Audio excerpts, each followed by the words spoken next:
Hey there. Tonight's story unfolds beneath the roots of the world, in shadowed groves, golden fields, and the halls of the dead. You'll follow a tale of abduction, seasons, longing, and uneasy love. The kind of myth that echoes through every autumn wind and spring bloom. This is the story of Hades and Persephone, told slowly, softly, and without judgment.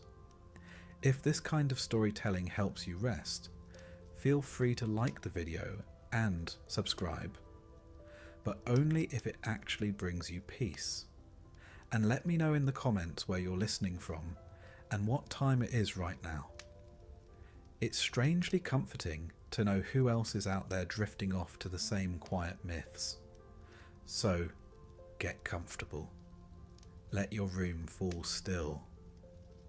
And descend with me into the story behind the seasons and the bond between death and life.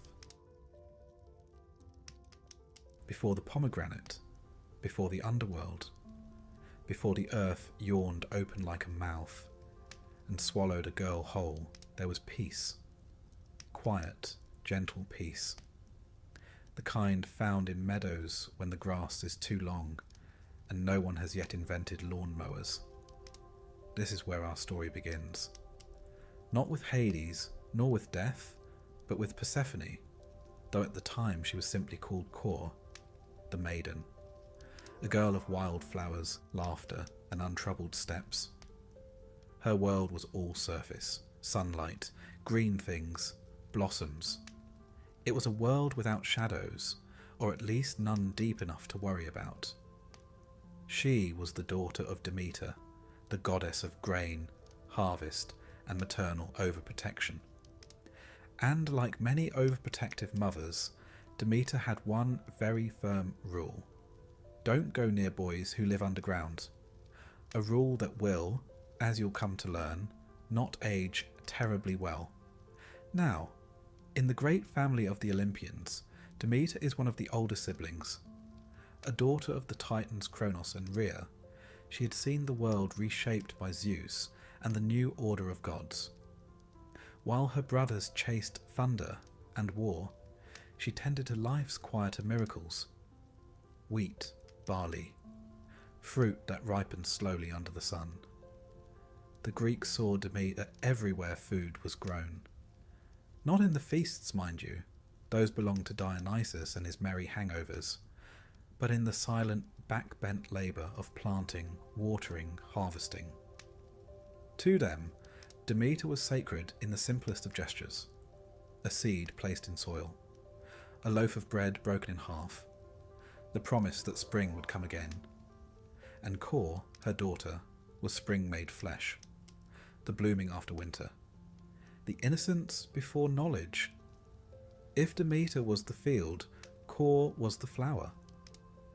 It's important to pause here and say that Persephone didn't yet know she was Persephone. Names have power, especially in mythology. Kor was a placeholder of sorts. It simply meant maiden, a title more than a self. A figure unformed, potential waiting for experience. She was not yet queen of anything. She didn't rule the dead. She didn't even have a throne. She was a girl picking flowers with nymphs. And really, if you've ever spent time with nymphs, you'll know that's rarely the setting for wise decisions. The setting was Sicily, or sometimes Attica, or even nicer, depending on which poet you ask. But all versions agree there were flowers. Too many flowers, in fact. Violets, crocuses, narcissus, all blooming unnaturally bright. The ancient Greeks knew what this meant. You don't get that kind of floral extravagance without divine meddling, and divine meddling there was. Because somewhere deep below, beneath the soil and stones, Hades had been watching. Now don't recoil just yet. Hades was not the devil. He didn't twirl his moustache or cackle wickedly. In fact, the ancient Greeks didn't see him as evil at all. Unsmiling, yes, stern, certainly. Not the sort you'd invite to a dinner party, but evil number. He was a god of balance, of endings, of contracts kept and souls counted. His realm was orderly, predictable, which, in a chaotic pantheon like the Greek one, was no small feat. Still he was lonely. He ruled over countless shades, souls of the dead, but not one companion. No wife, no queen, not even a close friend. And so he did what many lonely individuals do in myths written by men. He asked his brother Zeus for dating advice. Zeus, who was not known for wisdom when it came to matters of love, or frankly matters of anything except throwing lightning bolts, suggested his niece Core. This was, you'll note, a fairly standard arrangement in divine genealogy. Olympian family trees are less like trees and more like tangled wreaths with petals missing. Zeus gave his blessing. But crucially, he didn't tell Demeter. Whether out of oversight, strategy, or sheer cowardice, he'd left that little detail off the family group chat. So Hades waited. And the Earth, his ally, waited too. Then one day, as Core stooped to pick a particularly dazzling narcissus, a flower later associated with death, the ground beneath her split open. Not with a roar, not with chaos, but with a sudden, silent efficiency, like a trapdoor pulled by an expert stagehand. Hades emerged in his chariot of black horses, reached out and pulled her down. Just like that. No time for screams. No time for a goodbye. Only the echo of petals falling where she had stood. Now this might sound dramatic, and it was. But for the ancient Greeks, this wasn't just a story of kidnapping. It was a ritual metaphor. The earth takes what is sown. What blooms must also decay. Spring cannot exist without descent. In other words, this was less a crime report and more a cosmic lesson. Core's fall was the beginning of her transformation. To go underground was to change, to grow, to gain depth. Still, try explaining that to Demeter. When Demeter realized her daughter was gone, she searched the world. Not figuratively, literally.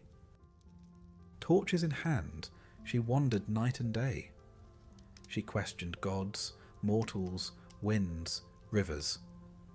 She even interrogated the sun, Helios, who, being incapable of minding his own business, had seen everything. Eventually she learned the truth. Her daughter had been taken by Hades, with Zeus's consent. This understandably did not go over well. Demeter's grief was not weeping in corners. It was not soft or poetic. It was fury and silence, withdrawal. She simply stopped. She withdrew her gifts from the earth. Grain ceased to grow. Orchards withered. Fields turned to dust. Nothing could flourish without the goddess's touch. The world began to starve. And suddenly, the gods, who generally enjoyed having worshippers who were not dead, took notice. Humans had stopped offering sacrifices.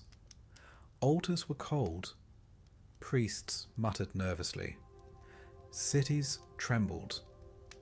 Zeus, suddenly recalling he was the one who permitted all this in the first place, decided that perhaps a compromise was in order.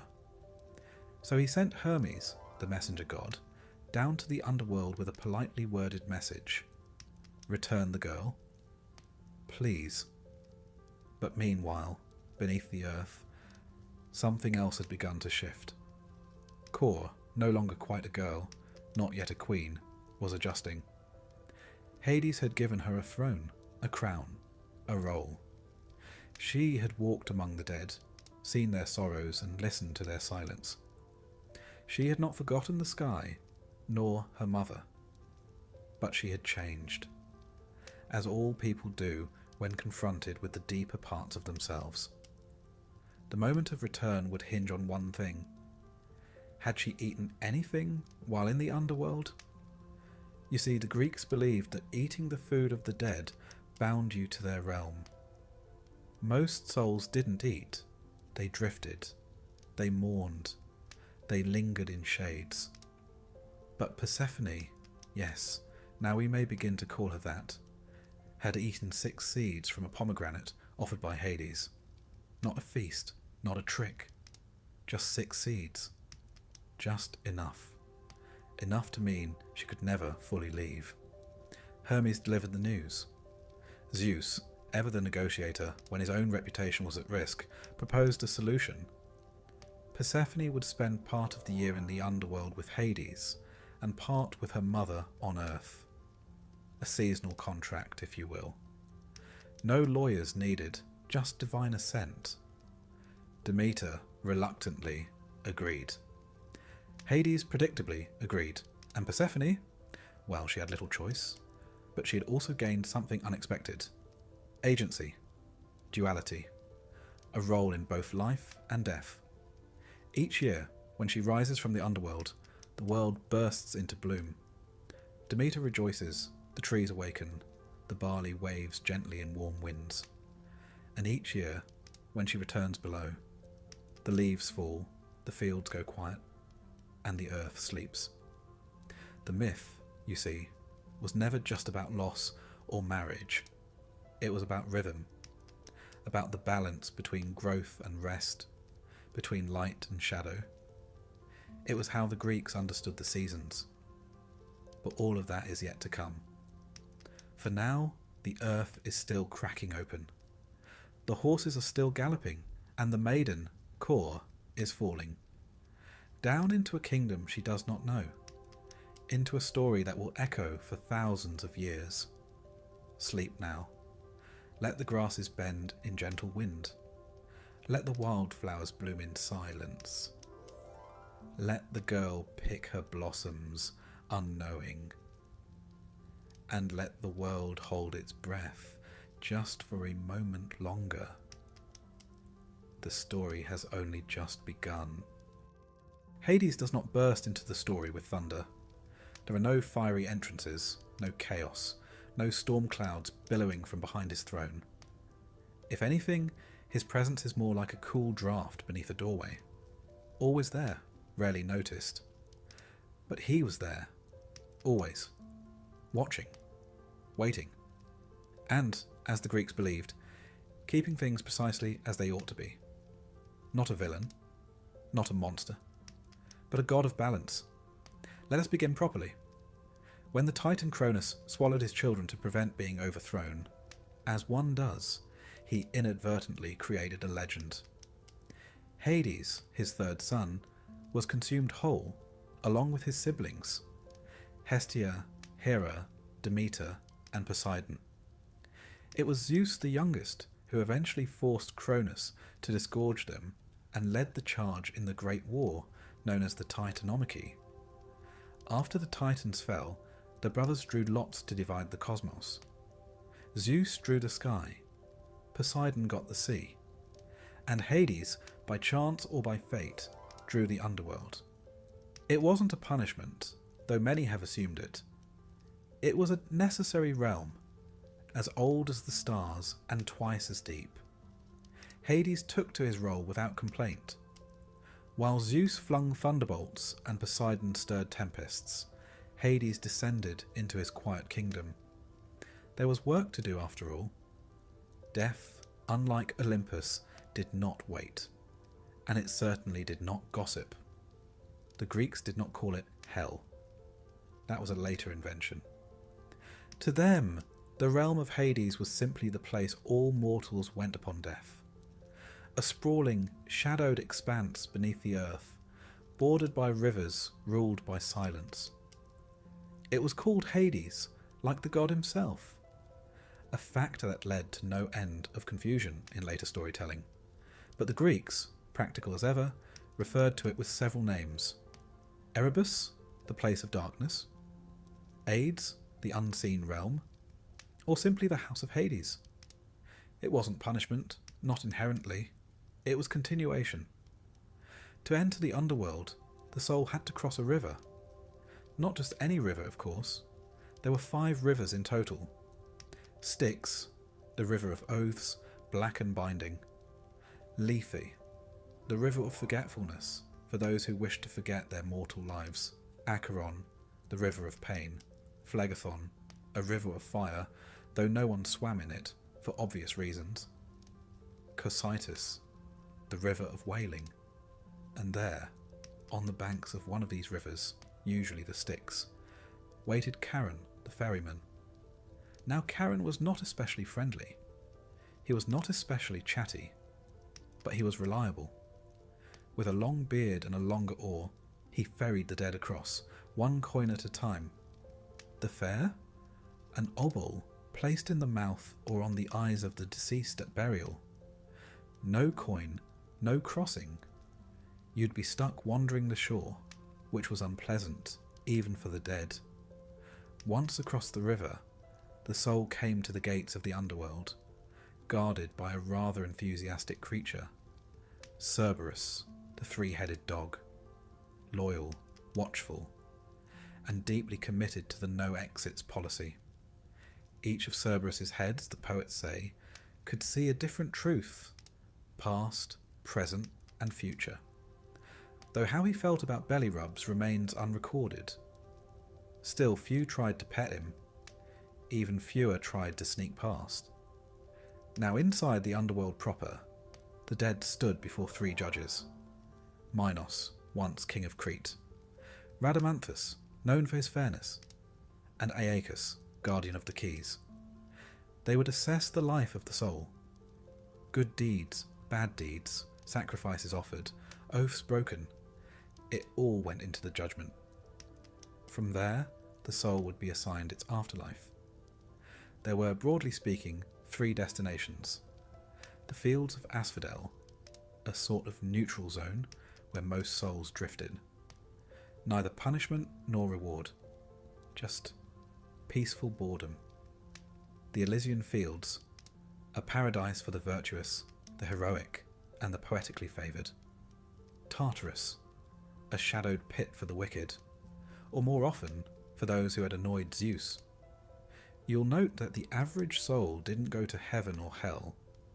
They went to Asphodel, where they wandered in mist and silence, reminiscing about figs and wondering why no one left offerings anymore.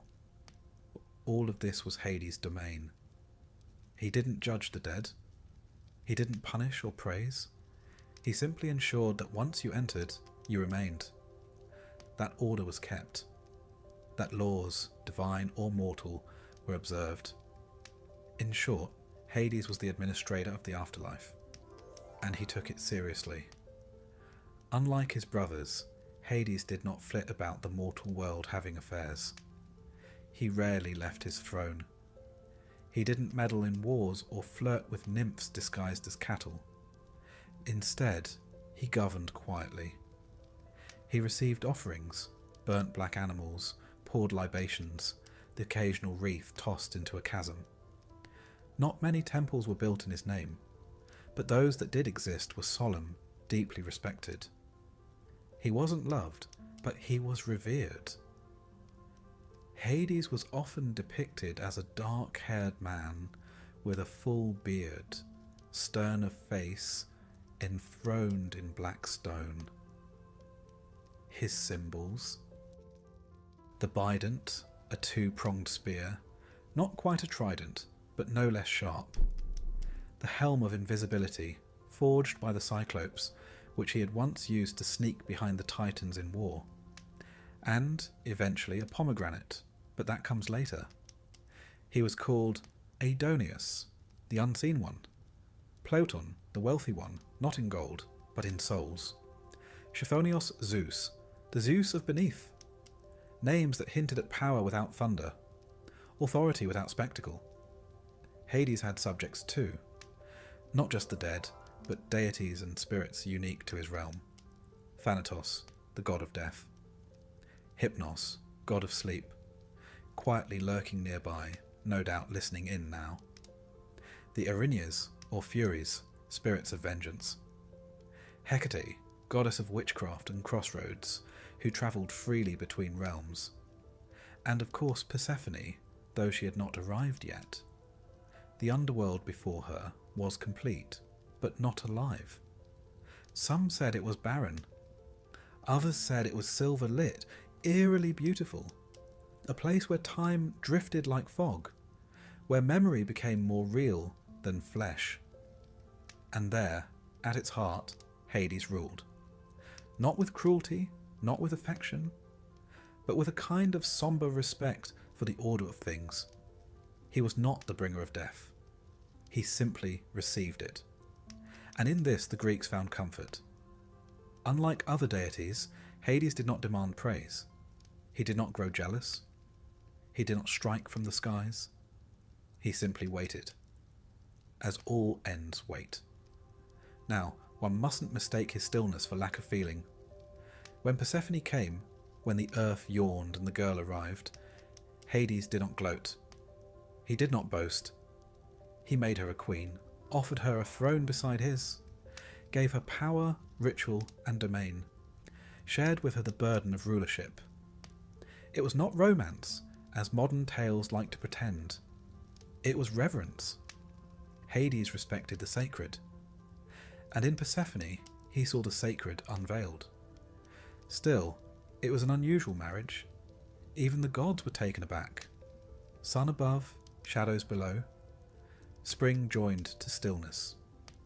It wasn't love as mortals knew it, but it was something stronger than possession. It was permanence. And so, from that moment on, Hades ruled not alone, but with a consort, one who would bring balance not only to his realm, but to the world above. With her arrival, his kingdom changed.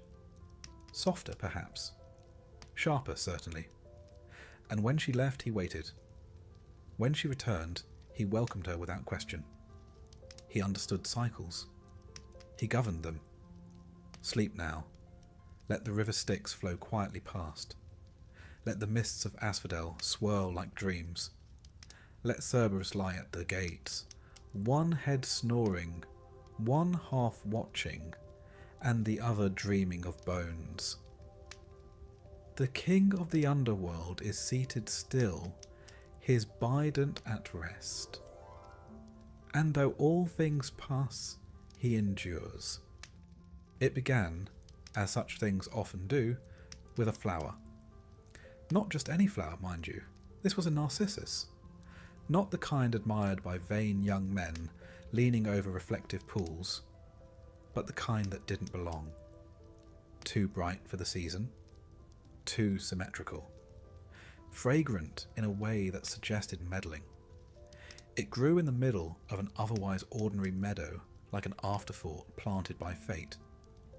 It should have been a warning, but Kore, daughter of Demeter, had not yet learned to be suspicious. She was not yet Persephone, queen of the underworld. She was still the maiden, the blossom gatherer, the girl in spring.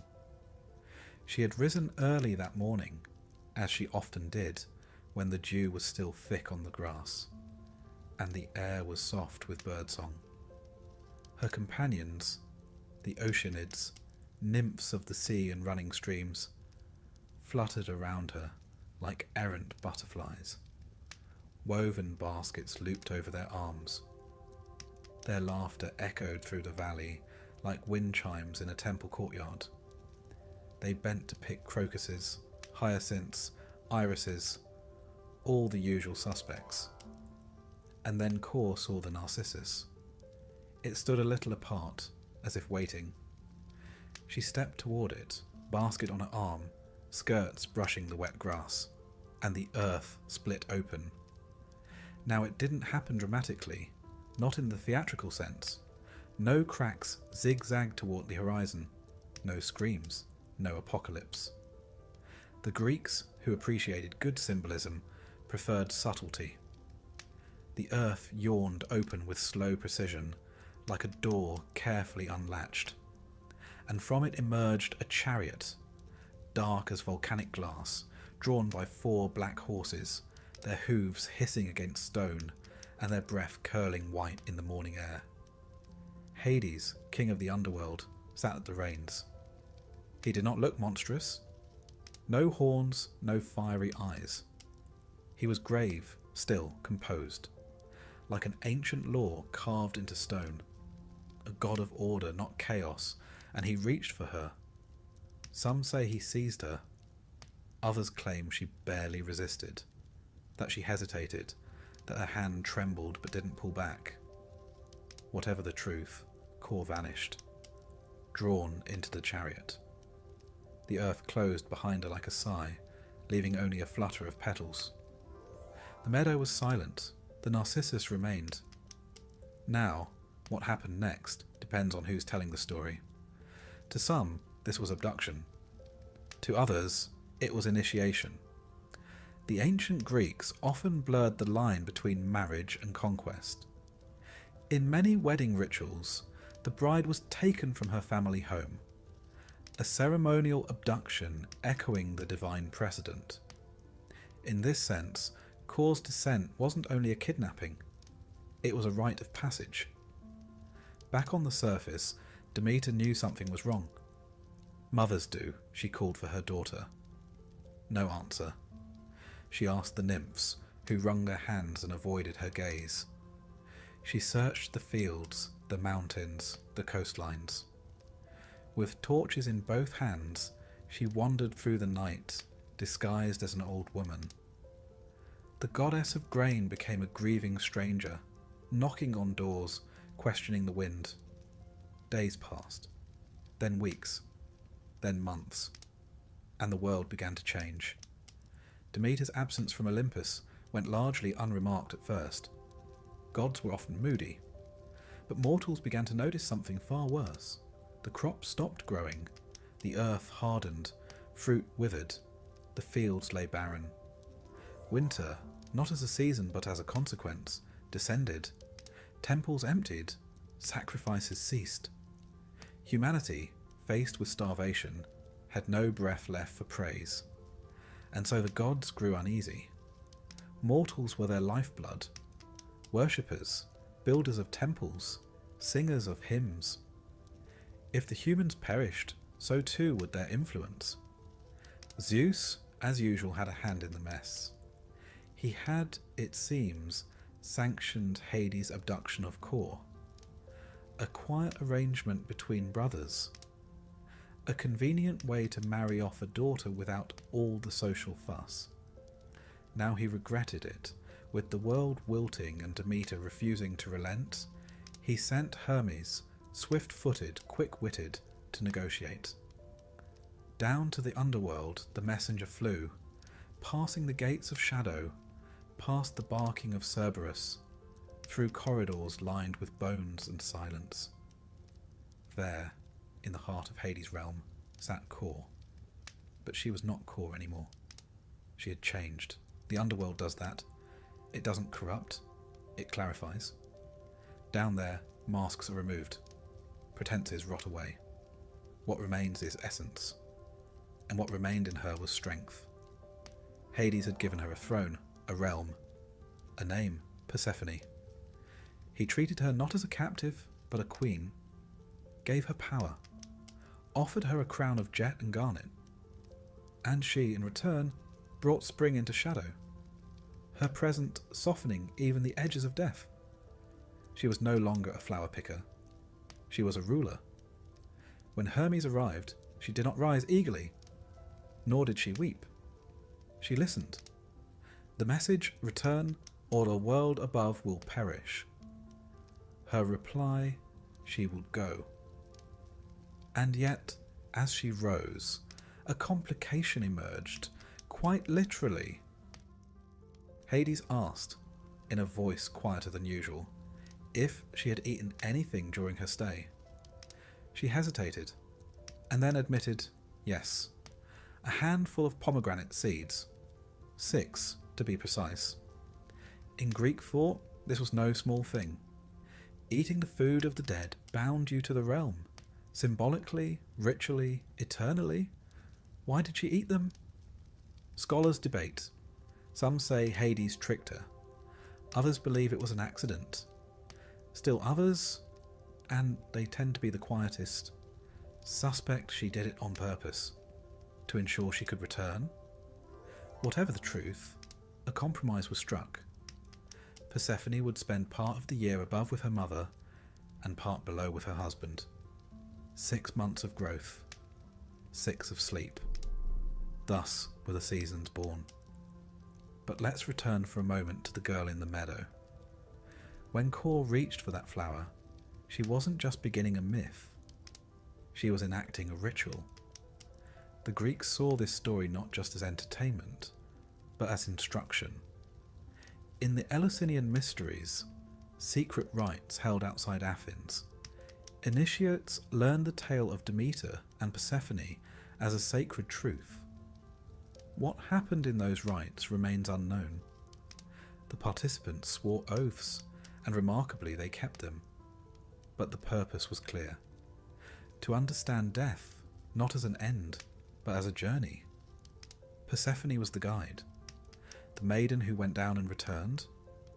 Changed, yes, but not lost.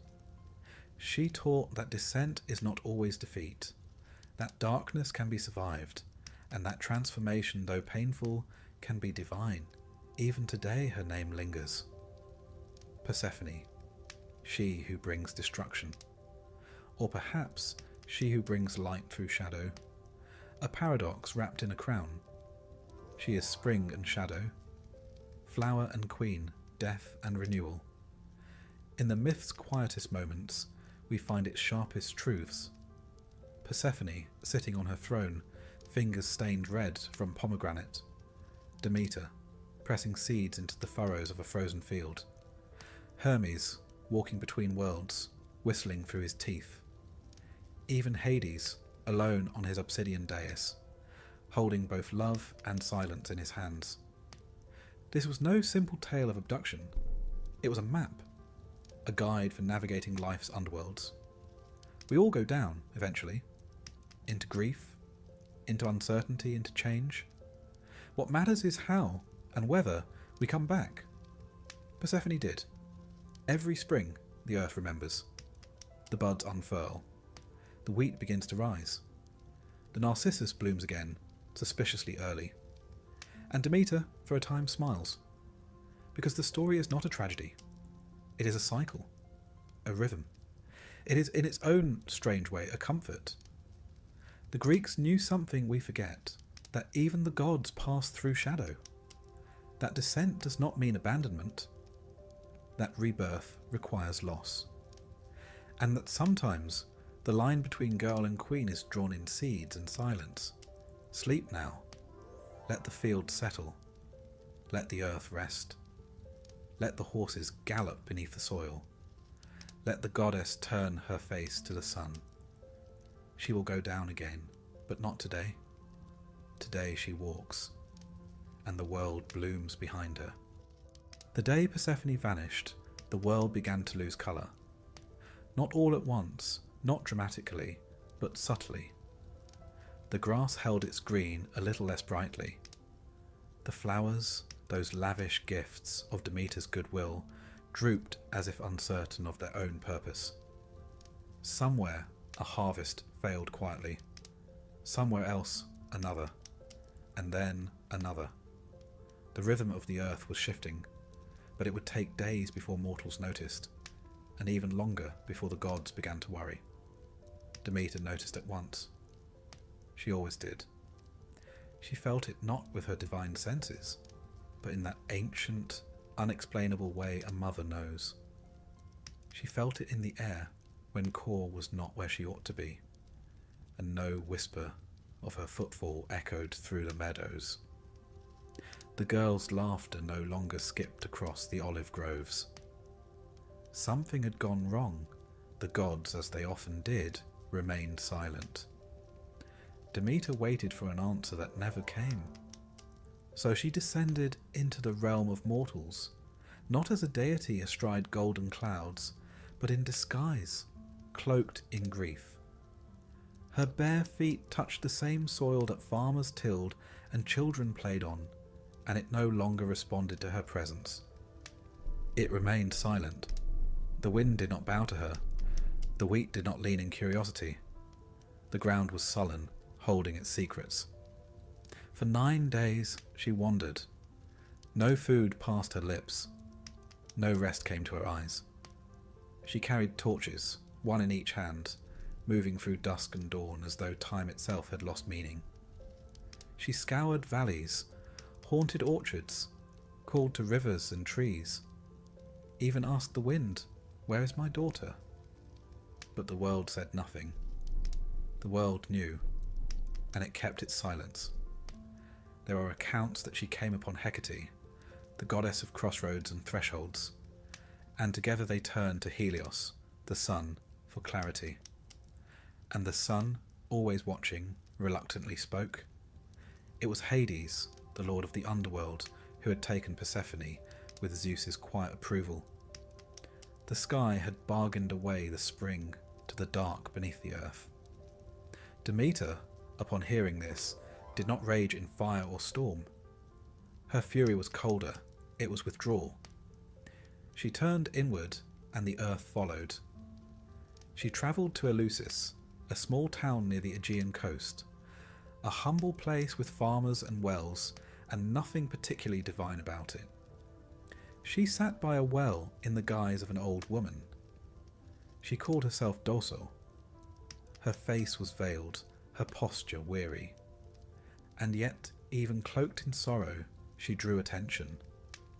The daughters of the local king, Celeus, found her there and, taking pity, invited her into their home.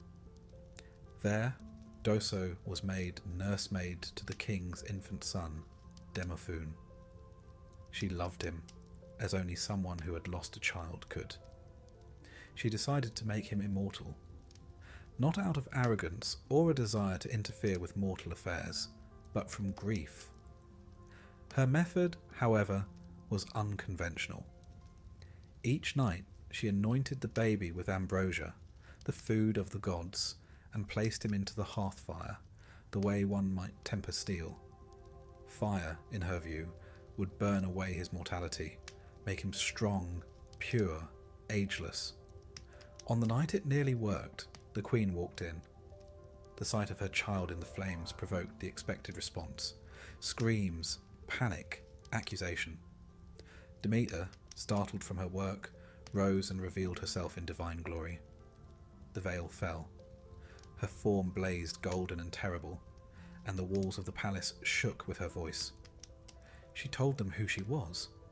She demanded they build her a temple, and so they did. Demeter took up residence in this temple and refused to let the world grow. This was her protest. No wheat sprouted, no barley ripened, no olive tree bore fruit. The vines shriveled, the soil cracked, the rivers receded into brooding silence. Animals, sensing the famine, thinned and scattered. Offerings to the gods ceased. Altars stood cold. The temples of Olympus, once fragrant with incense and full of song, grew quiet. The humans had nothing left to give. The gods noticed finally. Zeus, alarmed, sent emissaries. Iris, fleet-footed and luminous, carried words of comfort and negotiation. Demeter refused. Hermes, ever the smooth-tongued messenger, followed. Still no, she would not return the earth to its rhythm until her daughter was returned to her. It became clear to all the gods that this was not merely a maternal tantrum. This was the world grinding to a halt. Demeter held the heartbeat of the land, and she had placed her hand over its pulse. Unless Kor came back, mortals would die. And if mortals died, who would tend the altars? Who would worship the gods? Zeus begrudgingly relented. He sent Hermes to the underworld to retrieve Persephone. Meanwhile, Persephone had changed. In those shadowed halls, something in her had matured. She walked the corridors with measured step. She sat beside Hades in silence, sometimes speaking, sometimes not. She had eaten of the pomegranate, not out of hunger, not out of rebellion, but out of something more subtle. Curiosity, perhaps. Or perhaps acceptance. She ate 6 seeds, They were small, red, bittersweet. They glistened like garnets and burst between her teeth with the taste of inevitability. In the underworld, food is never just food. To eat is to stay. To taste is to belong. That was the rule. When Hermes arrived, Persephone rose to greet him. Her steps echoed in the stone chamber. She smiled, but her smile was thoughtful. She knew why he had come. Hades stood beside her. He said little. He did not plead. He simply said that Persephone had eaten of his realm, that she was no longer a visitor. She was part of it. A compromise was reached, a division of time. For 6 months of the year, Persephone would dwell in the light with her mother, and for 6 months she would return to the shadows and rule beside Hades.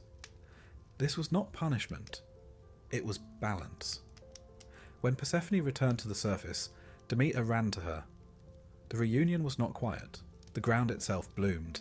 Trees burst into leaf. Rivers swelled with fresh current. Birds sang wildly. Grains pushed through the earth as if pulled by joy itself. But when Demeter learned of the seeds, her joy dimmed slightly. There would be separation. Again and again, every year. Spring and summer would be hers. Autumn and winter would take her away.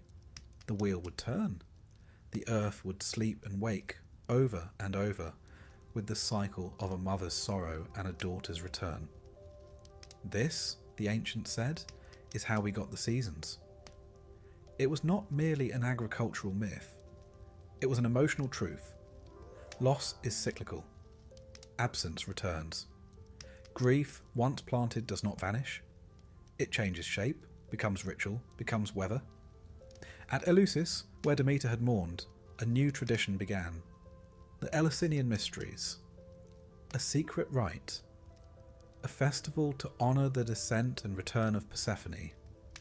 Those who took part in the mysteries were promised a deeper understanding of life and death.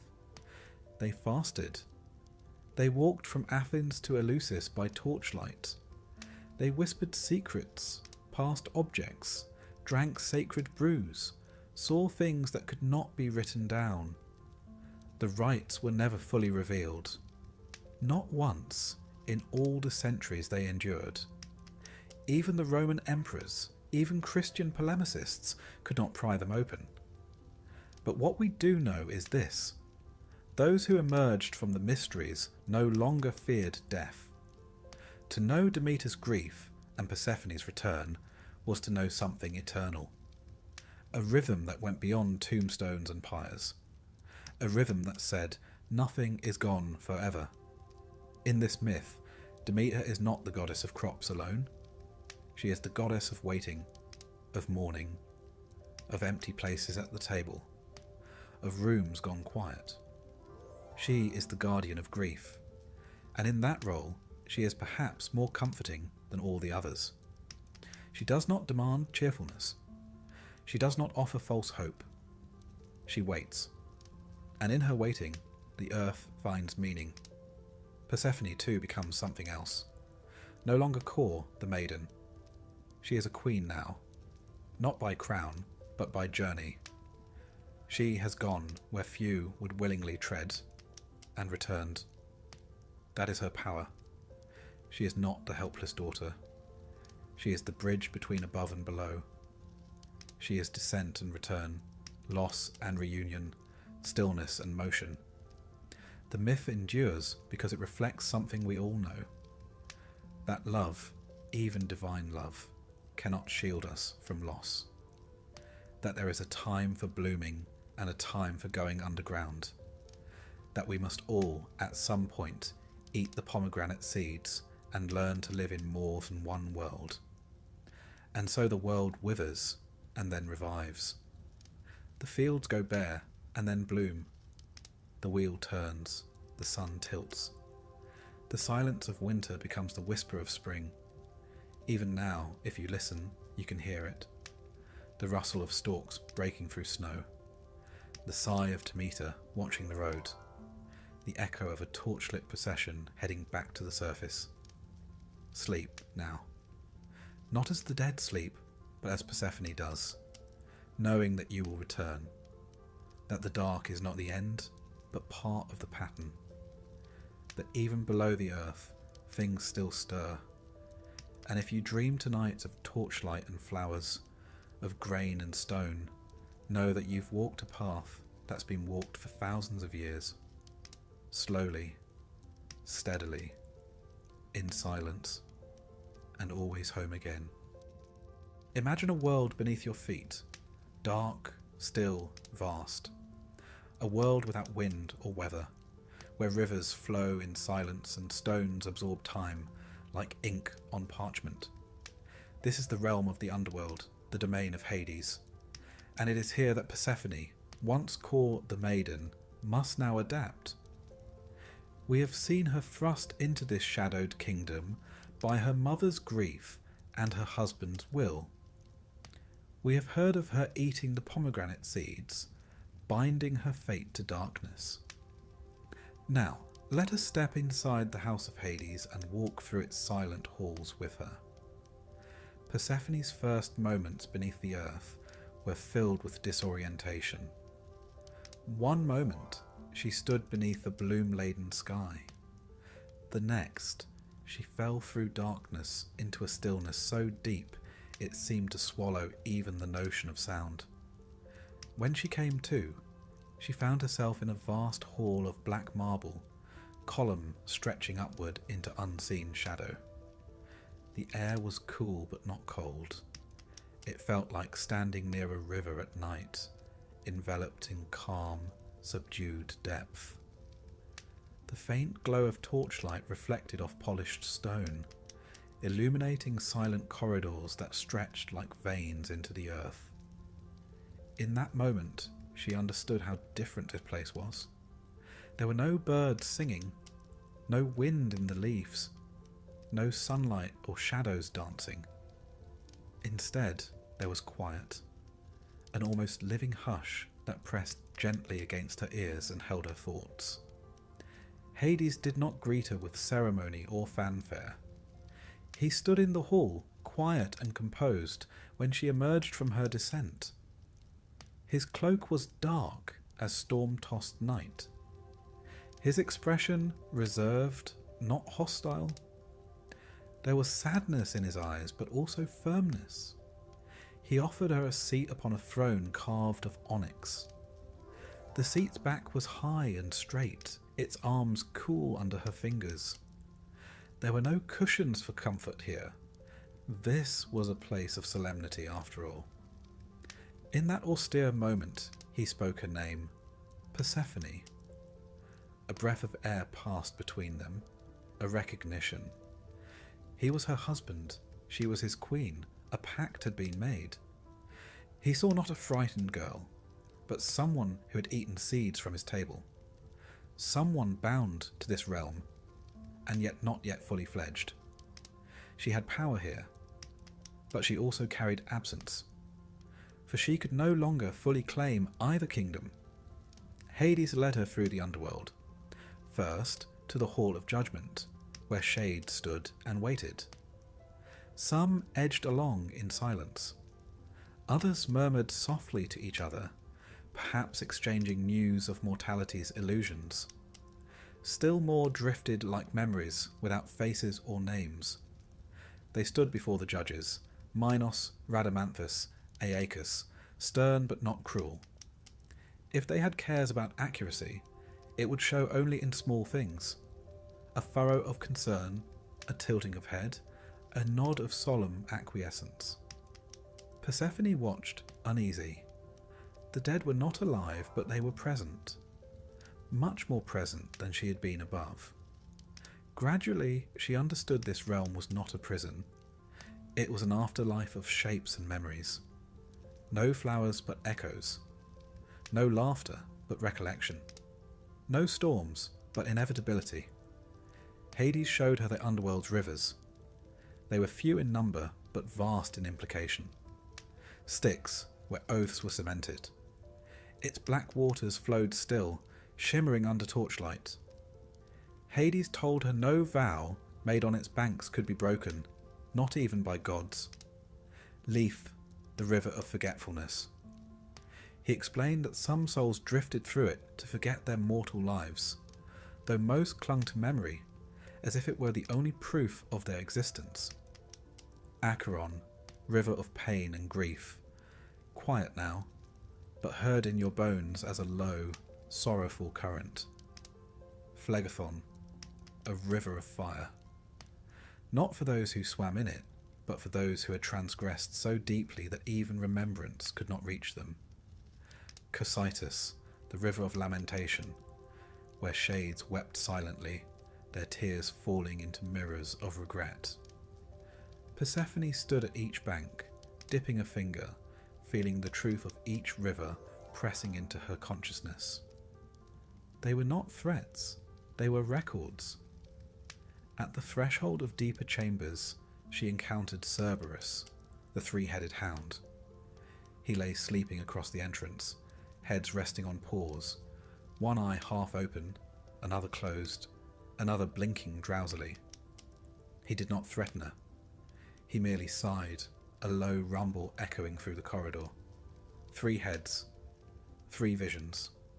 Past, present, future, or, perhaps, memory, duty, and destiny. Persephone paused, placing a gentle hand on the fur of one head. The dog stirred, sniffed, then surrendered to sleep again. There was no gatekeeping beyond that. The dog was not guardian of prisoners, but keeper of order. It was then she realized, in the underworld, barriers existed not to keep her in, but to keep chaos out. She was learning that restraint was not cruelty, it was balance. One evening, Hades invited her to dine, not on sumptuous feasts, but share in the daily rituals of rulership. A marble table was set, each place laid with simple silverware. Wine was poured, dark, potent, subtly sweet. Bread was offered, dense and plain. Olives, figs preserved in honey, and small dishes of barley steeped in herbs. There was no conversation at first. They sat across from each other, each alone with their thoughts. In the silence, Hades spoke. "This is your first banquet as my queen. The dead eat no more, but the living must." She offered him a seed of pomegranate, 2 halves, one for above, one for below. He declined, but turned it over in his hand, a silent symbol of shared duty. They ate. She found the taste comforting in its earthiness. Not sweetness, not bitterness. Something between something calm, something real. There, in that quiet hall beneath the earth, she realized it was not only about being taken, it was also about being chosen. In time, Persephone began performing rituals of her own. She walked the corridors daily, stopping before small altars to Hecate, the Furies, and Tartarus' thresholds. She poured libations, wine, water, honey, after her morning returns from the surface. Each ritual was a statement. I remember. I respect. I accept. She sprinkled black poppy petals on the floor, symbol of sleep and death, in small bowls at each altar, and let them spread in delicate patterns. The poppy was a reminder of endurance, of rest, of the necessary stillness of endings. In the torchlit gloom, her figure was reflected in obsidian relief, quiet, composed, transformatively regal. It was not long before shades approached her for judgment or solace. A mother whose child died too soon. A scholar whose knowledge was forgotten. A soldier who felt no honour in death. They knelt before her. She listened. She offered soft words. The shades called her Queen Persephone, their voice ghost-soft, echoing like wind in empty halls. She accepted each petition, offering empathy, not pity precisely, but presence. Hades, watching from his seat, seemed no less ruler for this. He observed quietly. Occasionally he spoke, reminding them, justice, not pity. The two of them together, stillness and memory, order and mercy, shaped the underworld. Persephone's arrival did not soften Hades. It completed him. Weeks turned into months. The seasons passed overhead, felt in her absence and presence. She spent half the year above, spring and summer, singing with Demeter, tending the barley, letting flowers bloom around her skirts. And half the year below, autumn and winter, seated beside Hades, judging, listening, maintaining boundary and order. The underworld did not bring her joy in a conventional sense, but it offered purpose. It offered understanding. It offered a deeper self. As she grew into her role, a sovereign in darkness, her shape changed. Her robes were trimmed with silver. Her crown of flowers became a circlet of obsidian. Her laugh was softer, quieter, spent in private chambers perhaps, but still there. Now, as we near sleep's edge, we see Persephone not as a lost maiden, nor a captive, nor a tragic figure. We see her as a mediator, someone who exists between worlds, someone who remembers both sunlight and shadow. In the house of Hades, she is more than queen. She is a covenant, a living promise that life and death need not be enemies, but partners in a grand design.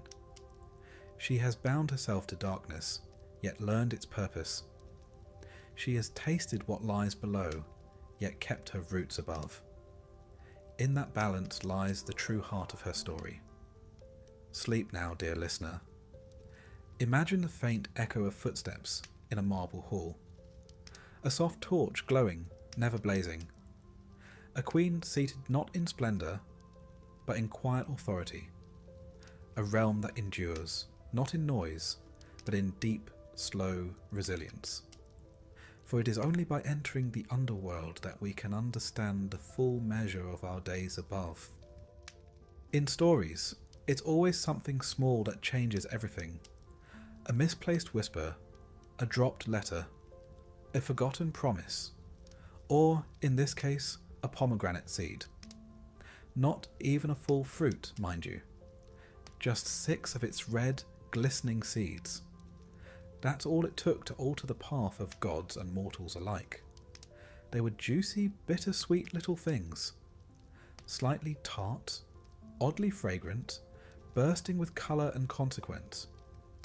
And when Persephone ate them, whether by accident or curiosity or quiet resolve, she did something the gods could not undo.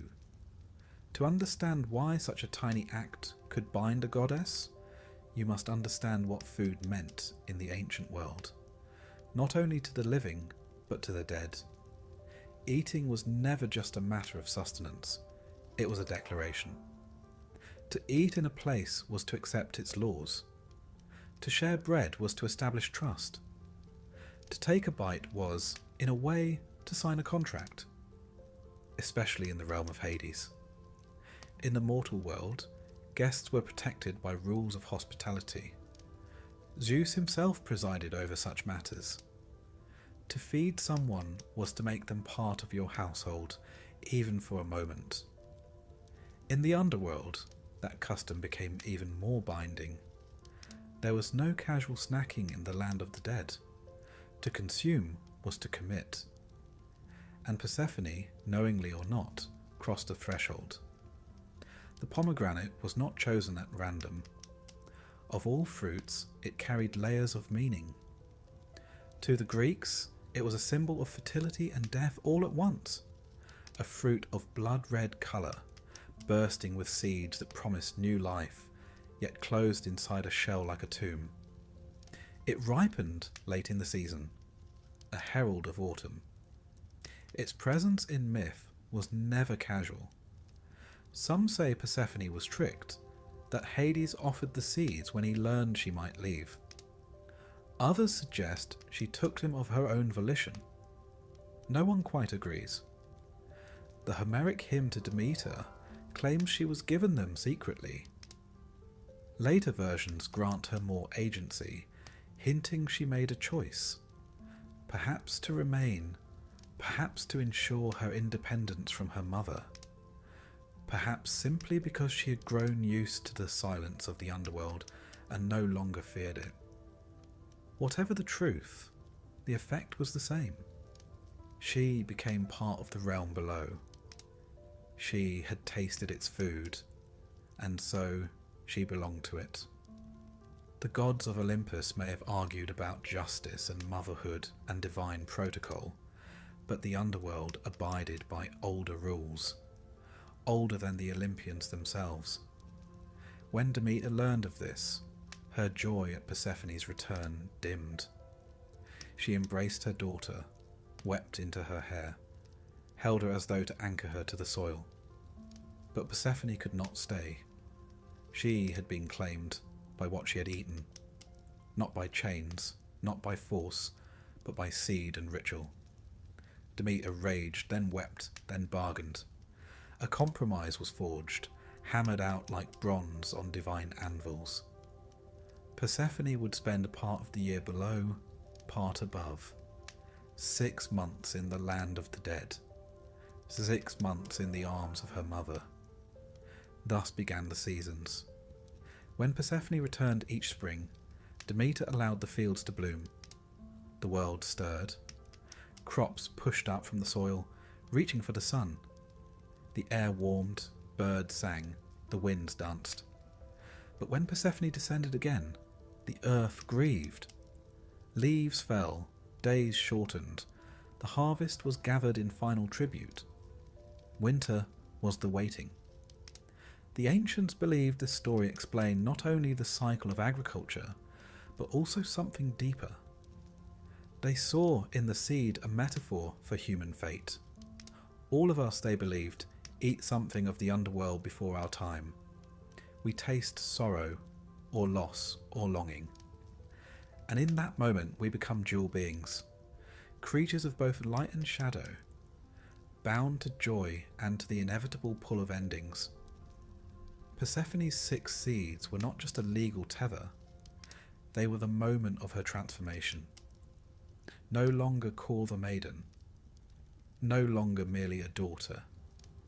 She was now someone who had seen both sides of existence. She became, in a sense, the first to die and yet not remain among the dead. She went willingly to the realm where no god chose to dwell, and she returned. And that made her more powerful than before. Even among mortals, the idea that what you eat can define you is ancient. There were foods reserved for sacred rituals, foods avoided in mourning, foods used to mark passage from one life stage to another. To abstain or to consume was never neutral. It always meant something. The Greeks fasted during mourning and broke the fast to honour the return of the soul. Wine was poured to honour the dead. Bread was broken to celebrate the living. The Eleusinian mysteries, those sacred rites held in honour of Demeter and Persephone, were built around this idea. The initiates fasted, then drank a sacred barley drink called kykeon. It was no delicacy, grain, mint, water. But in its simplicity, it echoed the agricultural rhythm of the world. They symbolically reenacted Persephone's journey, descending into darkness and emerging again, changed. Even in the Roman period, the symbolism of food in funerary practices endured. Offerings were placed in graves. Feasts were held near tombs. There was a belief that the dead hungered, not for meat or fruit, but for memory, for communion. The act of eating near the grave was a way of including the departed in the life they had left. In the pomegranate, the ancients saw all this. The sweet ache of remembrance, the promise of return, the price of experience. The image of Persephone, seated in the underworld, red juice staining her fingers, is not one of defeat. It is one of complexity. She is not mourning. She is not rejoicing. She is simply becoming. The underworld is not cruel to her. It is still deliberate, ancient. In it, she finds not punishment, but purpose. Hades himself is a quiet figure in this moment. No longer the abductor, he is the keeper of law. He does not gloat, does not leer, does not restrain her. He reminds her, perhaps gently, perhaps gravely, that to eat here is to stay. He speaks not as a husband, but as a ruler. The contract is made not with him, but with the realm itself. She cannot be unbound. She can only divide her time. Even among the gods this pact held. Zeus, mighty as he was, could not overrule the food of the dead. No thunderbolt could strike the seeds from her stomach. What had been consumed remained consumed. What had been joined could not be unjoined. This was not a punishment, but a principle, one that even Olympus respected. In some later versions of the myth, Persephone's 6 months are not a punishment, but a duty. She goes below not as a prisoner, but as a queen. She chooses to rule beside Hades, to govern the realm of the dead with wisdom and compassion. Her time above becomes renewal. Her time below becomes reflection. The pomegranate seed becomes not a shackle, but a crown. The act of eating itself becomes a rite of passage. Before the seed, she was passive. After, she acts. Before things happen to her. After, she makes things happen. The fruit is a hinge upon which the myth turns. In daily life, the ancients understood this instinctively. Meals were not merely nourishment. They were moments of decision. Sharing a loaf of bread, a cup of wine, could mark the beginning of alliances or betrayals. Contracts were sealed with salt. Oaths were made over meals. Even now, when we eat with someone, there is a kind of ritual involved, an unspoken agreement of presence, of attention, of recognition. In the myth, the pomegranate is all these things: a sacrament, a surrender, a seal. And what of Persephone herself? Did she regret it? Did she savour the seeds? We are not told. The myths do not speak of her feelings in great detail. They leave space. They allow for silence. But there is something deeply human in the image of a young woman, surrounded by gods and laws and expectations, making a small, irreversible choice. One act, one taste, and then everything changes. In that moment, she aligns herself not with Olympus, but with the rhythm of the world. She chooses not to remain untouched, but to be shaped. The seeds enter her mouth, and she becomes someone who knows both life and death. Someone who carries spring in one hand and autumn in the other. Even today, pomegranates are offered on altars to the dead, their seeds scattered on graves, their juice poured in remembrance. The fruit remains a quiet symbol, not flashy, not boastful, but steady. A reminder of a deal made in silence, a gesture that echoes across millennia. As you drift now, deeper into stillness, imagine Persephone seated on a dark throne, torchlight flickering on stone walls. In her hand a split pomegranate. Its seeds glint like drops of garnet. She holds it without fear. She knows what it means. She has made her peace with its taste. There is no tragedy here, only balance. 6 seeds, 6 months, 6 gestures of becoming. The world turns. The shadows lengthen. The spring waits. Sleep. There are few who walk the boundary. Fewer still who belong to both sides of a line and yet are trapped by neither. Persephone, the daughter of sky and earth, became something more than either intended. Shpi became a hinge between worlds, a queen in sunlight and a queen in shadow. Her power, strangely enough, did not lie in violence or divine spectacle. It lay in passage, in her ability to descend and return, to rule one world while never forgetting the other. The ancients never imagined their gods as all-seeing or all-loving. They imagined them as powerful, yes, but tangled, capable of beauty, rage, jealousy, and quiet acts of grace. Persephone's reign is not marked by thunderbolts or songs of conquest.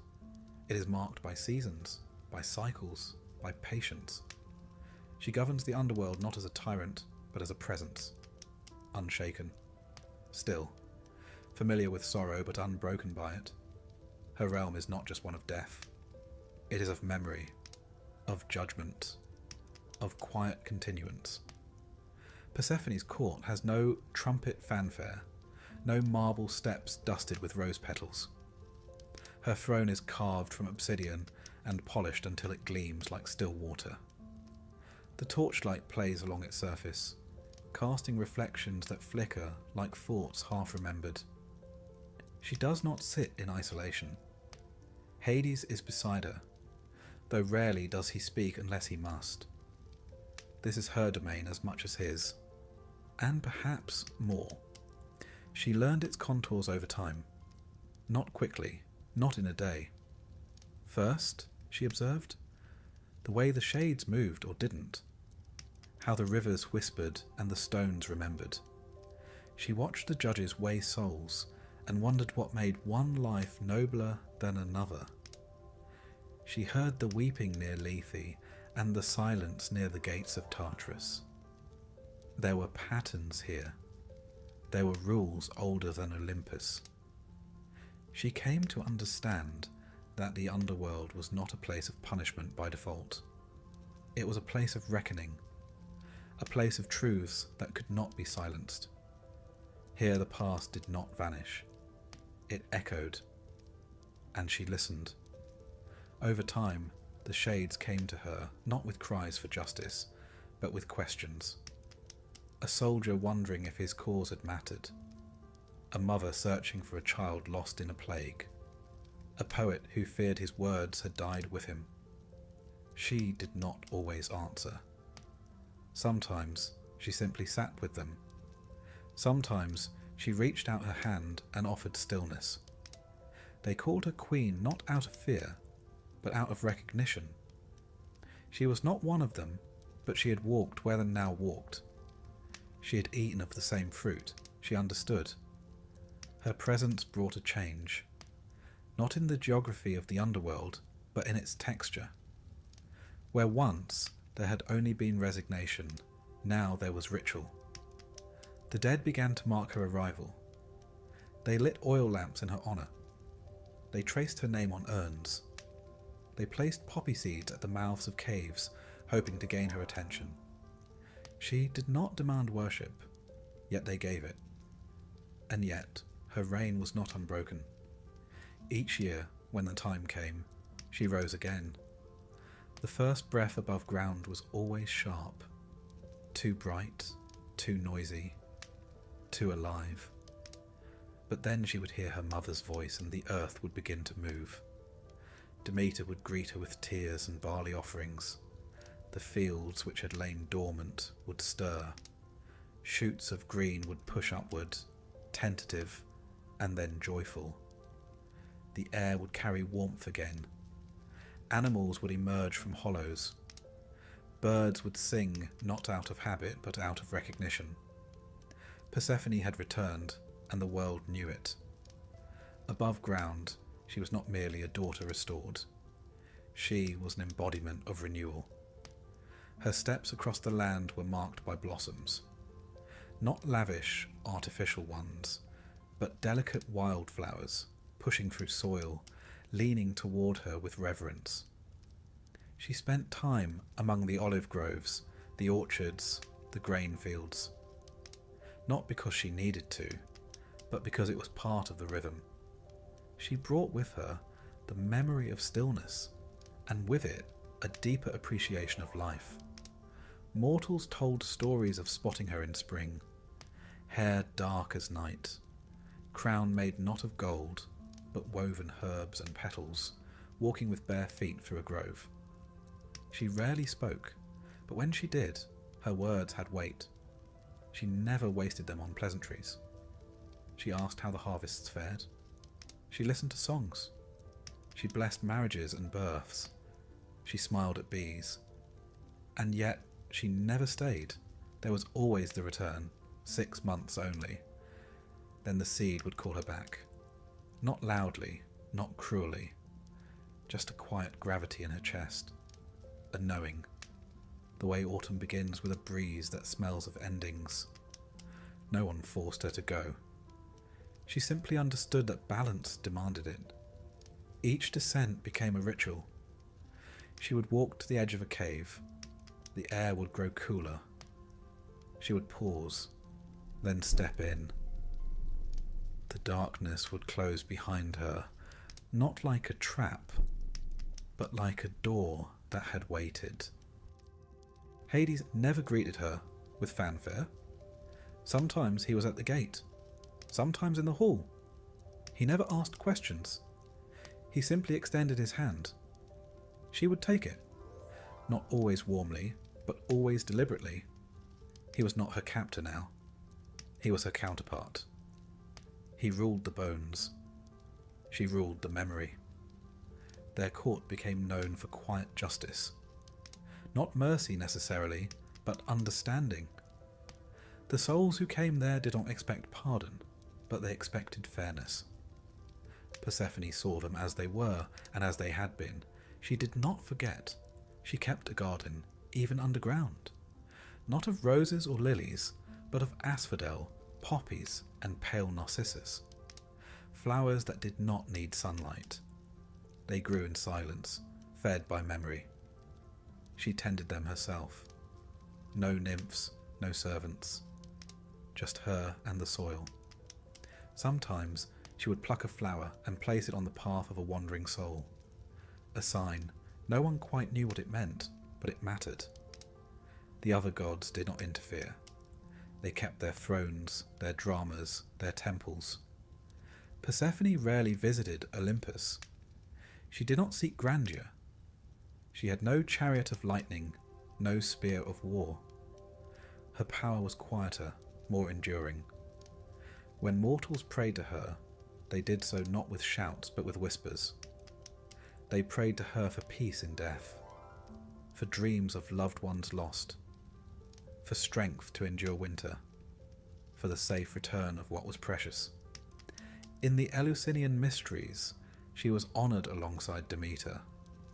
The initiates walked in torchlit silence, enacting the descent and the return. They drank the sacred barley drink and waited for the moment when light returned. What they saw, they never said, but they emerged changed.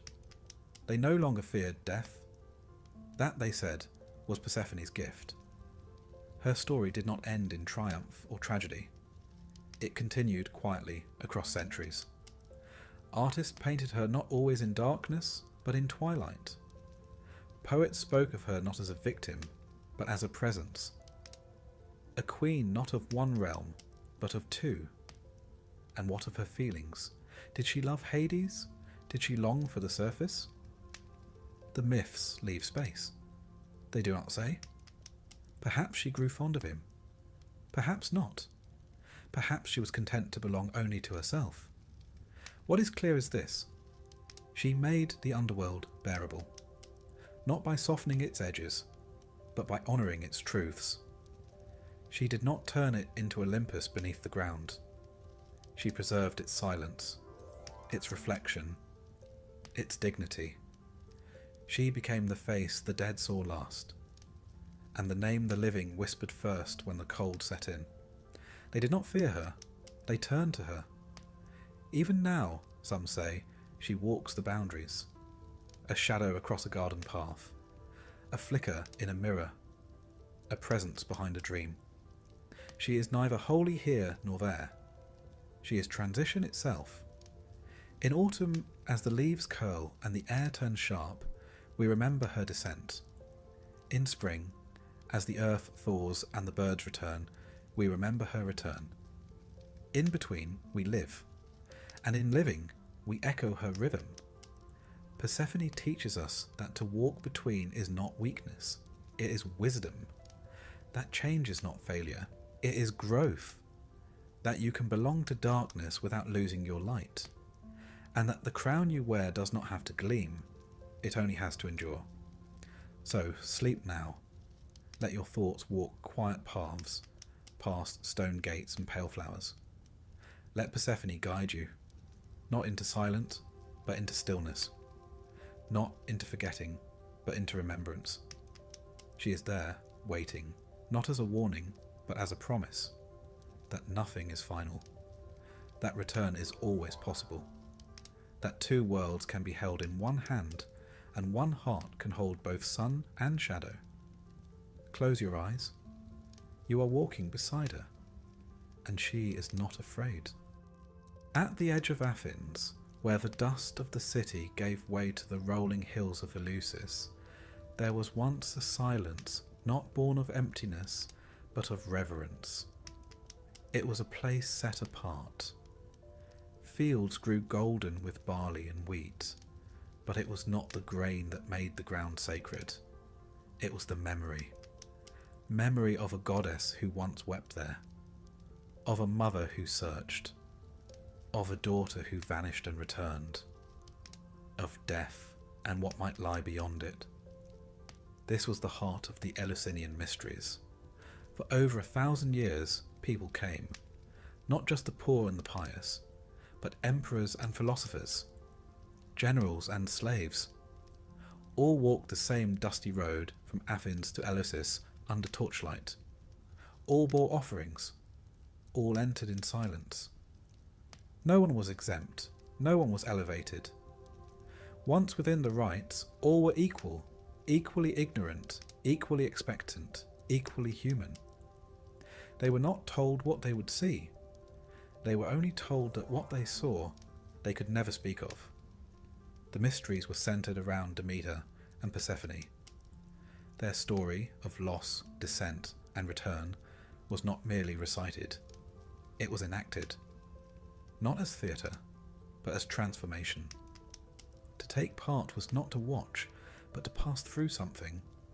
A ritual, yes, but more than that. A pattern lived again and again by each generation. It began with preparation. For 9 days the initiates fasted. They bathed in the sea. They purified themselves with smoke and silence. They abstained from certain foods, beans perhaps or fish. They donned simple robes, pale linen tied at the waist. They carried sacred objects, sometimes wrapped in bundles no one could open. These things were not decorative. They were thresholds, small doorways to something unspoken. On the appointed day, they gathered in Athens and began the walk to Eleusis. It was not a long journey, but it was done with deliberation. They moved as a body, as one long thread winding across the land, each step an echo of Demeter's own search. Torches held high, feet stirring dust, voices low or silent. The road wound through sacred sites, shrines, springs, olive groves. Along the way, jokes were permitted, even laughter. A strange detail, perhaps, for so sombre a rite. But the ancients understood that reverence did not always mean solemnity. Sometimes laughter was part of the mystery. When they arrived, they entered the telesterion, the hall of initiation. It was a vast stone building, simple in design, with a dark interior and thick columns. Here, under heavy beams, the heart of the mystery unfolded. But what exactly happened inside, no one ever wrote down. Not clearly, not fully. What little we know comes from whispers, fragments, sidelong glances in other texts. It was not for the curious outsider. It was for those who had walked the path. Some say they were shown a stalk of grain. Others say there was a light, a sudden blinding flash in the dark. Some speak of sacred words whispered, of a fire kindled from no visible source. Still others mention a reenactment of Persephone's return, but all agree on one thing: those who came out were changed. Plato himself, no stranger to abstraction, hinted that those who had seen the mysteries no longer feared death, not because they were promised eternal life, but because they understood something deeper. That death was not the end. That beneath the soil something stirred. That loss was not annihilation, but passage. The rites followed the pattern of the myth. Fasting mirrored Demeter's sorrow. The walk mirrored her search. The darkness of the Telesterion mirrored Persephone's time below. And the final revelation, whatever it was, mirrored her return. The initiates did not simply learn the story, they became it. Their bodies moved through its shapes. Their breath aligned with its rhythms. They descended, they waited, and they rose. The symbolism was layered. Barley, for instance, was not just a crop. It was Demeter's gift.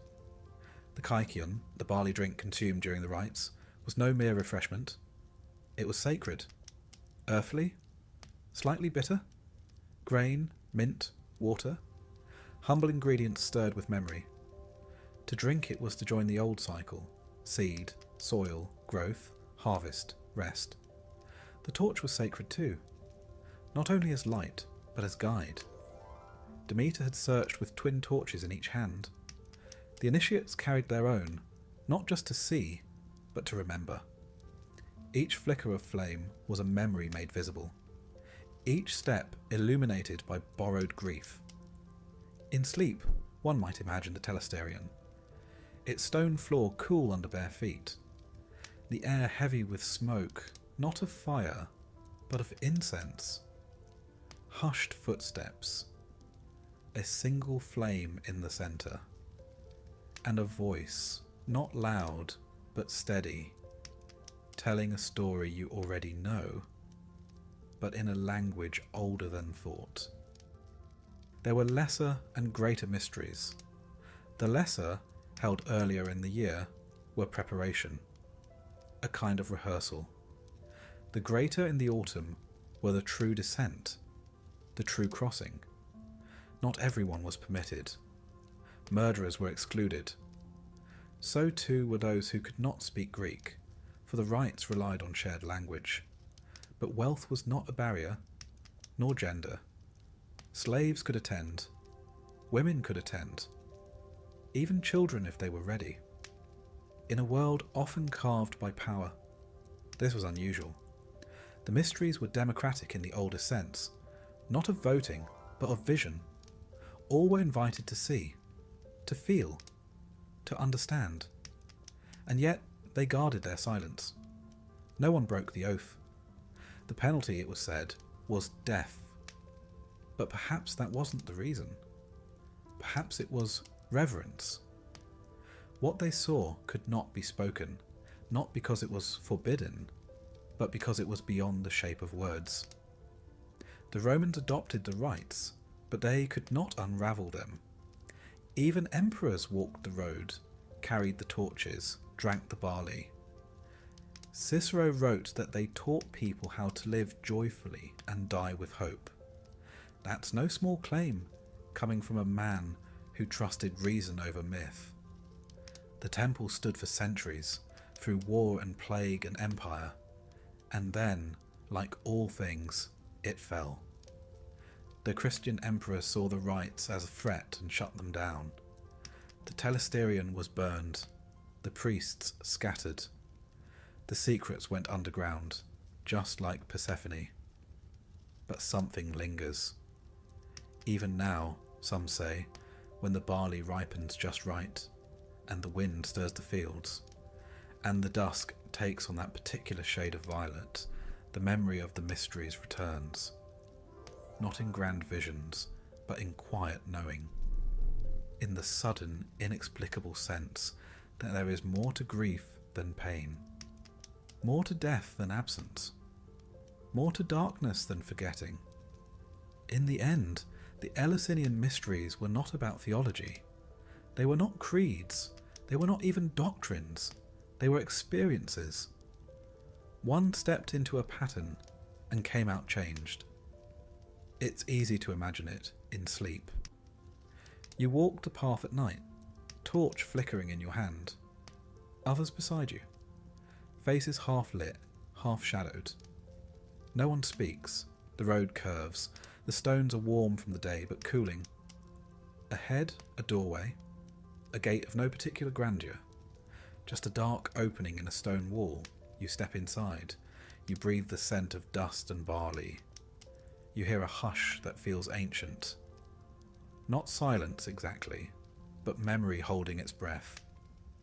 And somewhere, not seen but known, she waits, Persephone. Neither smiling nor frowning, not radiant, not shadowed, just present, a steady gaze, a nod, as if to say, yes, you understand now. You've walked the descent, you've kept the fast, you've tasted the bitterness, and still you are here. Then the light, not blinding, just enough. You emerge, changed, no thunder, no applause, just a feeling in your chest like a door gently closing, like the quiet of a room once full of voices, like the moment you wake and remember a dream, not fully, but enough. That was the Eleusinian mystery, a grain of truth planted in silence, a torch held steady in the dark, a descent walked with bare feet and open hands, a return promised, if not in life, then in the shape of it. And now, sleep, let the torches guide you. Let the dust of the path rise softly beneath your heels. Let the story unfold, not as something told, but something remembered. You are not alone. Others have walked here. Others will again. You are part of the rhythm now. You are part of the mystery. Close your eyes. The grain is growing. The goddess is watching. And spring waits quietly beneath the frost. For the ancient Greeks, the afterlife was not a paradise of angels and golden gates, nor was it a furnace of fire and brimstone. It was a quiet place. Not exactly comforting, but not deliberately cruel either. More bureaucratic than biblical, more misty than magnificent. The soul of a person, or psyche as they called it, was thought to drift away at death like a faint exhale, the final breath as the body collapsed and the spirit, thin as smoke, took its leave. They believed the soul did not vanish. It moved on somewhere, but not upward and not necessarily downward, just away, toward the west where the sun sets, toward the horizon, across a river, into another realm. But make no mistake, what came after death was not meant to be inspiring. For most Greeks, it was simply the next step in a long and largely impersonal journey. They imagined that once the body was buried, properly of course, with coin and ritual and lament, the soul began its voyage. It would arrive at the edge of the underworld and stand before a river, wide and slow, cloaked in a mist that never cleared. This was the river Styx, one of several rivers that encircled Hades' realm like concentric boundaries of memory and time. It was not to be crossed lightly. The dead would wait for Charon, the boatman. He did not wear a hood or carry a scythe. He was simply old, a little impatient, a little indifferent, like a public official who's been working the same station for centuries. He rowed a creaking bark across the Styx, but only for those who had proper burial rites. A coin, typically an obol, was placed beneath the tongue of the deceased, a fare for the journey. No coin, no passage. And so the unburied dead lingered along the shore, their forms flickering with unrest, their voices thin with longing. The Greeks feared this kind of death, not because it brought torment, but because it brought uncertainty. To be forgotten, to be left unburied, was to wander eternally at the edge of the underworld, denied even the gloom of Hades' halls. It was not pain that frightened them, but being lost, unremembered. Those who crossed the river were not immediately judged. They first entered the realm of shadows, an echo of the living world but drained of colour, drained of urgency. Here, time did not pass as it did above. There were no clocks, no days, just the slow drift of souls, murmuring, recalling half-lived lives. The fields of asphodel stretched out before them, dotted with pale blossoms that never withered. This was the destination for most, the ordinary dead. Those who had lived without great virtue or great vice. Farmers, sailors, mothers, potters, poets. All gently absorbed into the soft greyness. They were not punished. They were not particularly rewarded either. They simply continued, as shades, sometimes aware, sometimes not. The philosopher's ghost might walk beside a stonemason's ghost, neither quite able to remember the full shape of their former lives. There was a kind of serenity in this forgetfulness, a settling. The Greeks did not long for heaven. They hoped only for a peaceful end. For those rare souls whose lives had been truly remarkable, there was another destination, the Elysian Fields. This was the Greek version of paradise, though even that term feels too rich. Elysium was not the golden garden of later myths. It was a quiet meadow, warmed by an unfailing sun, kissed by breezes that never grew stale. Here, the virtuous heroes might dwell. Achilles, perhaps, or Orpheus, if he earned it on a second attempt. Poets dreamed of it. Philosophers speculated about it, but few expected to reach it. Elysium was reserved for those who had been chosen by the gods or had lived lives of exceptional nobility. Over time, the idea expanded.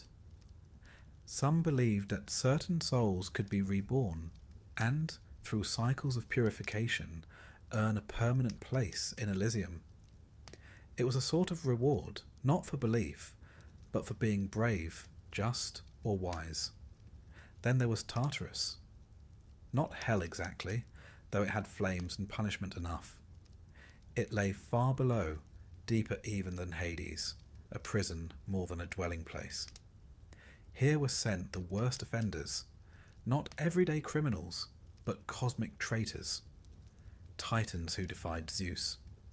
Sisyphus, the clever king who cheated death and was condemned to roll a boulder for eternity.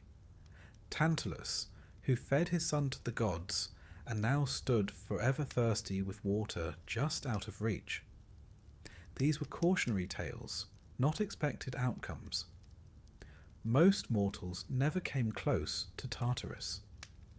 Interestingly, the Greeks didn't have a clear sense of moral judgment at death. There were no commandments, no final tally. Rather, 3 judges, Minos, Rhadamanthus, and Iarchus, sat in judgment, but they weighed lives less by a ledger of sins and more by a sense of balance. Were you just? Did you respect the gods? Did you keep your oaths? And perhaps, most importantly, were you remembered? Remembrance played a central role in their beliefs. The living had a duty to honour the dead, not just at the moment of burial, but year after year. Libations were poured, honeyed wine, sometimes olive oil. Offerings were left at tombs. Names were spoken aloud. The belief was that so long as you were remembered, you were still, in some sense, alive. That's why dying childless was a source of anxiety. Who would speak your name? Who would tend your grave? Without remembrance, the dead might fade further, losing form, losing even their place among the shadows.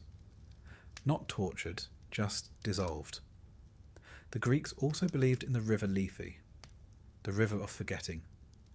Many souls drank from it, willingly or not, to forget the pain of life, to forget themselves. Some believed that this forgetting was necessary for rebirth. Only by letting go of the past could the soul return to the world of the living. But others, poets, mystics, and initiates of the Eleusinian mysteries, believed in another river, Mnemosyne, the river of memory. They whispered that some souls could choose to drink from it instead, to remember, to carry the truth through death and into life again.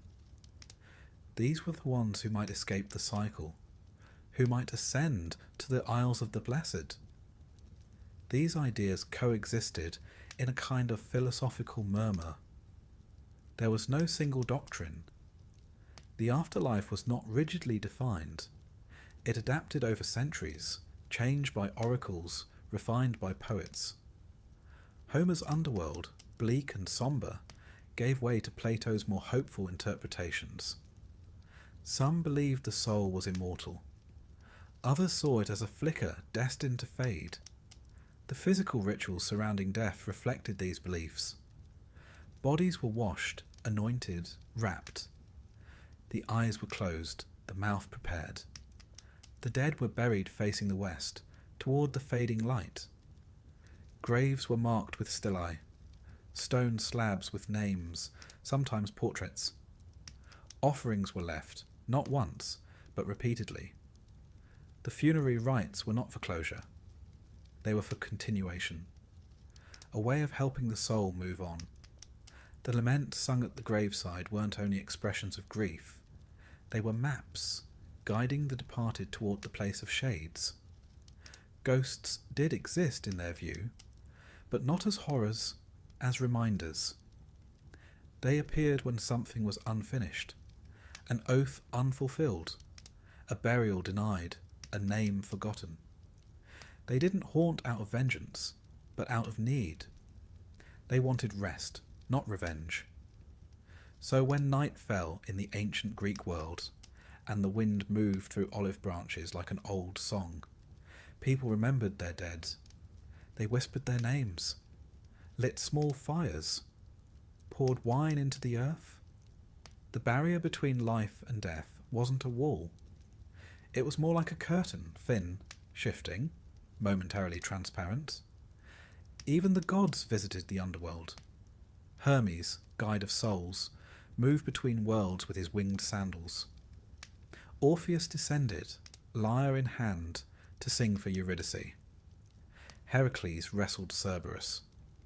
Persephone herself moved with the seasons, her footsteps tracing a map across both realms. And the mortals too carried these maps, not in their hands but in their myths. The stories were not instructions but invitations. They told the living, this is what might await, this is what could be. Not to terrify, but to prepare, to soften the fear, to make death a companion, not a stranger. They did not expect glory, they expected shadows, a return to the earth, a place among the roots. And yet, even there, they believed something of the self endured. The afterlife was not about punishment or pleasure. It was about continuity, a slow descent, a long rest, a possible return. And now, as you rest, picture that world. Not bright, not dark, but muted. A grey field of asphodel, flowers like candle smoke, shapes moving gently, not hurried. A river in the distance, the sound of a slow current. A boat bumping gently against the dock. You're not afraid, you're not alone. This place is neither reward nor sentence. It simply is. Let yourself drift. The wind is quiet, the soul is light, and the story continues. In the gentle hush between death and sleep, the ancient Greeks imagined something more than silence.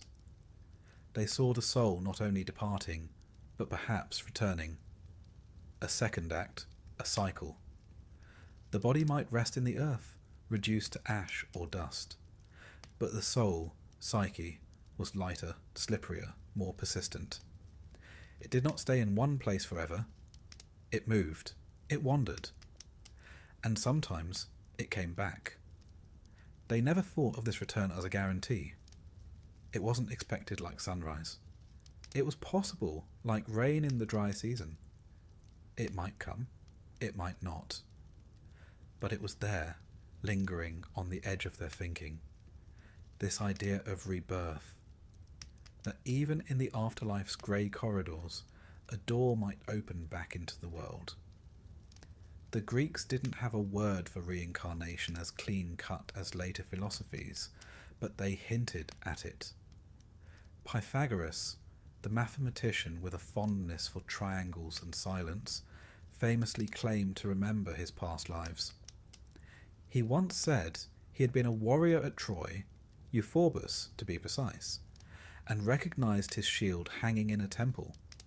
A charming thought, whether or not you believed him.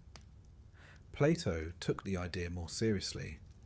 In his dialogue called The Republic, at the end of all that discussion about justice and the soul, he gives us a curious myth, the myth of Ur was a soldier who died in battle, or seemed to.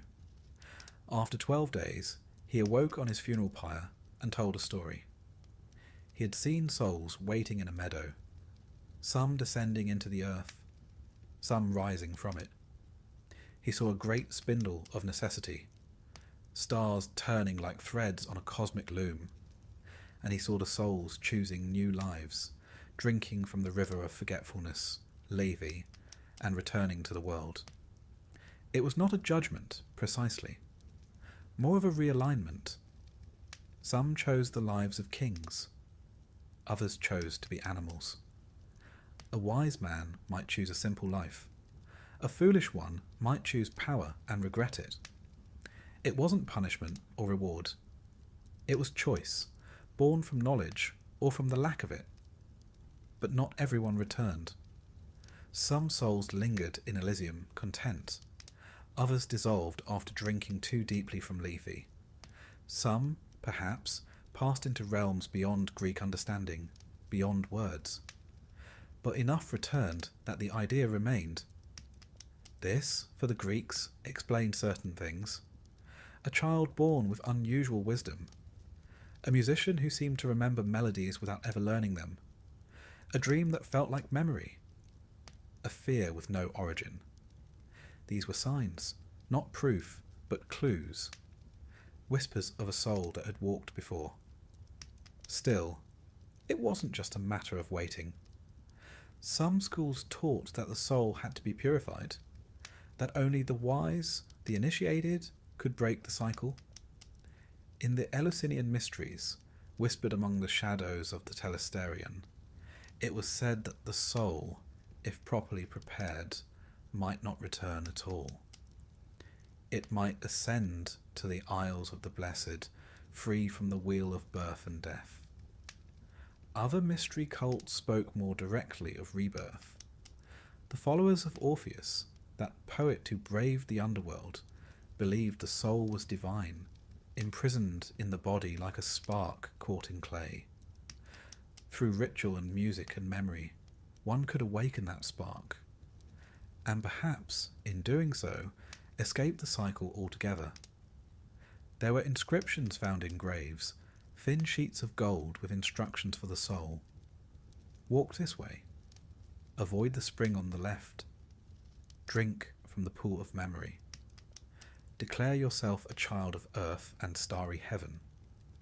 These were not superstitions, they were maps. For those who believed, death was not a full stop. It was a turn in the path. Even ordinary people, not initiates or philosophers, carried these ideas in softer ways. They spoke of children who seemed to know too much, of animals who watched them like they understood, of dreams where ancestors appeared and said things that still hadn't come true. These weren't seen as strange, just the way of things. And so death, while feared, was not the end of fear. It was a gate. And perhaps, just perhaps, another gate stood beyond it, leading back. The idea of returning also shaped how people lived. If one might come back, it mattered what kind of life you left behind. It mattered how you treated others, how you tended to your duties, what lessons you learned. The soul, after all, might have to try again, and again, until it got something right. And if you were to return, would you remember? That was the question. Most did not. Lethe made sure of that. The water of forgetting washed everything clean, but not always. There were stories, rare and fragile, of souls that carried something with them. Not full memory, but echoes. A pull toward a place. A sense of déjà vu. A face that felt familiar before it was known. In this, the Greeks were ahead of their time, or perhaps simply older in their thinking. They didn't need proof. They had poetry. They didn't demand doctrine. They had myth. The idea of returning wasn't meant to be solved. It was meant to be considered. Like a pebble in the mouth. Like a song half heard in a dream. The philosophers debated it, of course. Aristotle, ever the realist, wasn't much convinced. He preferred souls to be more like functions, gone when the body was gone. But even he couldn't fully rule it out. There was always something unaccounted for in the human spark, and in art it persisted. Painters showed Persephone rising again each spring, barefoot in a field of crocuses. Not just because the grain needed a story, but because people needed hope. That even the darkest journey might end in light. That even the deepest descent might be followed by a climb. And so they told stories. A man turned into a swan. A woman born again as a tree. A soul sent back as a wolf. A hero reborn to finish what he started. These weren't scientific claims. They were ways of holding wonder, of keeping the door open just a crack. And if one did come back, the world might feel different, more precious, more fragile, more familiar in a way that couldn't be explained. You might weep at the sight of a field in spring, not knowing why. You might avoid a road without knowing you once died there. You might fall in love with someone whose face you've never seen, but your soul remembers. This is why the Greeks revered memory. Why they made offerings to Mnemosyne, the goddess of remembrance. Why they sang songs of the dead and repeated names aloud at graves. Forgetting was the greatest loss, and memory, the real kind, the kind that lived in bones, was sacred. Even in dreams they found traces of the past, the dead speaking, a childhood that wasn't yours, a fear that came before birth. They didn't try to explain it all.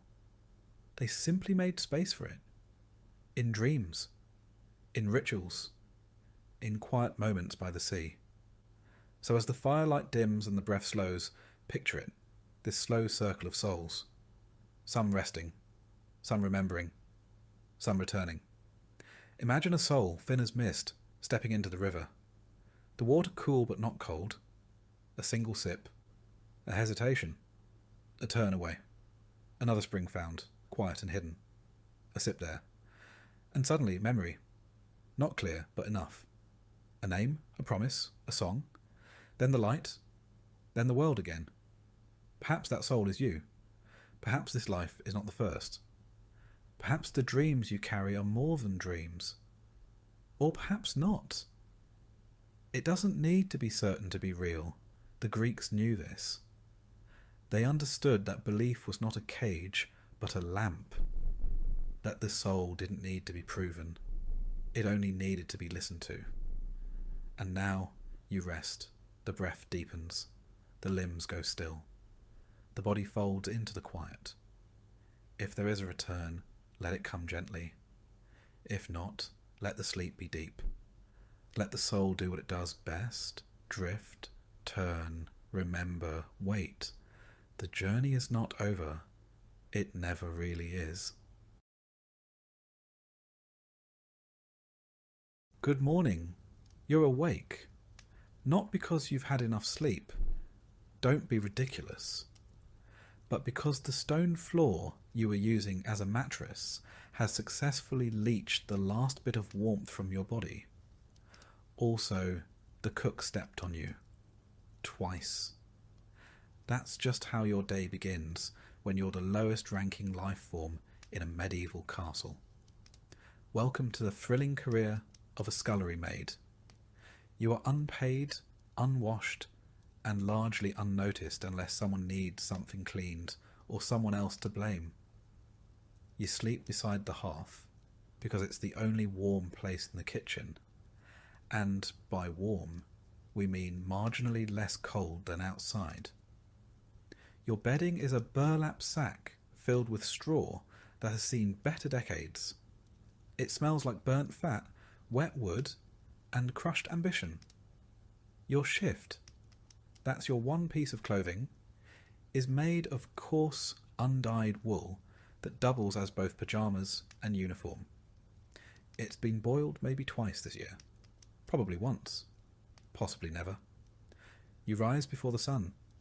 Before the roosters. Before God, it seems. Why? Because everything that needs to happen before the nobles wake, fire, water, bread, cleaning, is your responsibility. Technically not yours alone, but let's be honest, the other girls know how to hide when work is handed out. You haven't learned that trick yet. Or maybe you just weren't born slippery enough. The hearth is dead. The embers have gone cold overnight. That's bad. A scullery without fire is like a knight without armour. Still dangerous, but mostly just pathetic. You shuffle outside into the pitch-black courtyard, barefoot, because your shoes disintegrated last spring, and were repurposed as door insulation. The flagstones are wet and jagged. You gather kindling with hands too numb to feel splinters. Back inside, you crouch by the hearth and begin coaxing flame from damp wood and angry thoughts. Eventually the fire crackles to life, and you hold your fingers above it until they stop resembling corpse fingers. You're now ready for your next task, water. The castle does not have plumbing. It has you. You haul wooden buckets from the well. Gallons and gallons of water, heavy and sloshing, balanced on a yoke across your narrow shoulders. It takes multiple trips. Your arms burn. Your back screams. Your knees wobble like boiled barley. And you haven't even reached breakfast yet. By the time the kitchen staff starts filtering in, yawning, stretching, scratching, you're on your fourth trip to the well. No one thanks you. No one even makes eye contact. You are furniture with legs, that's all. The cook bursts in like a thunderclap, in a bad mood.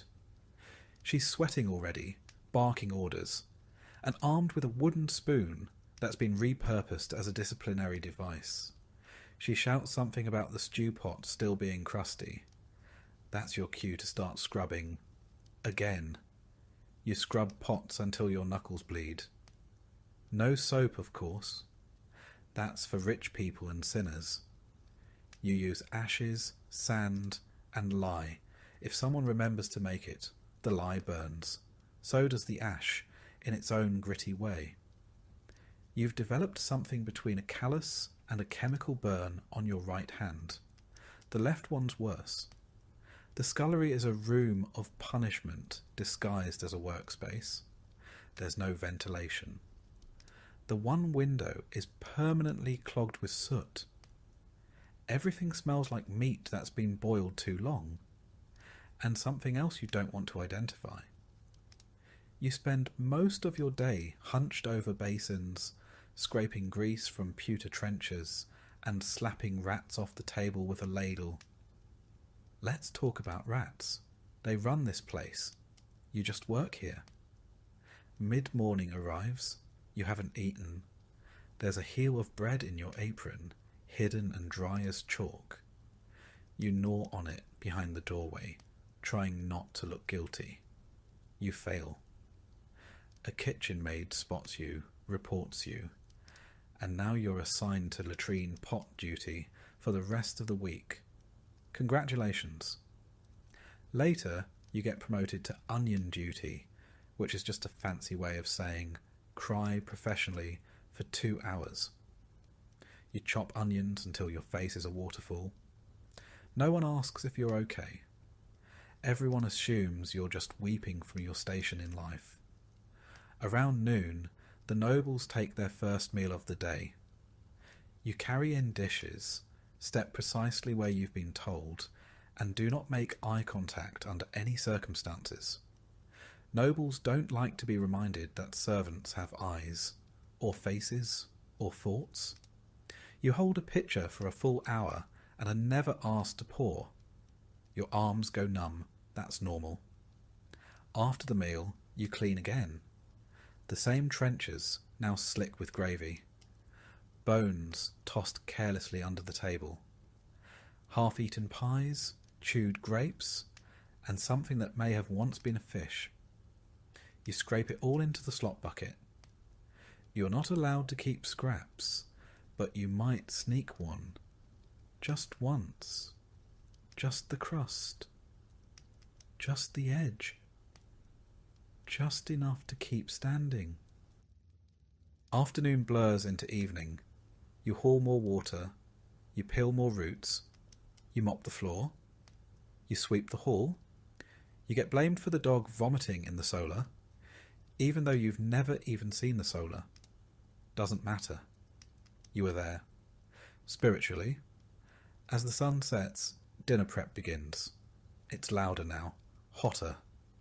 The hearth is blazing, smoke filling the rafters. Someone drops a pot. The cook screams. A fire nearly starts. You slap it out with your apron and keep moving. You're allowed to eat again, this time from a shared bowl passed between 5 girls. The stew is mostly liquid. A floating root, a grain of barley, and a suspicious chunk that might be squirrel. Doesn't matter. You eat it. It's food. Finally, dinner is served to the nobles. You stand nearby again, a background character in someone else's pageant. Your feet are soaked. Your back is locked. You haven't spoken in hours except to say, yes, cook. Sorry, cook. Or, it won't happen again, cook, whether or not you know what happened. Night falls. Dishes again. More scrubbing. Bones stuck to the pan like medieval cement. Your hands are shaking now. Not from cold, from exhaustion. You're dismissed with a grunt. You crawl back to your sack near the hearth. The fire has dimmed to glowing embers. You press close to the stone for warmth. Your tunic is still damp. You smell like smoke, onions, and fatigue. Someone's already asleep beside you. Someone else is crying quietly. You don't ask who. You don't want to know. You lie there for a moment, not asleep, not quite awake, thinking about what came before this. You didn't choose this life. No one chooses to be a scullery maid. You were born into it. Your mother worked in the dairy until her back gave out. Your aunt did laundry until she caught fever from the river. Now it's your turn. You're part of the great medieval inheritance, suffering passed down like a ladle. There's no path up. You don't become a cook. You don't marry the steward. You don't get promoted to lady's maid and learn embroidery under soft candlelight. That's fiction. You grow older. Your hands get worse. Eventually, you're too slow to scrub the pots, and they replace you with someone younger, cheaper, and less likely to fall asleep standing up. So, you pay attention to the little things, the rhythm of the kitchen, the shifting alliances between servants, the unspoken rules of survival. Never correct the cook. Always share the driest part of the bread with the girl who's bleeding. Stay out of the steward's way. If you hear a noble's footsteps behind you, move immediately or risk being trampled. physically or socially. There's gossip, of course, the only currency the servants have. Someone swears the chamberlain is sleeping with the lady-in-waiting. Someone else says he's in love with the choir boy. Someone saw the knight with the red beard eat 5 figs and throw up into his own helmet. That one is probably true. When there's a wedding or a feast, it's chaos. 3 times the guests, 10 times the work, and no time for anything but frantic scrubbing and silent praying. The nobles celebrate, you blister. By the end of those nights, you're not even tired. You're hollow. And then there's winter, the worst of it. You work through your own cough, your own fever. You wear the same shift for weeks, layered with scraps. There are days when the water in your bucket freezes before you can get back to the kitchen. You keep going anyway, because if you stop, someone else takes your spot. And because you've been told that suffering without complaint is a virtue, especially for girls like you. You used to have a name. People used to say it. Now you're just girl. And maybe you there. You're not special. You're not a hero. You're just another invisible cog in the castle machine. And yet, the castle runs because of you. Because you get up before the sun. Because you know how to quiet a squeaky hinge with goose grease. Because you remember which bucket is clean and which one holds the mop water. Because you scrub the pans until they shine like coins you'll never hold. No statue will ever be carved for you. No song sung. But if you disappeared tomorrow, the kitchen would fall apart in a week. You don't sleep well. You twitch. You ache. Your dreams are strange and half-formed. Sometimes of green fields, sometimes of boats sailing away, sometimes of nothing at all. You wake with your mouth dry and your arms heavy. Another day begins. Another day exactly like the last. And no one notices. Except maybe Lord Crumbs. You are the spit boy. Congratulations or condolences. It really depends on how much you enjoy rotating slowly in front of open flame while contemplating your life choices.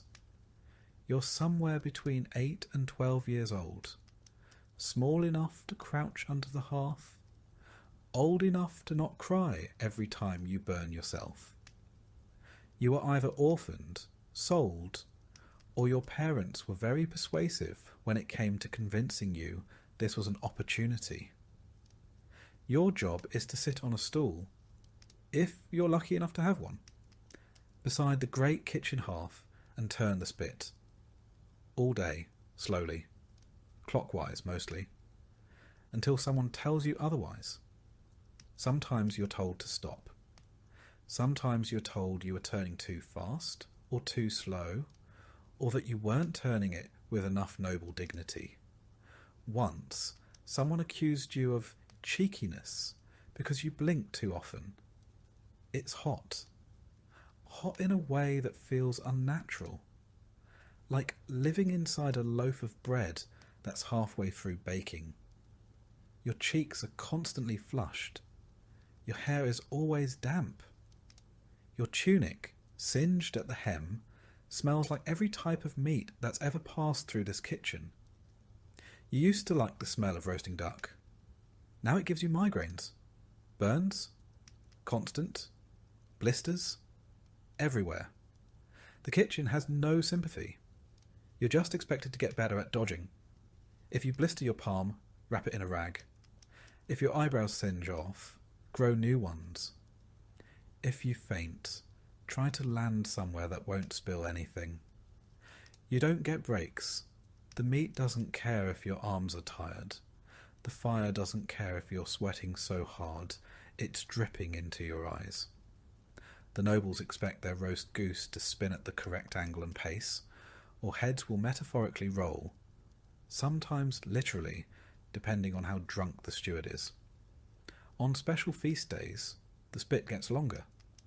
Bigger birds, whole pigs, once an entire deer. It took 2 of you to turn it. Your partner had a lazy eye and a mean streak. He'd let go of the crank at random intervals, just to watch you panic. You haven't seen him in a while. Rumour has it he's been reassigned to the kennels. You hope the dogs are treating him fairly. You sit for hours in the same position. Your knees go numb. Your back knots up. One time, your foot fell asleep so hard you thought you'd gone lame. The steward called you dramatic and threw a turnip at your head. The kitchen is chaos. Shouting, boiling, clanging.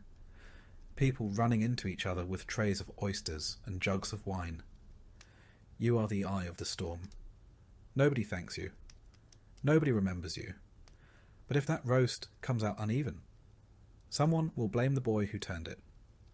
When the meat is finally declared done, you help pull it off the spit. Carefully. The fat sizzles. The grease drips. If you flinch, you get scolded. If you hesitate, you get slapped. Then it's on to the next roast, or the stew, or the pies, or the boiling cauldron that smells like fermented onions and despair. You don't really know what time it is, ever. Your entire life is firelight and hunger. Sometimes, if you're lucky, someone throws you a bone, literally, not a metaphor. A half-gnawed bone with just enough meat on it to pretend you had lunch. You eat it in the corner with your hands, hunched like a little animal, and then go back to turning. By late afternoon, the fire has turned your cheeks red, and your lips dry and cracked. Your hands are black with soot. You've inhaled so much smoke that you cough like someone 4 times your age. You're still rotating. You hear the sound of plates clattering and nobles laughing in the hall above. You'll never go there. You're not allowed. That room is clean and bright and full of soft chairs and white bread. You exist so they don't have to. Eventually, the feasting ends. That doesn't mean you're done. It means you now get to help carry trays of half-eaten meat back down to the kitchen. You don't get to eat it. You carry it. You scrape bones into a slop bucket, rinse goblets, and drag the roasting spit into the scullery for cleaning. It's heavy. Your shoulder aches. You pretend you don't feel the blister bursting under your palm. Someone shouts that the Lord wants a roast prepared for his hounds.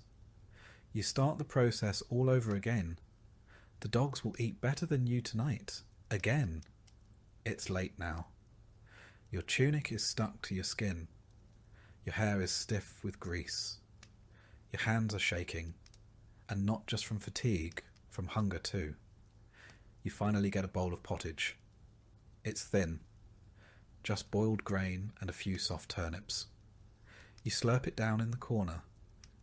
You don't talk to anyone. There's nothing to say. Everyone's too tired to pretend they're people. You clean the tools. Dull knives, the spit, the hooks. Everything must be spotless before the steward's rounds. If he finds a smear of fat, you're scrubbing it with your own spit. If you're lucky. If not, you're on floor duty in the Lord's privy the next day. Night settles like smoke. The kitchen quiets. The last pots clatter into place. The cook finally stops yelling. You sit near the dying fire, too sore to lie down, too wired to sleep. A rat crawls past. You don't flinch. You're too tired to care. You think about your old life before the castle. You were a shepherd's son, maybe? Or your parents ran a mill? Maybe they still do. Maybe they forgot you.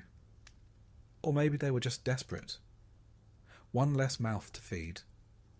There's no path out of this. the best you can hope for is that your burns heal properly and that your back doesn't twist too early.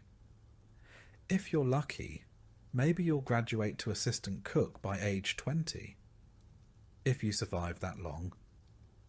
Winter is especially cruel. The castle walls are thick, but the draught still cuts through like a blade. Your station by the hearth should be a blessing. Warmth, light, fire. But it's not warmth, it's exposure. One side of your body roasts, while the other side freezes. You rotate like the meat, a human kebab of fatigue and frostbite. You don't have proper shoes. You wrap your feet in scraps and try not to stand in puddles. When you walk, your knees pop like old door hinges. When you crouch, you wonder if you'll ever uncrouch. There are days your fingers are so stiff from cold and burns you can't tell if you're holding the spit or it's holding you. And your health? You don't have that. Your cough has become part of your personality. Your skin peels from heat rash, then cracks from cold air. You smell constantly of scorched fat, which sounds delicious, but makes people avoid you. You've burned the same forearm so many times it looks like overcooked pork. No one offers a remedy. The apothecary is for nobles. You're told to rub it with pig lard and keep turning. The hierarchy in the kitchen is strict. You are beneath the kitchen maids, beneath the butcher's assistant, beneath the boy who fetches eggs. You are the lowest. Even the dog that begs for bones is higher than you. At least it gets scraps.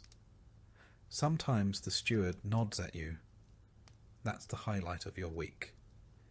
You wonder, not often but sometimes, what your life might look like if you ever left. Then you remember, spit boys don't leave. They either grow up to be other kinds of servants, or they don't grow up at all.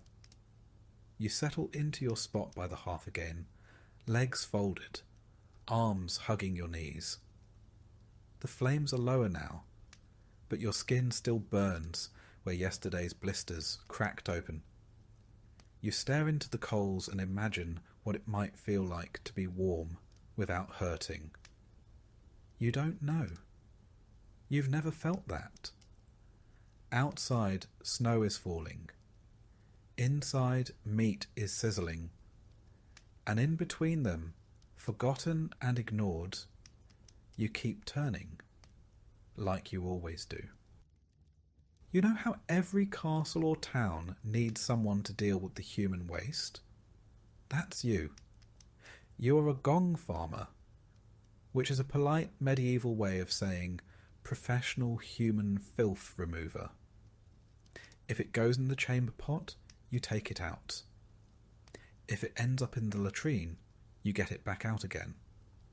You are the bottom of the bottom, scraping the literal cesspit of society. And somehow, it's a real job. One that paid better than some others. But before you get excited, remember, it paid better because no one else wanted to do it. Your shift starts at night. Not because you're nocturnal, but because no one wants to smell or see you during the day. You're banned from public markets until you've bathed. Not that bathing helps.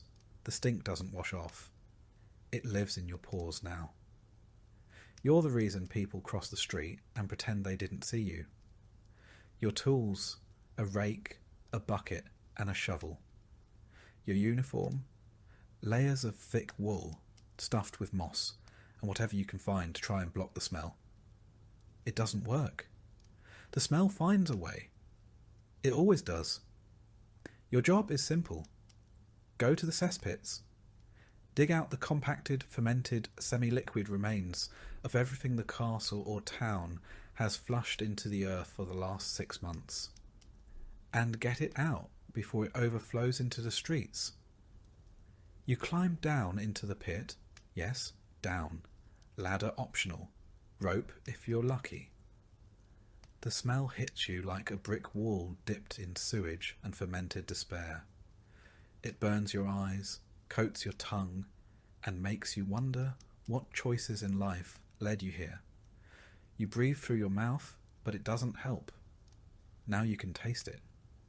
You descend slowly, boots squelching on the moist slope of decomposing waste. The pit is ankle-deep in places, knee-deep in others, and bottomless in imagination. You rake through it all. The recent stuff is bad, but the older layers? That's where the nightmares live. Grey sludge, black crusts, slick masses that burble and shift as if they're thinking about becoming sentient. You don't ask questions. You dig. And what are you digging through? Human waste, of course. Animal waste. Broken chamber pots. Straw soaked with fluids you'll never identify. Bits of food. Bits of cloth. The occasional dead rat. The occasional dead... other thing. Once you found a chicken. You still don't know how it got down there. You buried it with some dignity. Sometimes, if you're lucky, you find coins, dropped from nobles who used the latrine in a hurry. You pocket them. You've earned it. Once your bucket is full, you haul it out. You dump it into your cart, an open wooden box on wheels that creaks like it resents you. You repeat this process 12 times. More if the castle's had a feast recently. And you always do it at night, under torchlight, because the people above don't want to see the cost of their comfort. You work in silence. No one talks in a cesspit.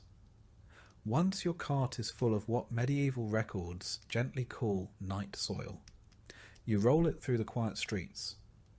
The wheels leave tracks. The air behind you wilts. If anyone sees you, they gag or mutter a prayer. One kid once threw a cabbage at you. You threw something back. You're not proud of it. You head outside the town walls to the dumping grounds, usually near the fields. Because guess what? Waste gets reused. All that filth you collect? It becomes fertilizer. The very same nobles who won't look you in the eye are unknowingly eating vegetables grown in their own refuse. That's what you call medieval recycling. By early morning, you're done dumping, but not done working. You return to clean your tools, which means rinsing them in a pond that's already halfway ruined. You wash your boots, your clothes, your hands. It doesn't help. The stink clings. Your neighbours can always tell what shift you've worked. Some won't sit near you at meals. Some won't even share a table. You try not to let it get to you. You tell yourself it's honest work, important work. If you stopped showing up, the entire castle would flood in filth within the week. You're not a hero, but you're what stands between society and ankle-deep disaster. You eat alone most days. Your bread tastes like ash. Not because it's burned, just because everything smells like ash, and worse now. You drink ale because the water's not safe, and because, frankly, being sober around your own job is a kind of masochism. Winter is the worst. Not because it's cold, though it is, but because everything freezes. The waste freezes. Your hands freeze. Your breath turns to steam, and then to regret. You've got to hack through icy crusts with a shovel just to reach the warm, steaming horror beneath. It's the only time you'll ever see something warm and be upset about it. Summer isn't better. Summer bakes everything. The stench gets airborne. Flies swarm. Wasps show up for reasons you don't understand. You sweat so much it soaks through your shoes. You've tried everything to mask the smell. Vinegar, crushed herbs, even rubbing yourself with mint leaves. All it does is make the stench floral. People joke about you behind your back. Smells like a gong farmer is an insult. Some people assume you're stupid. You're not. You know how to brace a ladder with one leg while hauling 40 pounds of waste up a rope with the other. You know which side of the pit is safer to stand on after rain. You know which torch oils don't explode when dropped into methane pockets. That's science. Or something like it. And here's the kicker. You make more money than most servants. Yep. This is one of the few medieval jobs that actually paid well. Not luxuriously. You still live in a one-room hut on the edge of town. But better than a cook's helper or a baker's boy. Because no one else wants to do what you do, ever. They'd rather starve than crawl through what you crawl through. That's your leverage, your curse, your wage. By night's end, you're done. You drag your empty cart back to the yard. You lean your shovel against the wall. You sit down on a log. Not because it's clean, but because it's there. You sleep outside when the smell gets too bad. Your wife, if you have one, insists. Your kids say you smell like boiled cabbage and sin. You can't argue. They're right. You close your eyes, but the scent stays. It always stays. You smell it even in your dreams. Your hands don't look like hands anymore. The skin is always cracked. The fingernails black from grime. No matter how long you soak them, the calluses stay. You've stopped trying to scrub them clean. The soap costs more than your dignity. You used to be able to smell flowers, grass, firewood, not anymore. Your nose is broken, not physically, but spiritually. All you can ever smell now is rot.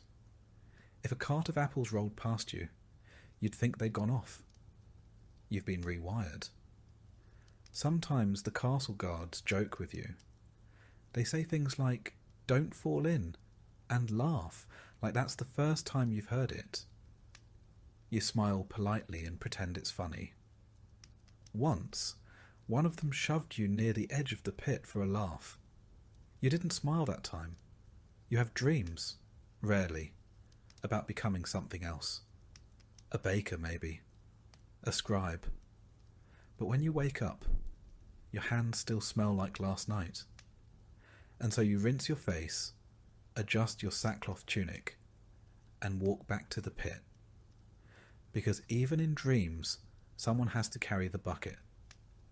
As the sky turns grey and the roosters begin their song, you haul your last bucket, scrape your last shoe, and exhale into the morning. The castle will wake soon, oblivious. The nobles will relieve themselves into gilded bowls, unaware of what happens after.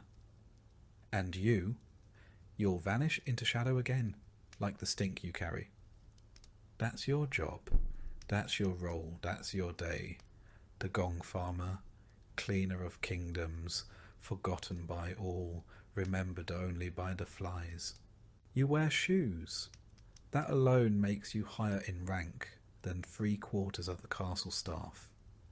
They're stiff leather, curled at the toe, and they squeak when you walk, which is unfortunate, because silence is part of your job.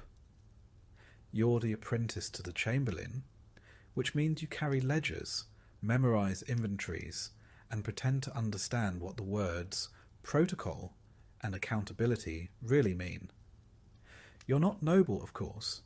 Don't get any ideas. You're a servant, but you're a servant with access. You enter rooms others only clean. You witness things most peasants couldn't spell. You fetch parchment, write numbers, and maintain calm when the countess is screaming that her linens smell like goat. Your day begins before the lords rise. You wake in the servants' hall near the good fire, the one not used for cooking rats or heating piss buckets. You splash water on your face, comb your hair with your fingers, and brush your tunic clean with your own sleeve. Presentation matters. First task, candles. You walk the long hallways, replacing the stubs with fresh tallow tapers. Beeswax is for the chapel and the great hall only. Everyone else gets the cheap stuff that smells faintly of sheep. As you move from room to room, you note anything out of place. That's your second job, to notice. If the salt cellar is low, you write it down. If the wine stock is 2 casks short, you investigate. If the chamber pot in the guest room is full, you find someone else to deal with it. You delegate downward. It's tradition. The chamberlain is already awake, of course. He never sleeps, or so it seems.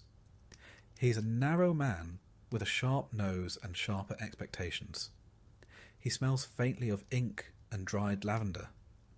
His robes are always spotless, and he always knows when you've made a mistake, sometimes before you make it. He speaks in lists. 2 bolts of woolen broadcloth, 4 barrels of lamp oil, 1 visiting friar with dietary demands bordering on heresy. You nod, write it all down, and pray you don't spill ink again.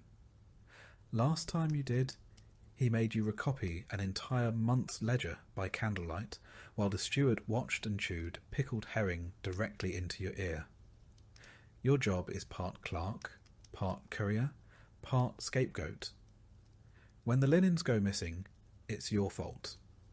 When the firewood is damp, it's your fault. When the Lord's hunting dog defecates in the guest stairwell, somehow, still your fault. Mid-morning is for inspections. You follow the chamberlain through halls and chambers like a silent, scribbling ghost.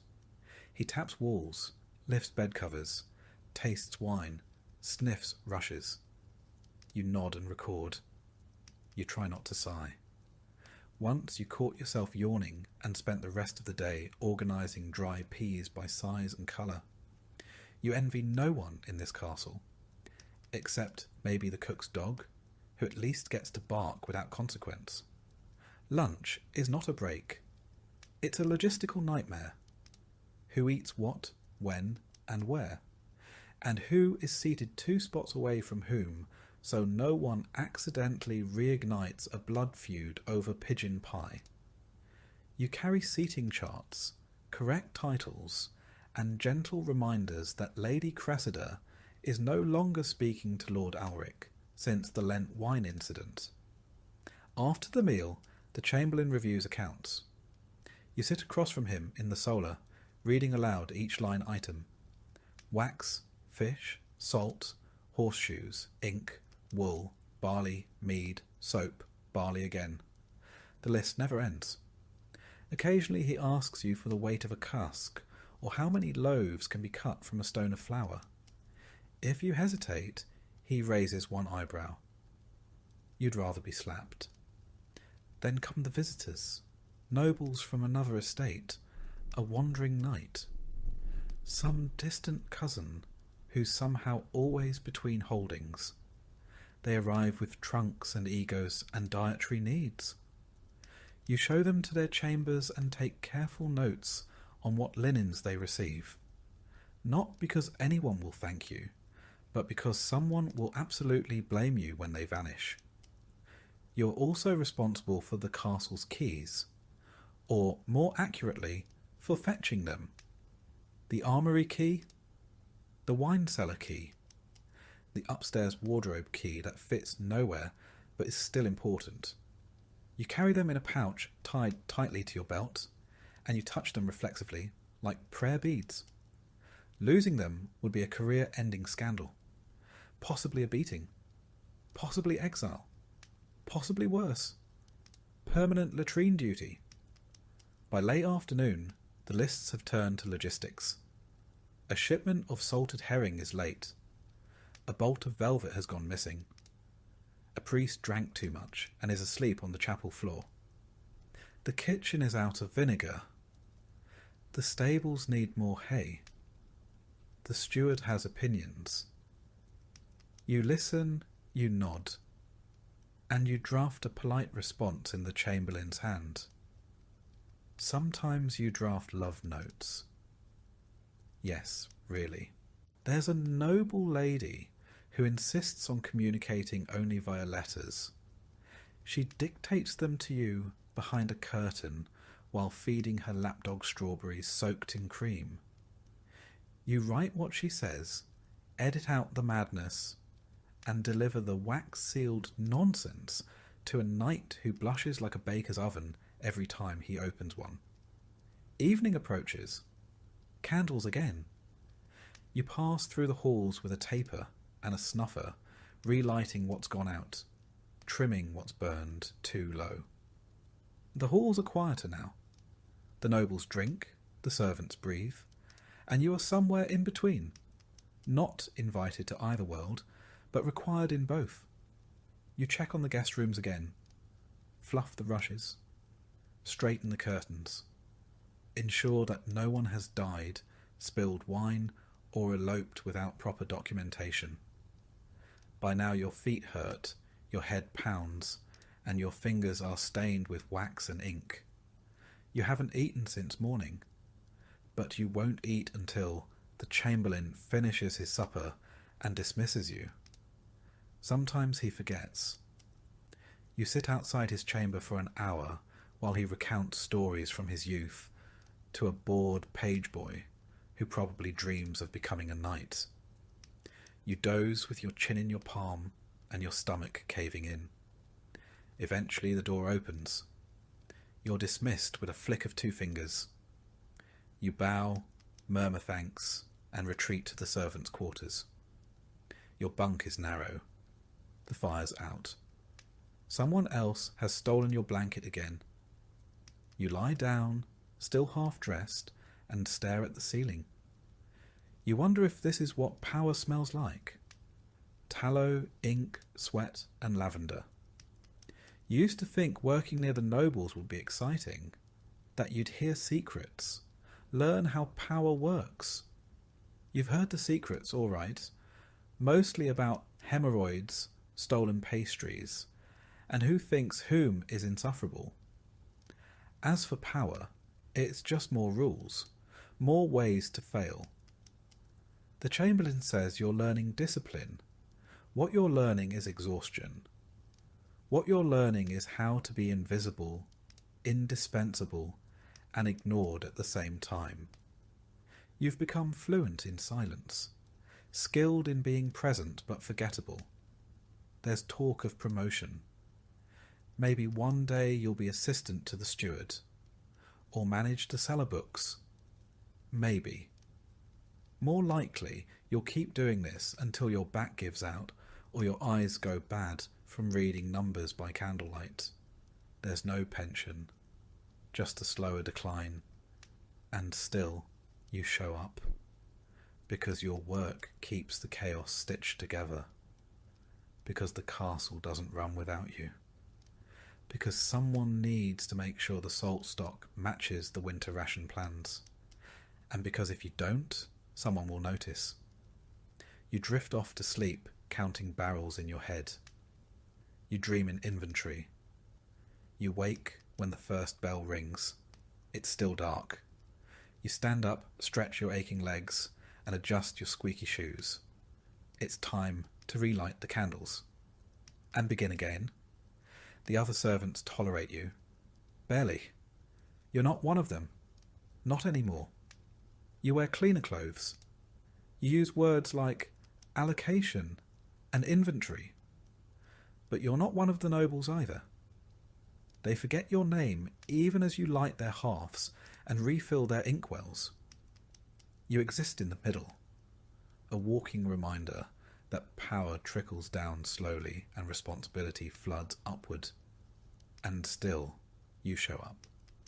Because showing up is what keeps the castle standing. And tomorrow, like today, you'll carry the lists, count the candles, and be blamed for everything that goes wrong. You start your day in a barn that never quite sleeps.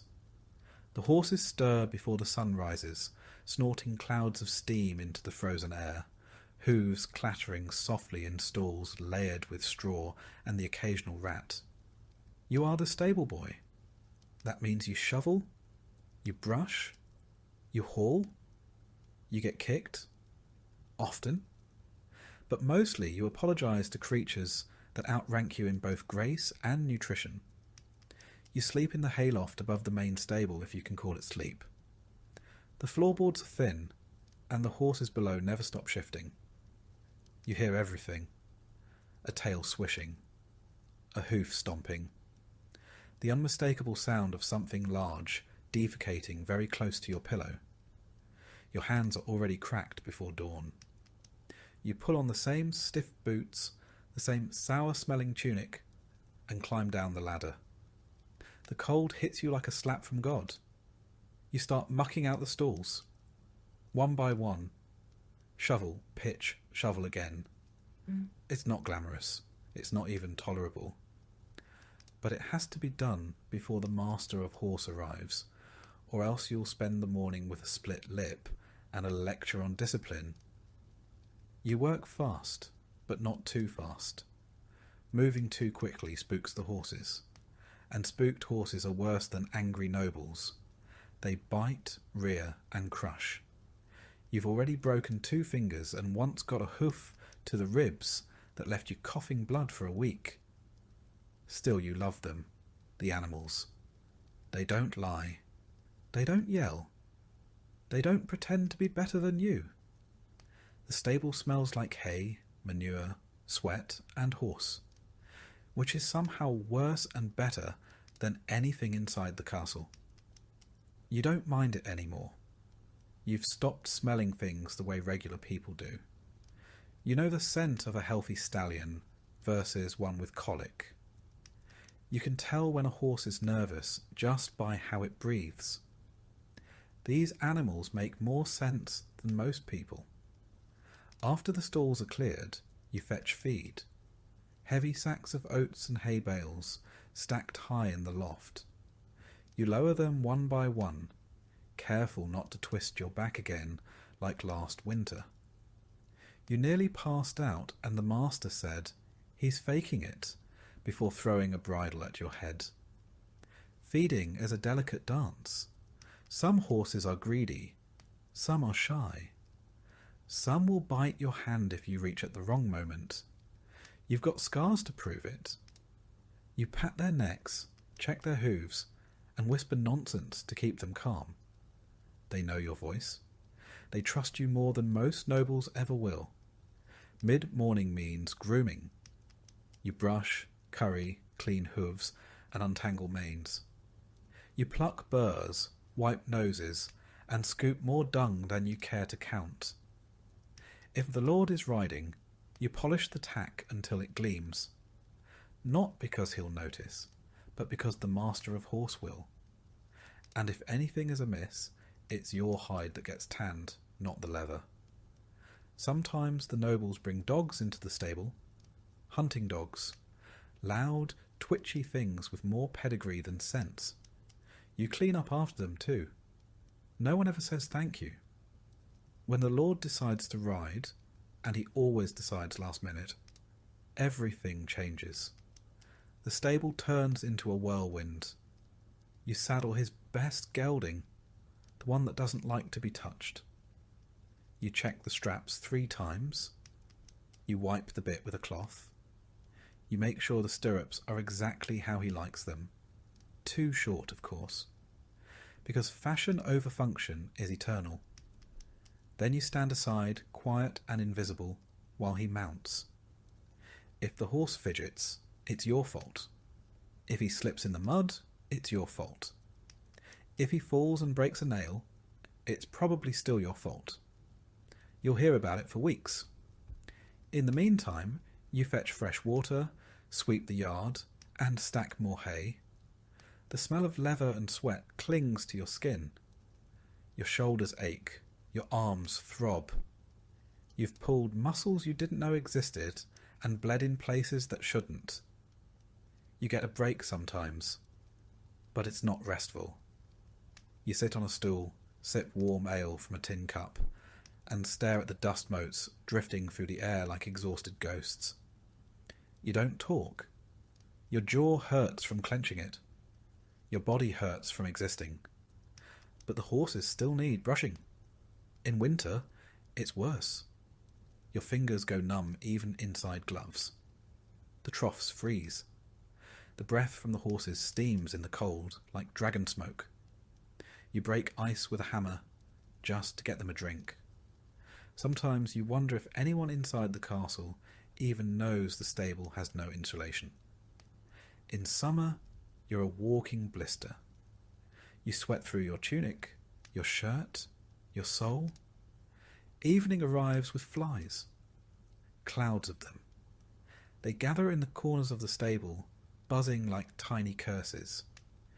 You swat them away half-heartedly while cleaning out the last stalls. One of the older mares has soiled her bedding 3 times today. She's nervous. Bad weather is coming. You feel it in your joints, the way the air shifts. You know before the sky even darkens. You sweep again. You rake again. You scrub the troughs with a fistful of straw and an old brush that lost its bristles 2 years ago. No one replaces it. No one notices but you. The master of horse checks in one last time. He grunts if he's pleased. He yells if he's not. You've learned to measure your day in the distance between his voice and your face. You sneak a few carrots from the feed room. One for the grey mare, who doesn't bite. One for the chestnut, who only bites strangers. They nuzzle your hand with soft velvet noses. It's the closest thing to affection you get. When the sun goes down, you climb the ladder to the hayloft again. Your bed is a pile of rags and straw. It smells like mildew and saddle oil. You lie down in your clothes. There's no point undressing. You'll only have to put it all back on in 5 hours. You listen to the horses breathing. You listen to the wind pressing against the wooden slats. You count hoofbeats in your dreams. You'll be up before dawn. Again, no one at court knows your name. They call you boy, even though you're nearly 17, and your back creaks like a drawbridge. When you pass in the halls, they wrinkle their noses, not because you're rude, but because you smell like a life they don't want to imagine. Still, some nod. The kitchen maid leaves you crusts. The blacksmith grunts a greeting. Once a knight gave you a silver coin because you calmed his stallion before battle. You still have it. You don't plan to spend it. It's proof that you're not invisible. You're not stupid. You know you won't rise high. There's no ladder from stable boy to steward, no horsebrush that turns into a sword. You're not going to become a knight, not even a squire. But you know animals, and that's something. You know how to wrap a wound, calm a foal, and spot a lame leg before it gets worse. You matter in a quiet way. You've seen what happens to boys who can't take it. They leave, or break, or disappear one night after a whipping. No one asks questions. You do your job and keep your head down. In bad weather, the stables leak. In summer, the hay rots. In winter, your breath ices on the rafters. But the horses are still there, waiting, breathing, trusting. And that's enough. Not always, but most days. So you close your eyes, listening to the weight of hooves in straw, the creak of wood, and the soft breath of creatures that never judged you. Tomorrow it starts again. You are the stable boy, and the horses need you. You don't stay for the praise. There isn't any. You stay because the horses know your voice, because they nicker when they hear your boots, because in a world full of orders, lies, and punishments, this is the one place where you're trusted, not for who you are, but for how you move, how you speak, how you listen. And that kind of trust, that's rare, even in a castle. You wake up with a paw in your mouth. Again, it belongs to a turnspit dog. Short-legged, long-bodied, vaguely miserable, like a sausage with trauma. He's sprawled across your straw pallet, snoring softly, his fur matted with kitchen grease, and what might be duck fat. You don't mind. He's warm. And honestly, he smells better than most of your co-workers. You're the turnspit dog keeper, which means you are the invisible, overworked, underfed bridge between noble cuisine and the medieval animal treadmill.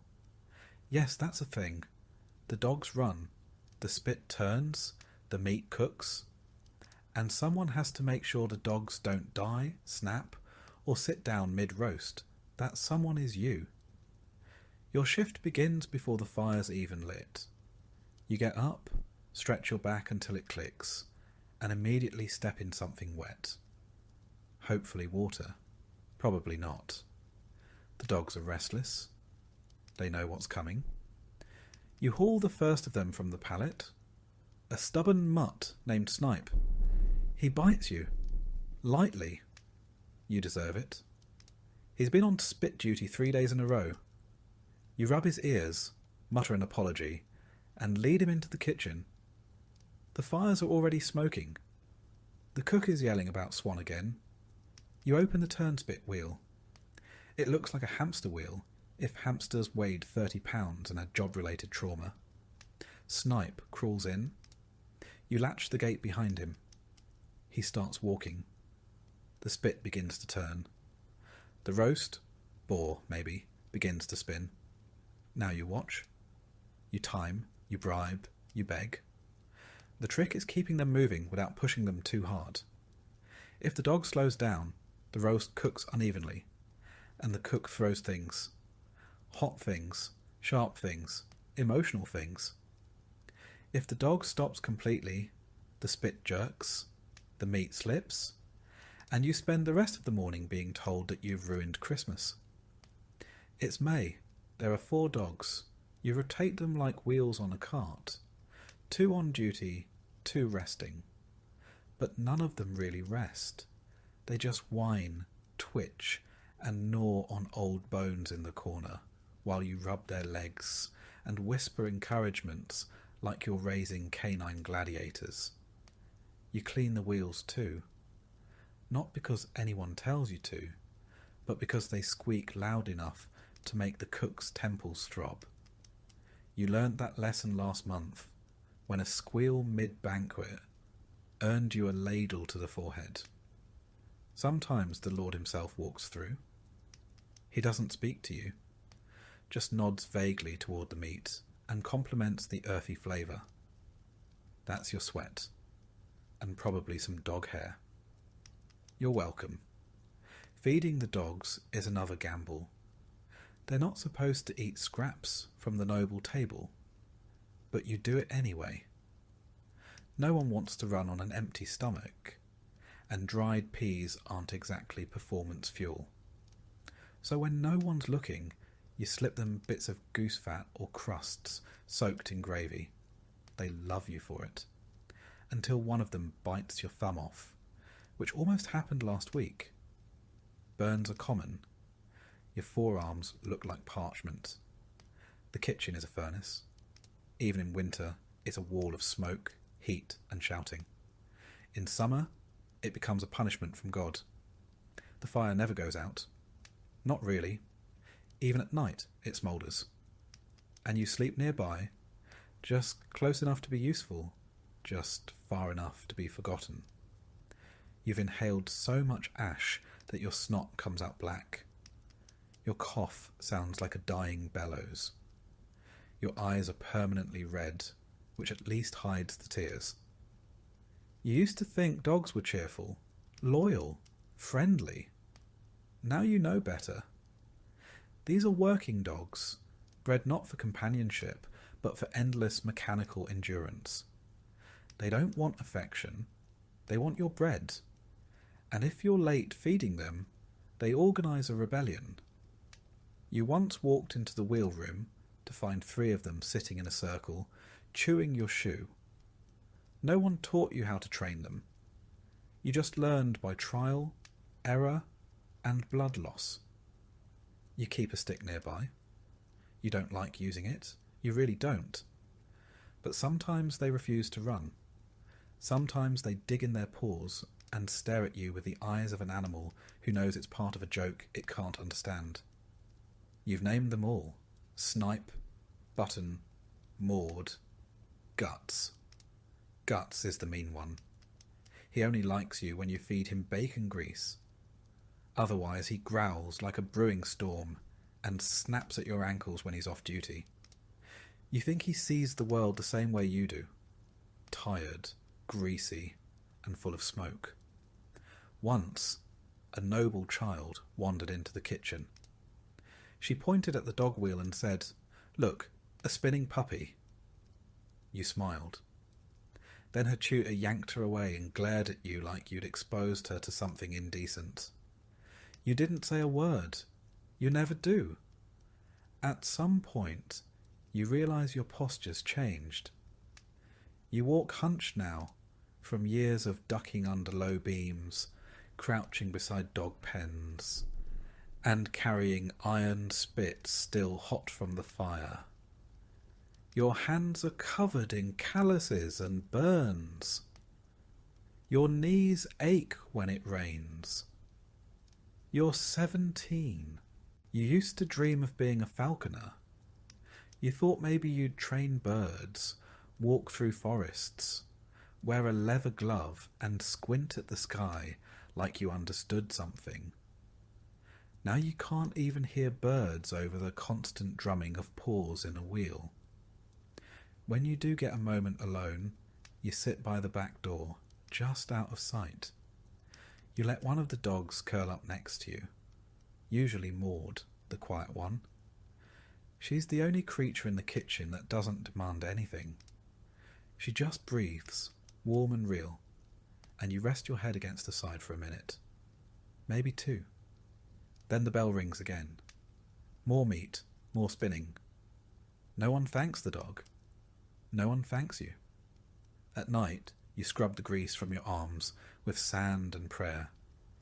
You curl up in straw, listening to the slow pant of sleeping dogs and the lingering sizzle of fat in the hearth.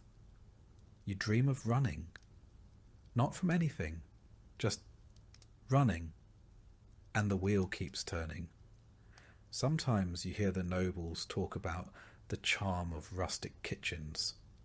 They mean the decor, the roasted swan, the smell of herbs they think came from the garden, and not from the sweat of the scullery maid who harvested them barefoot in the dark. They don't know you exist. They don't know the dogs exist. If they do, they think it's quaint. A detail for the minstrels to include in their songs. The turning hounds of House Wexford, or something equally oblivious.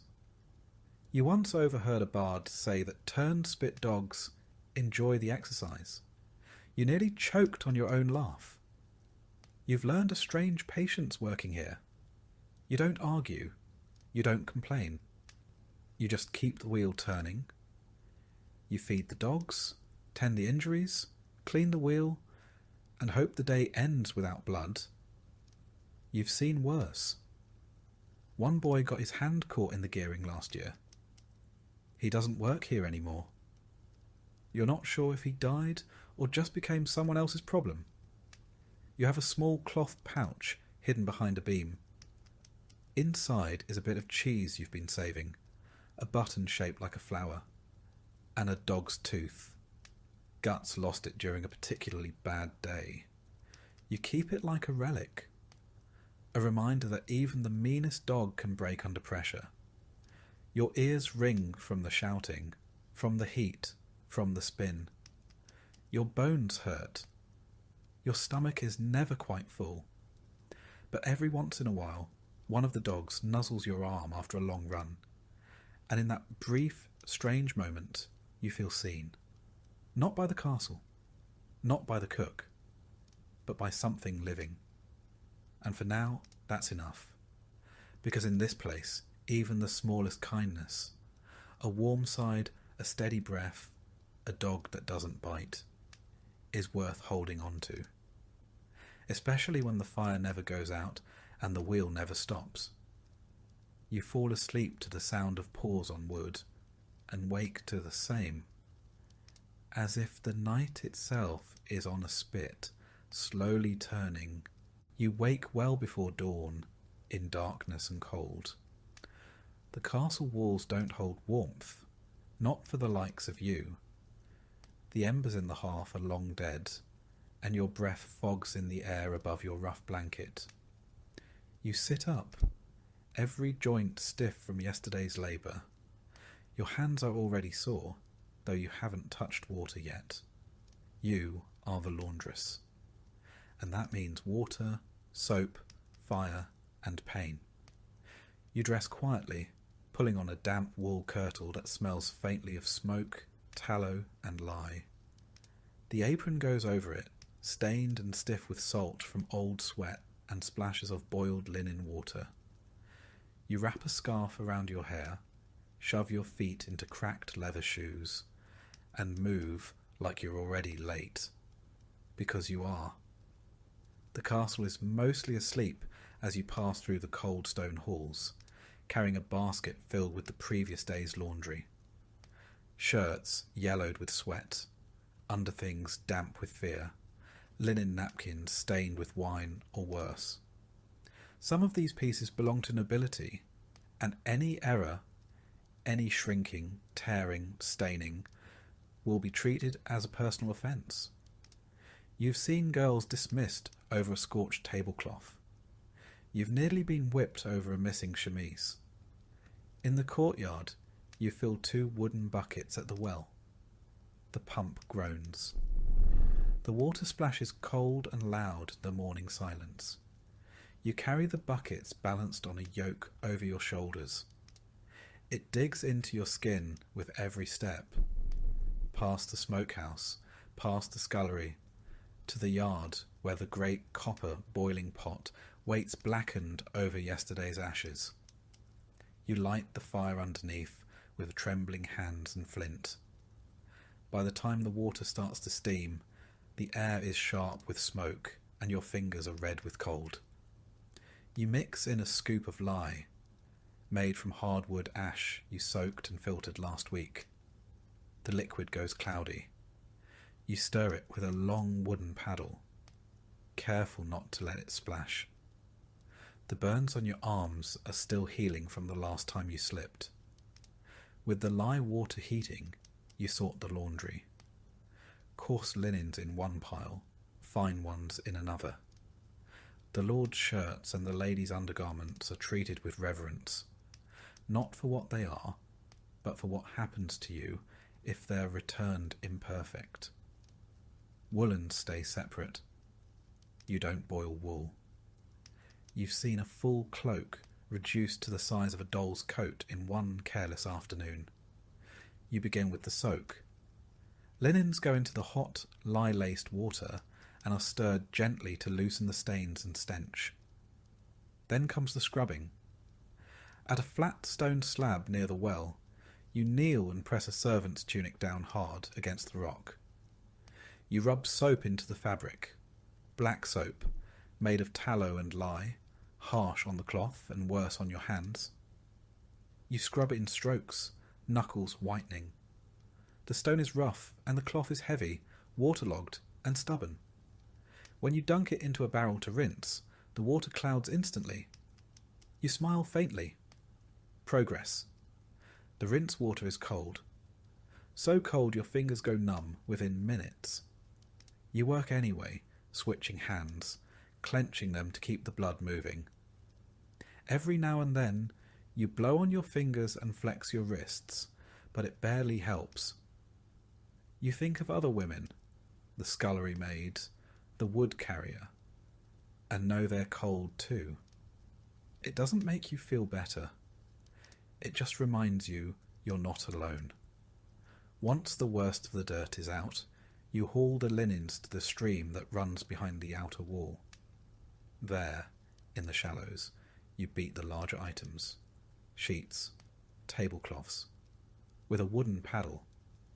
You swing and smack and swing again, the water splashing up your sleeves. Every blow knocks out dirt.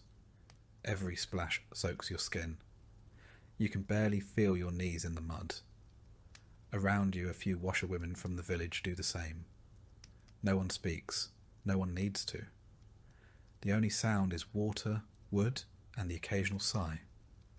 When the linens are beaten, rinsed, and twisted dry by hand, a process that leaves your shoulders screaming, you drape them over bushes or on long ropes strung between trees.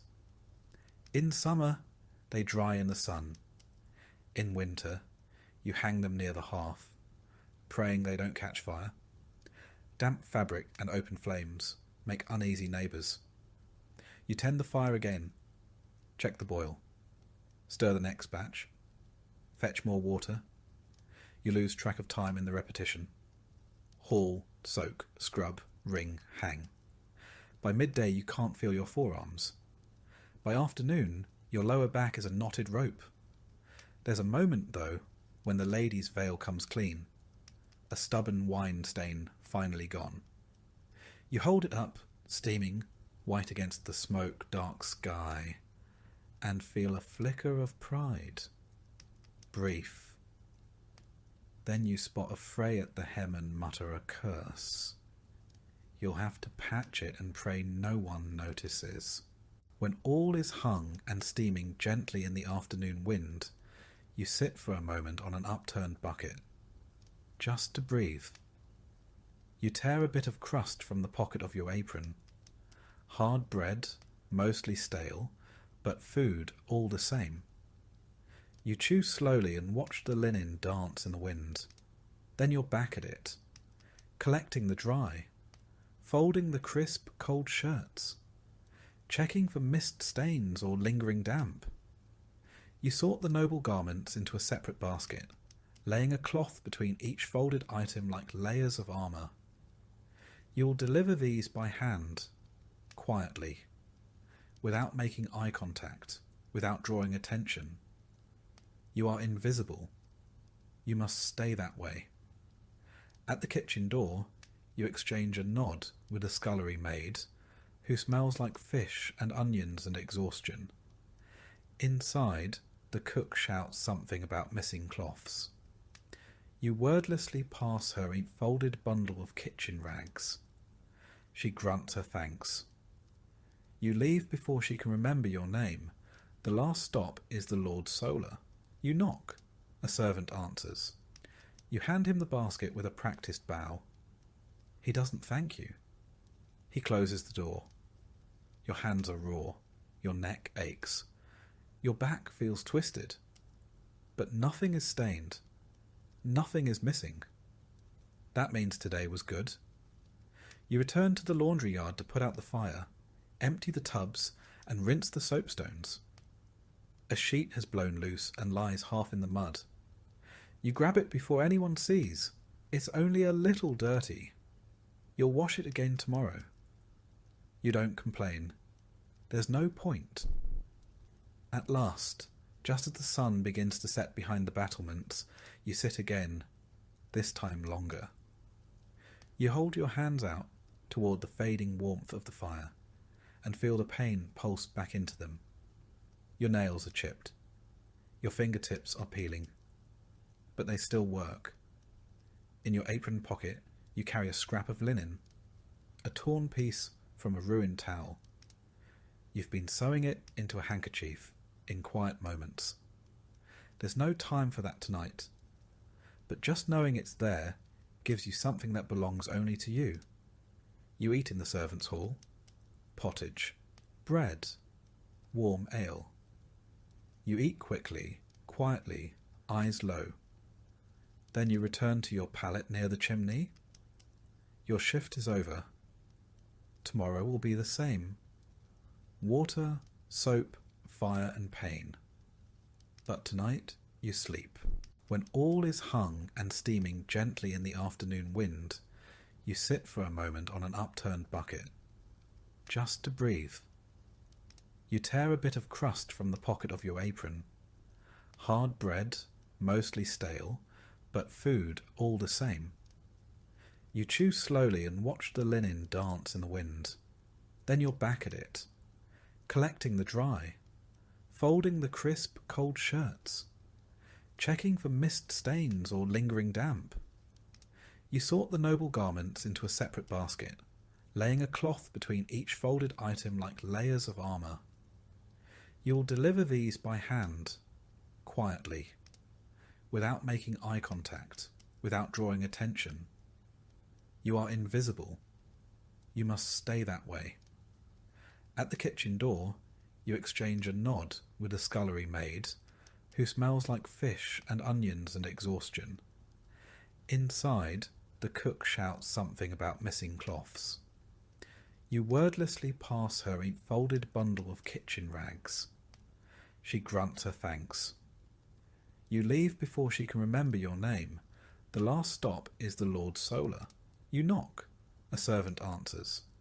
You hand him the basket with a practised bow. He doesn't thank you. He closes the door. Your hands are raw. Your neck aches. Your back feels twisted. But nothing is stained. Nothing is missing. That means today was good. You return to the laundry yard to put out the fire, empty the tubs, and rinse the soapstones. A sheet has blown loose and lies half in the mud. You grab it before anyone sees. It's only a little dirty. You'll wash it again tomorrow. You don't complain. There's no point.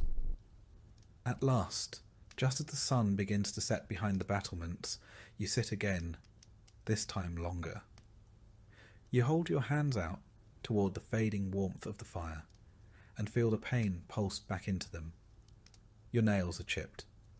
Your fingertips are peeling. But they still work.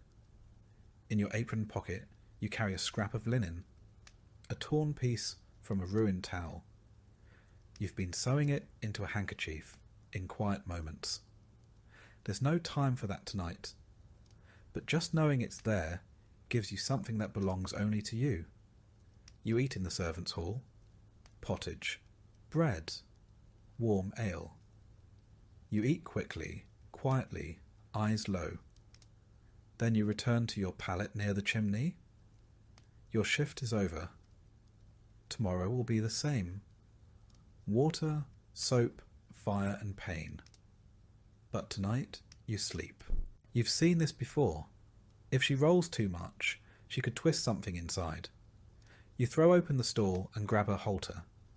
She thrashes, nearly catches your leg, but you hold on. You tug her up, walk her in tight circles. Her eyes roll white. You keep whispering, keep moving. A stable master shows up eventually, curses, and takes over. You step back, shaking. Your arms are covered in dirt and spittle.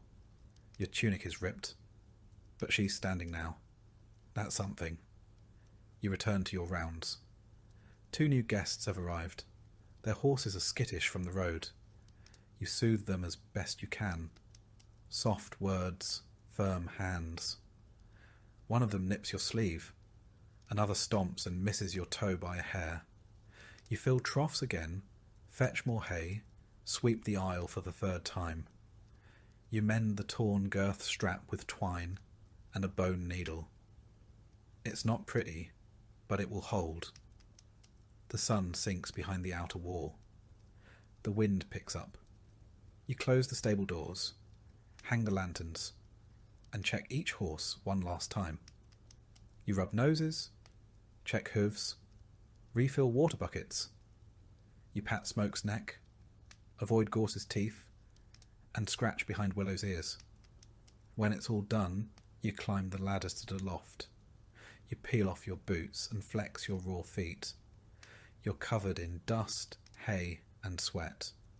But no one was kicked, nothing burned, no horses escaped.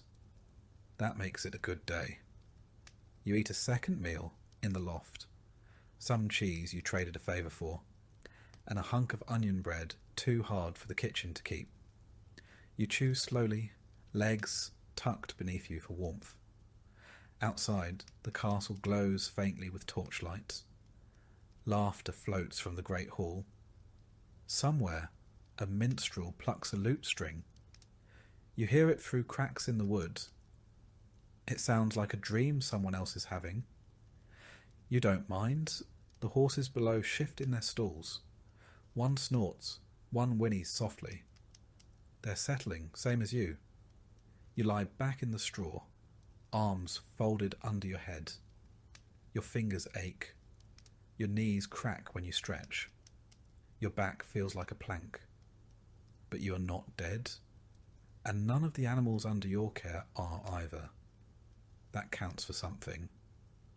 You think about the stories they tell, about knights, kings, tournaments. They all forget the boy who saddled the horse, who mucked the stall, who whispered to the animal that would carry a lord into glory or death. That's fine. You're not here to be remembered. You're here to work, and to sleep when the work is done. The wind rattles the shutters. Below you, hooves scuffle, and slowly, slowly the weight of the day pulls you down into sleep. Your last thought before sleep is of a hoof print, perfectly stamped in the mud, rimmed with frost, still steaming from the warmth of the horse that left it. It won't last. It'll vanish by morning. But for now, it's real. And so are you. You wake with a jolt, the butt of your spear still clutched in one hand. You must have nodded off. Again, but only for a moment. You're sure of it. The brazier beside you is nearly out. Just a few orange coals crackling faintly in the darkness. You rub your eyes, shift your weight on the cold stone bench, and peer through the arrow slit beside you. Still night. Still fog. Still your watch. You're the castle guard. Not a knight, not a soldier. Not a man-at-arms with songs written about him. Just a guard. You stand, you wait, you freeze. And if something goes wrong, you're the first to die. It's your second night shift this week, and your knees already ache. You roll your shoulder, feel the bruise from yesterday's training drill. A wooden blade slammed into your side hard enough to rattle your ribs. The sergeant called it a learning moment. You called it something else, silently. Your job is simple. Watch the gate. Watch the wall. Walk the perimeter when the bell strikes the hour. Report anything strange. And don't fall asleep. You listen for the bell now. Distant. Muffled. Probably 5 hours till dawn. The wind whistles through the murder holes overhead, sharp and steady. You pull your cloak tighter. The wool is thin and doesn't help much, but it's all you're issued. Your breath fogs in the torchlight, curling into the stillness like smoke from a dying fire. You stretch your legs and walk a slow circle around the gatehouse interior. The stone floor is slick with old condensation and soot from the torches. You know every crack, every uneven flagstone. You've paced it too many times to count. At the outer parapet, the wind hits harder. Your cloak flaps against your legs. The courtyard below is quiet. A lone dog sniffs around the kitchen door.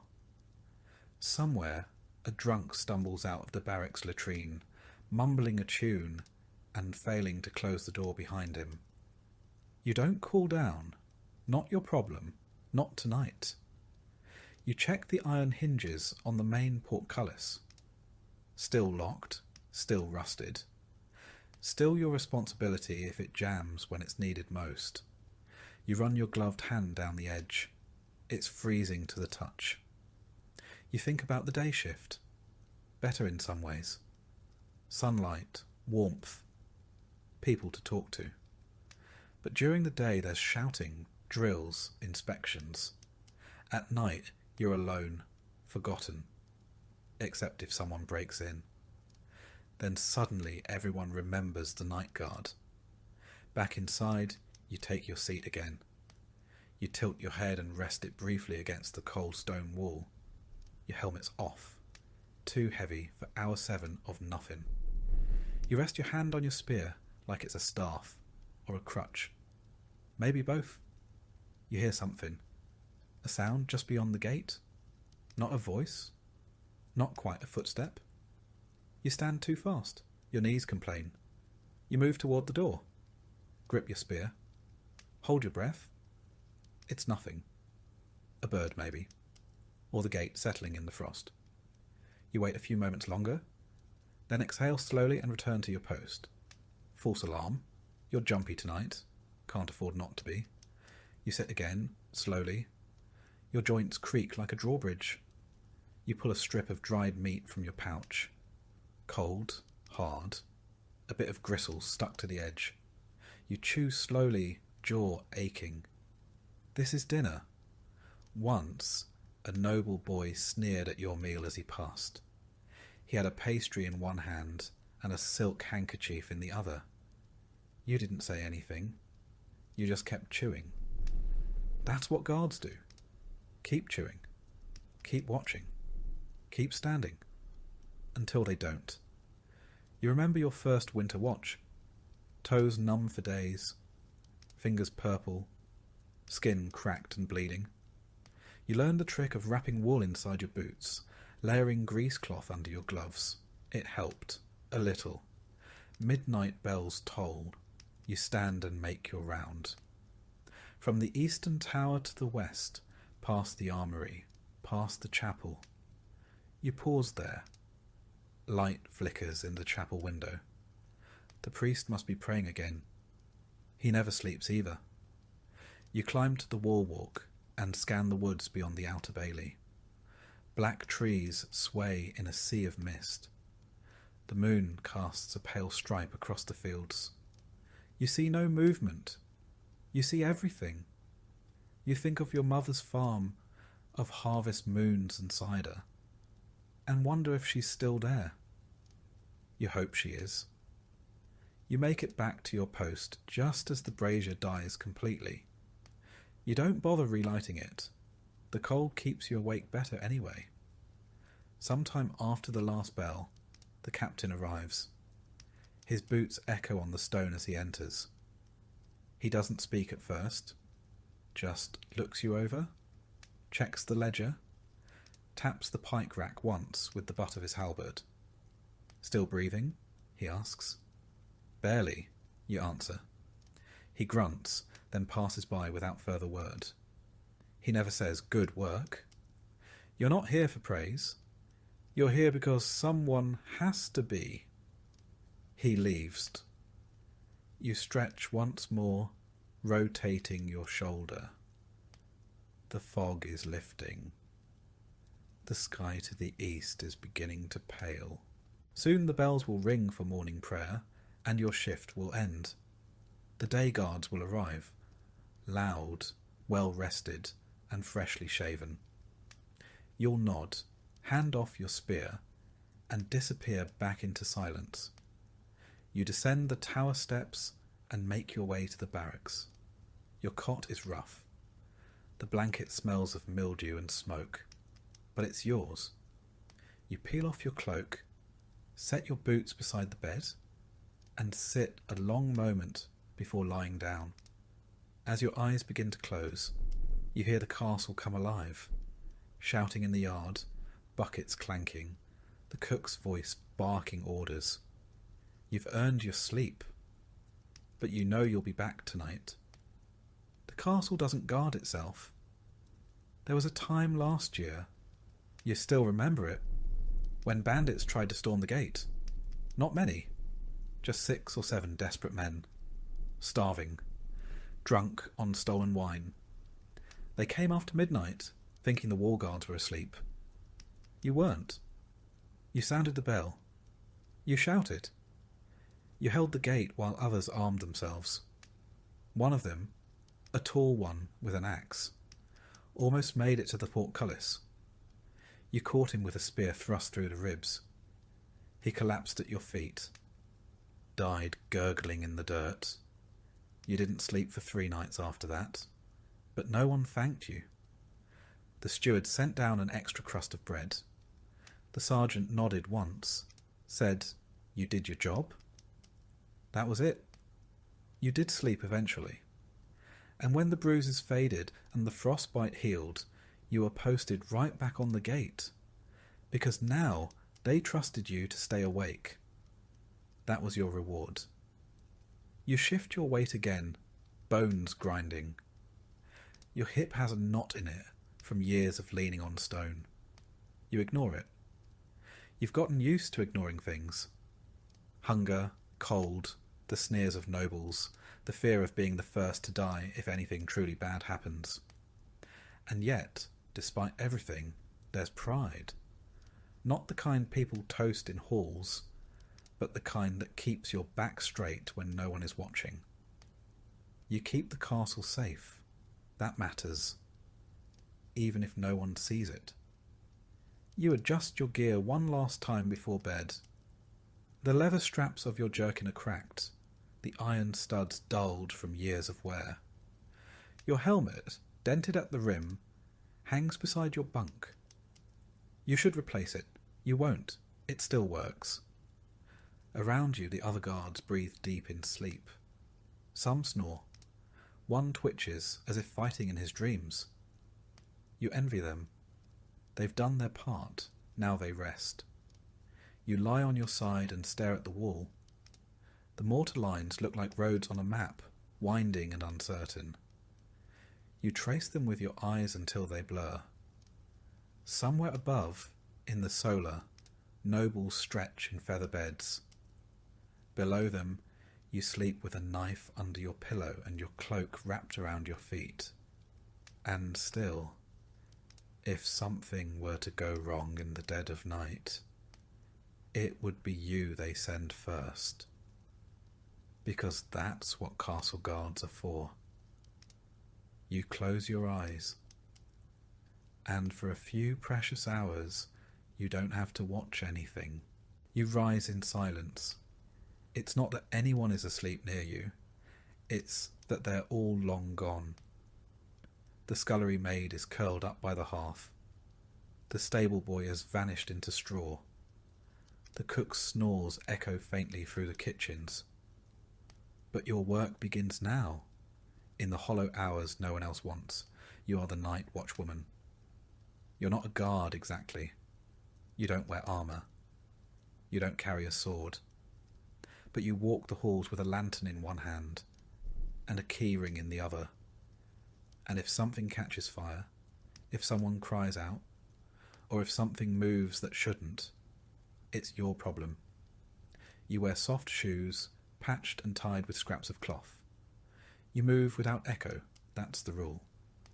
Your dress is wool, thick and plain, with extra layers underneath, because the corridors at night are cold enough to crack teeth. Your lantern clicks once as you light it. The tallow candle flickers, casting long shadows across stone. You check the nursery first. 2 noble children, sleeping fitfully beneath embroidered quilts. You don't know their names. You know when they have fevers, though. You know which one wets the bed. You straighten the blanket and leave without a sound. Next, the hall of tapestries. Grand scenes of battles and blood and glory. You pass them slowly, your flame dancing in the glassy eyes of long-dead knights. Something creaks behind you. You don't turn around. Just keep walking. You're not paid to be scared. You pass the library next. It's locked, but you check the door anyway. The last time it was left open, rats chewed through a manuscript, and the steward barked about it for a week. You jiggle the handle. Firm, you move on. The chapel is quiet. A votive candle still burns at the altar. You pause to snuff it, not out of irreverence, but caution. Last winter, a stray ember nearly caught the drapes. You touch the iron candlestick to make sure it's cold, then continue. You climb a narrow stairway, lantern held high. Your legs ache. This is your 3rd round tonight, and the castle isn't small. You walk with purpose, not hurried, not slow. Your ears stay sharp. You hear the creak of wood, the scuttle of mice, the faint drip of condensation off stone. You know every sound the castle makes. What's normal? What isn't? In the east wing, you find a window open. That's not right. It's latched from the inside during supper hours, and no one has reason to open it now. You set your lantern on the floor and close the window quietly. You don't report it. The steward doesn't believe in ghosts. You do. You check the laundry room next. Rows of steaming linens hung from rafters earlier are now stiff with cold. You tug one cloth down, a noble's cloak. Someone left it too close to the wall torch. The hem is singed. You sigh. You'll fix it yourself before anyone notices. You take the cloak with you, folded under your arm. You'll mend it in the still hour before dawn, when the fire is low and your fingers shake from exhaustion. The kitchen corridor is next. A pot left on the hearth still steams faintly. You lift the lid. Onion broth, thin and sour. You dip a crust of bread into it, careful not to take too much, just enough to feel like a person again. You don't eat with the others. You're not on their schedule. No one saves you a plate, but you've learnt which shelves hide a wedge of cheese or a shriveled apple. The cook pretends not to know. Maybe she pities you. Maybe she once walked these same halls. You check the stair to the Lord's Solar. You do not go up. You're not permitted. That's where the other world lives. The world with feather beds and warmed slippers and voices that ring with command. You just watch it from below. You head toward the servant dormitory. A baby cries behind one door. You knock gently. A mother opens, bleary-eyed. You pass her a flask of warm water. She nods, thanks you without speaking. You leave her to it. Sometimes, when the castle sleeps, the walls feel alive. Not haunted exactly, but heavy with all the lives passing through them. The floor beneath your feet was scrubbed by 1,000 women before you. The stone arch above you was carved by someone who's been dust for centuries. You don't feel small, you feel connected. That's what keeps you moving. You take your final round just before dawn. The lantern is low now. You tilt it to coax out more light from the stub of candle, but there's not much left. The flame flutters, casting dancing shadows along the hallway walls. You pass through the lower storerooms, eyes peeled for anything out of place. This is where the rats come, where a spark could start a fire that would eat the whole castle. You pause by the armory door. It's cracked. That's wrong. You step inside, heart quickening. You don't have a weapon, just your keys, just your voice. You scan the racks.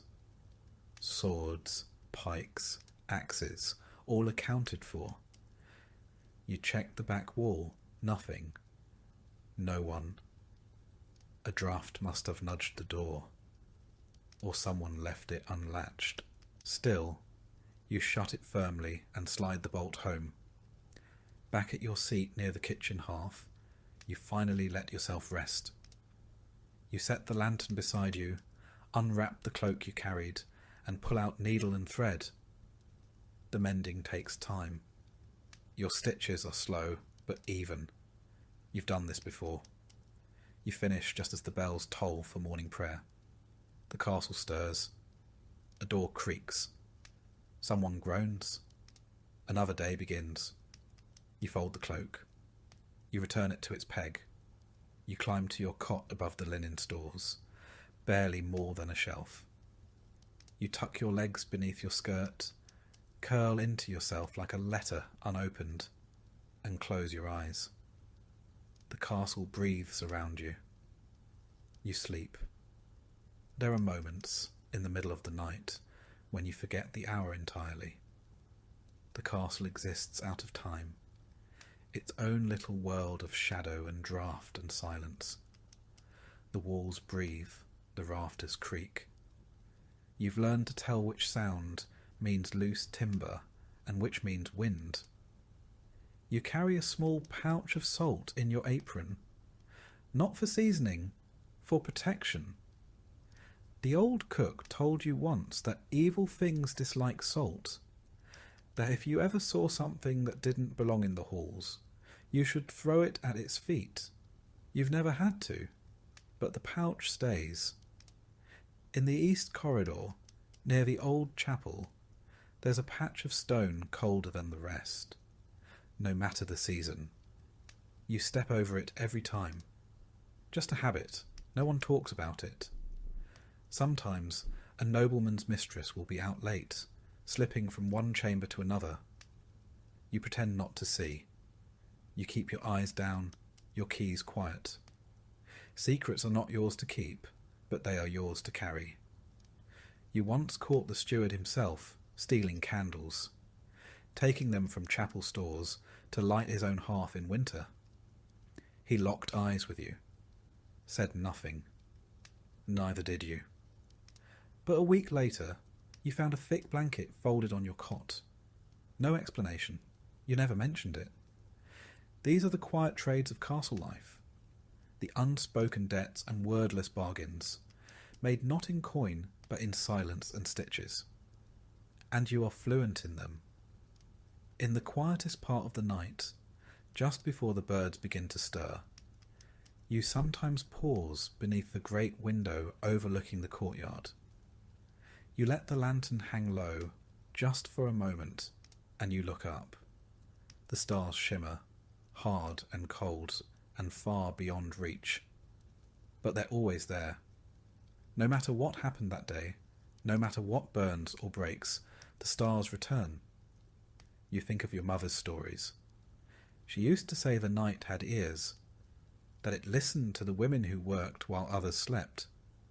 And maybe it does.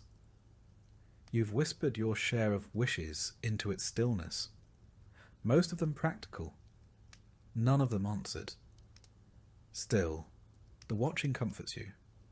You take a slow breath, stretch your aching arms, and begin walking again. The same halls, the same locks, the same long shadows. Because someone has to.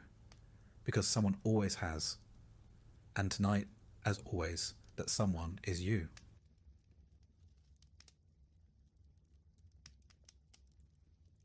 They tell me I came into this world on a cold morning in late November, though calendars didn't mean much in the village, unless it was planting season or a saint's feast. My mother gave birth to me on a pile of straw near the hearth, while my eldest sister threw more dung onto the fire, and my father muttered something about it being another mouth. It was my third sister that cut the cord with a knife we usually used for cheese, and then they wrapped me in rags that had once belonged to a cousin who died young, like most cousins did. It wasn't a dramatic affair, just another baby in a hut, already echoing with the coughs and snuffles of too many children in too little space. You don't get a name right away. That was superstition, mostly. A good portion of us never made it past the first few weeks, so it was bad luck to grow attached too soon. Half the village had buried a baby at some point, and the churchyard was dotted with tiny, unmarked graves, soft earth for short lives. So they waited a while, watched me closely, and only after I had survived my first bout of fever was I baptized by Father Oswin in a cold font that smelled faintly of mildew and sheep's wool. I don't remember it, obviously, but I do remember him years later. Crooked nose, holy breath, and a stare that could curdle milk. They called me Thomas, after an uncle who'd been kicked by a mule and died half an hour later. Names came from saints or corpses, sometimes both. My first bed was a wooden cradle stuffed with hay and lined with old cloths. It sat by the fire, if we had one going, or near the hearth's ashes if we didn't. Our house, if you can call it that, was made of timber and wattle and daub, with a thatched roof that leaked every time it rained harder than a drizzle, which, in England, was most days. The floor was earth. Real earth. It got swept occasionally, mostly with a bundled switch of twigs, and only when we'd stepped in something that shouldn't have been in the house to begin with.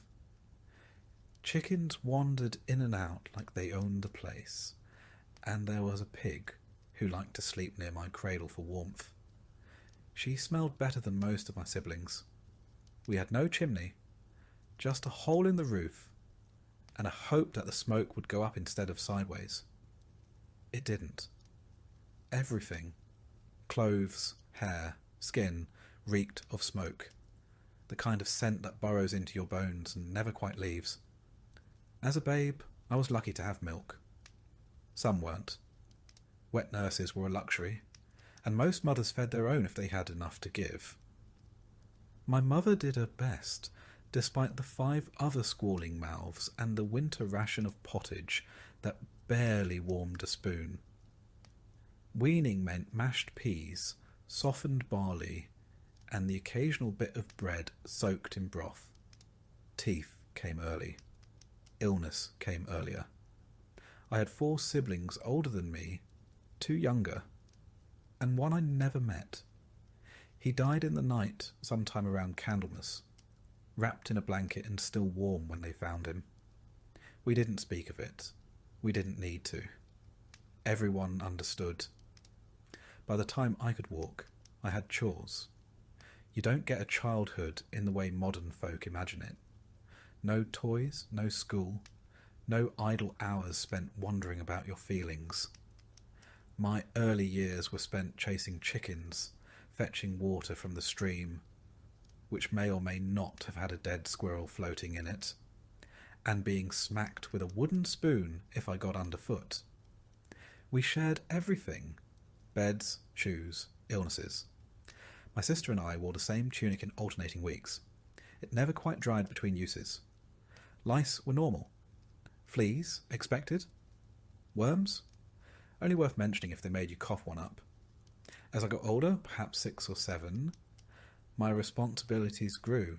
That's about the age when you're considered halfway useful. I'd help muck out stalls, scare off crows, and carry baskets of turnips so heavy I could barely see over them. Okay, my hands grew calloused before I ever held a quill. Not that I ever did. Some children, in towns or in the manors, were apprenticed or sent to monasteries. Not me. My fate was the fields, just like my father, and his father before him, back when England was mostly forest, and people still thought Vikings might show up on a Tuesday. There was a rhythm to peasant life. Seasons dictated everything. In the spring you sowed. In the summer you tended. In the autumn you harvested. In the winter you tried not to die. Simple. But even as a child you noticed things. The way the village held its breath during childbirth. The way people crossed themselves twice when smoke rose too thin from a neighbour's chimney. The way old men looked at the horizon like they expected something bad to walk over it. And often something did. We played, of course. Children always do. Games with sticks and stones, foot races, mock battles with straw swords.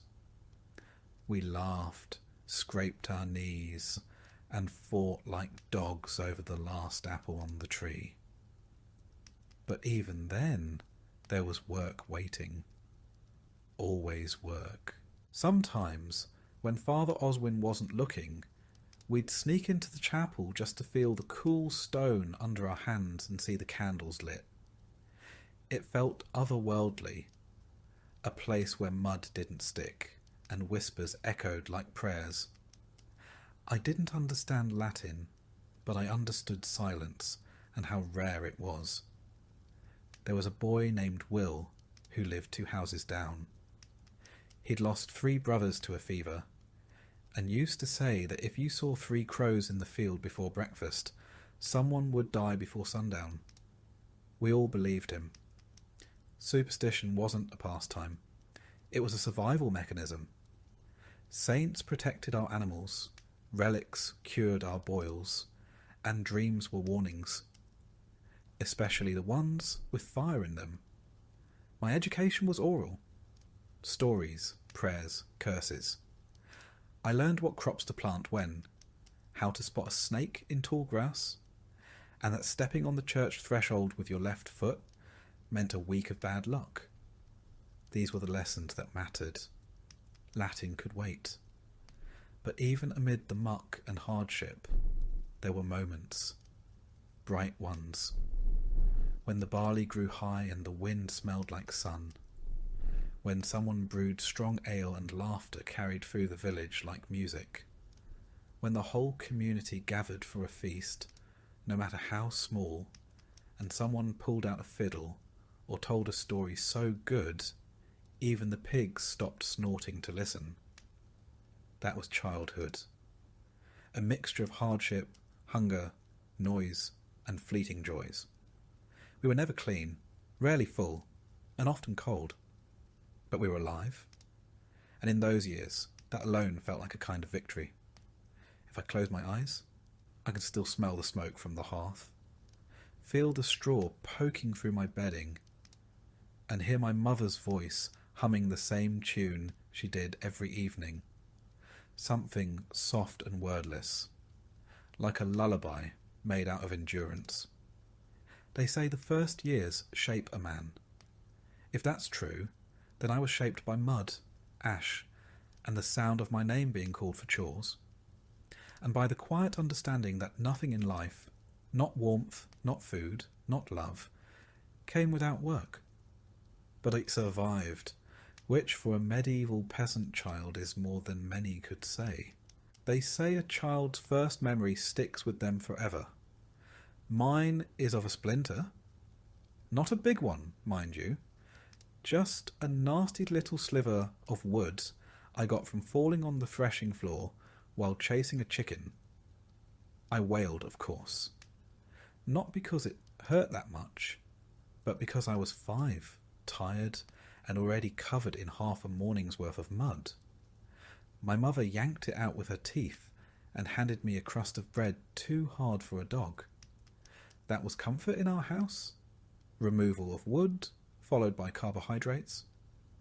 In medieval England, childhood was less a protected phase, and more a short, muddy ramp-up to full exhaustion.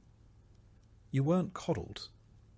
You were taught, not through books or lessons, but by watching, copying, and occasionally getting swatted with a ladle if you did something particularly dim. I don't remember a time without work. By the time I could form sentences, I could carry water. A small bucket sloshing down my legs. By 5, I was feeding chickens. By 6, shooing crows off the barley. By 7, I was sent with the other boys to learn the fine art of not standing where the oxen are trying to walk. We called it learning. Today you'd call it survival training. Most of our day revolved around the needs of the house and field. Morning started early. Before the sun, if it was harvest season. We'd be woken not by roosters, but by my father's boots slamming the door shut behind him as he headed out. Our breakfast was cold pottage or leftover bread if the rats hadn't gotten to it first. No one asked how you slept. No one cared. The day didn't wait for dreams. We didn't have toys, at least not ones you'd buy or make on purpose.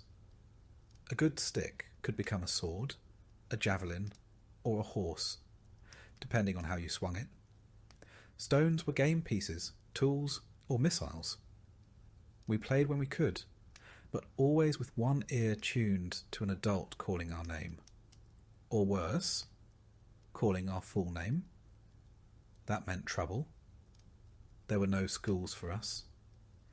Education, if you were lucky enough to stumble into it, came from a priest who had time between funerals, or a village elder who'd tell you which mushrooms wouldn't kill you. The most I ever learned to write was the first letter of my name, scratched into the dirt with a twig. And even that was seen as a bit fancy. What I did learn, and quickly, was everything needed to stay alive, and mostly out of trouble. How to walk behind a plough without tripping, how to lift with your knees, how to spot a weasel in the chicken pen, how to keep quiet when Father Oswin started talking about sin and hellfire, and how to pretend you weren't the one who stole the last apple off the cart. Religion found you early. You didn't understand it, not really, but you understood fear. You feared hell. You feared the devil. You feared Agnes, the woman 2 houses down who looked at you funny and might have cursed your sister's goat. God you feared too, but he was a bit harder to picture. The priest painted him with fire and guilt and long silences. We nodded along, eyes wide, fingers crossed. Around age 7, things shifted. That's when you stopped being seen as a small creature and started being seen as a small adult. Your chores got more serious. You were expected to help in the field. Really help, not just fetch things. If you were a girl, you helped with the washing, the spinning, the endless cooking. If you were a boy, you joined your father or brothers with the animals and tools. If you were unlucky, you did both. My father said a boy's hands should be blistered by 8. Mine were. By then I'd already dropped a bucket on my toe, lost 2 fingernails to a millstone, and once got kicked into a puddle by a cow who didn't care for my face. Welcome to childhood. We were always outside, in the rain, in the frost, in the thick summer heat. No such thing as too cold or too hot when the barley needed tending, or the sheep had gone wandering into someone else's pasture. I knew every dip and stone of the path to the well, every splinter in the stable gate, every wormhole in the wood near the fire. We lived close to the earth, not by choice, but because it was literally our floor, our walls, our food, and half our illnesses. Sickness came often. Rashes, fevers, boils, you name it. Most weren't named, actually. You just got the sweats, or the shakes, or that coughing thing, and you either got better or didn't. The village had a midwife who also knew herbs. She helped when she could, but if the ailment was serious, your best hope was prayer, or luck, or both. Death wasn't abstract. I saw a friend of mine, Simon, go from laughing over a beetle to shivering in a blanket to being buried behind the chapel all in 3 days. No one explained why. They just said, God took him, and we moved on. Because you had to. Still there was fun, in strange places. We played in the stream. We pelted each other with snow and straw. We raced barefoot through the fields, yelping when we stepped on thorns or startled a frog. We stole turnips, then ran from the tanner, who claimed they were his. We'd huddle around the fire at night and listen to stories from the old men, tales of beasts, saints, and wars we didn't understand, but loved hearing anyway. There was a rhythm to it all. You rose, worked, ate, scratched, slept, and dreamed. Sometimes of nothing more than a better pair of shoes, or a day when your tunic didn't itch. And you knew, even then, what your future would be. You'd grow taller, not taller than the Lord's Son, of course, but enough to lift heavier things. You'd marry, probably a girl from the same village with the same dirt under her nails. You'd have children who'd do as you did, and you'd die within a mile of where you were born. Not that anyone said this outright, but it was in the way people looked at you, in the way they measured your height by the doorframe, and nodded, as if to say, a few more years and he'll be useful. Childhood was less about wonder and more about waiting to be old enough to matter. On feast days, though, oh, those were special. Saints' days or weddings brought out food, music, even a bit of dancing. I once had a honeyed oatcake I still think about, and one year they roasted a whole pig. It was like a miracle, meat that wasn't dried or boiled or questionable. We ran wild that night, bellies full, hearts light. And for a brief while, it felt like the village belonged to us, the children, as if just for one night the future was something to look forward to. But dawn always came, and with it the chores, the weight of wood on your back, the sour smell of the sheep pen, the clanging of the pail against the well wall, back to the cycle, back to the growing. By the time I was 10, I could drive a cart, gut a fish, spin a rope, and fix a broken fence. I knew when the rains would come by the scent of the wind, and I could guess the mood of my father by the way he shut the door. I was, for all intents and purposes, nearly grown. At 12, you're no longer a child. In the eyes of the village, the church, and your own aching bones, you're a working man. A small one, sure, but one expected to pull your weight. And so childhood ends. Not with a celebration, not with a speech, just with a new job, a longer list of things to do, and the quiet realization that from here on out, the only difference between you and your father is how much your back hurts. But I survived those years. I didn't freeze, didn't starve, didn't fall into the well or get crushed by the oxen. I made it to the part where people stopped calling me boy and started asking me to carry heavier things. And if that's not success in medieval England, I don't know what is. By 13, I'd stopped asking questions and started growing blisters instead. That's about the time a boy in our village stops being a boy. There's no ceremony for it, no candlelit moment where someone hands you a sword or a speech. One day you're helping in the fields, the next you're in the fields. All day, every day. Sunrise to sundown, stomach rumbling, back bent, eyes stinging from the wind and the smoke of last night's fire still clinging to your tunic. My voice had started cracking like the rafters in our cottage after a rainstorm, and the older men noticed. They began talking to me less like a child and more like a very disappointing colleague. "You missed a row, Thomas." "That plough line's crooked, Thomas." "Stop walking like your legs are made of porridge, Thomas." Encouraging stuff. Still, there was pride in it.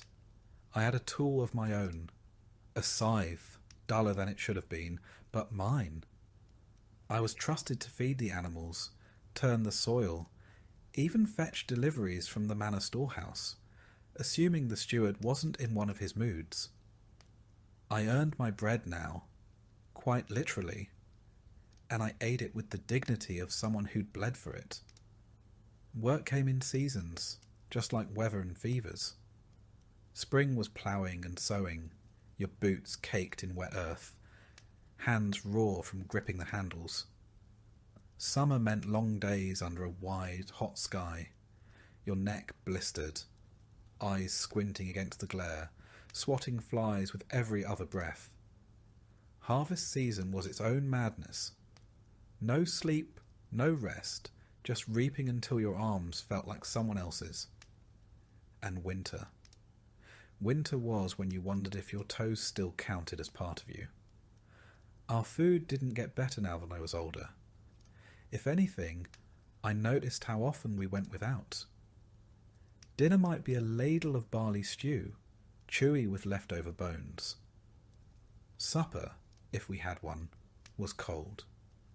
Bread hardened on the hearth. Once I cracked a tooth trying to bite through it. We laughed. Then we cried a little because we realised it was the last loaf. Water, fetched by my younger brother now, still came from the stream or the communal well, depending on which was less cursed that week. It always tasted a bit like moss and worry. We drank it anyway, when there was no beer. The older I got, the more I noticed the things grown men didn't speak of, but understood. How they'd glance at the sky and frown. How they'd listen to the hens clucking like it meant something. And it did. A change in weather, a spirit nearby, or just bad luck blowing in from the next village over. Bad luck came often. Sometimes it came in the form of a fever. Sometimes in the form of a cartwheel snapping at the worst possible moment. Once, it was a collapsed roof in the night. 2 of our neighbours gone by, mourning. I helped pull the bodies from the rubble. They didn't look peaceful. They looked surprised. Like even in a world where death was common, they hadn't expected that. Around this time, I started noticing girls. Noticed how they carried water with one hand and tucked their hair with the other. How they laughed even when their shoes were soaked and their fingers were chapped from scrubbing linens. How their eyes darted when the steward passed by. There was a girl named Elswith, lived near the mill, always smelled faintly of flour. She once gave me an extra slice of apple when she thought I looked pale. I don't know if she fancied me or just pitied me. Either way, I remembered that apple for weeks. But courtship wasn't candlelight and poetry. It was side glances while shoveling manure. Maybe a shared song during harvest. If you were lucky, you'd sit beside her at a feast. And if things went well, you'd ask her father, or the village reeve, for permission to wed. Love was optional, land was essential. I wasn't ready for marriage yet. I didn't even own a second tunic. But I was expected to contribute, not just to my family, but to the manor. Every able-bodied peasant owed labour to the lord. It wasn't up for debate. That meant working the domain, the lord's personal land, a few days a week, unpaid. You showed up, did your time, and tried not to collapse until after you'd finished stacking his hay. I remember one summer hauling stones for a new wall around the manor's herb garden. My back ached for a week. I don't even like herbs. I'd also learned by now how to keep quiet around authority. You didn't question the reeve. You didn't question the steward. And you certainly didn't question the lord, even if you thought his velvet hat made him look like a goose in disguise. Religion played a larger role now. I was old enough to understand the sermons, or pretend to. We knelt during Mass, mumbled along with the Latin we didn't understand, crossed ourselves, and hoped it would be enough. I confessed to sins I wasn't sure counted, coveting bread, speaking ill of the hayfork, once kicking a chicken because it startled me. Father Oswin said I should pray harder. I tried, but sometimes I fell asleep mid-prayer, exhausted from work and the cold and the low-burning knowledge that nothing was guaranteed. Not food, not health, not tomorrow. The manorial court became familiar too. Once every few weeks, villagers would gather, and the lord or his appointed judge would settle disputes. Boundary lines, livestock squabbles, accusations of theft. Once, A man was fined for taking firewood from the wrong grove.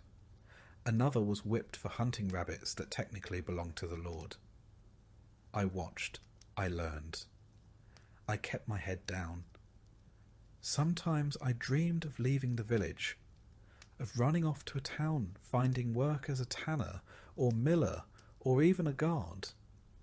But those were stories you told yourself when the rain kept you awake, or when you were ankle deep in manure, and wondering if this was all life had to offer.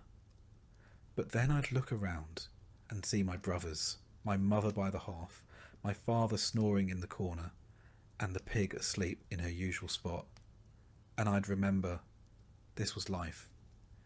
And it wasn't all bad. We had music sometimes. A fiddle, a pipe, a voice raised in song during a rare evening when the work was done early and the ale hadn't run dry. We had stories passed down by candlelight.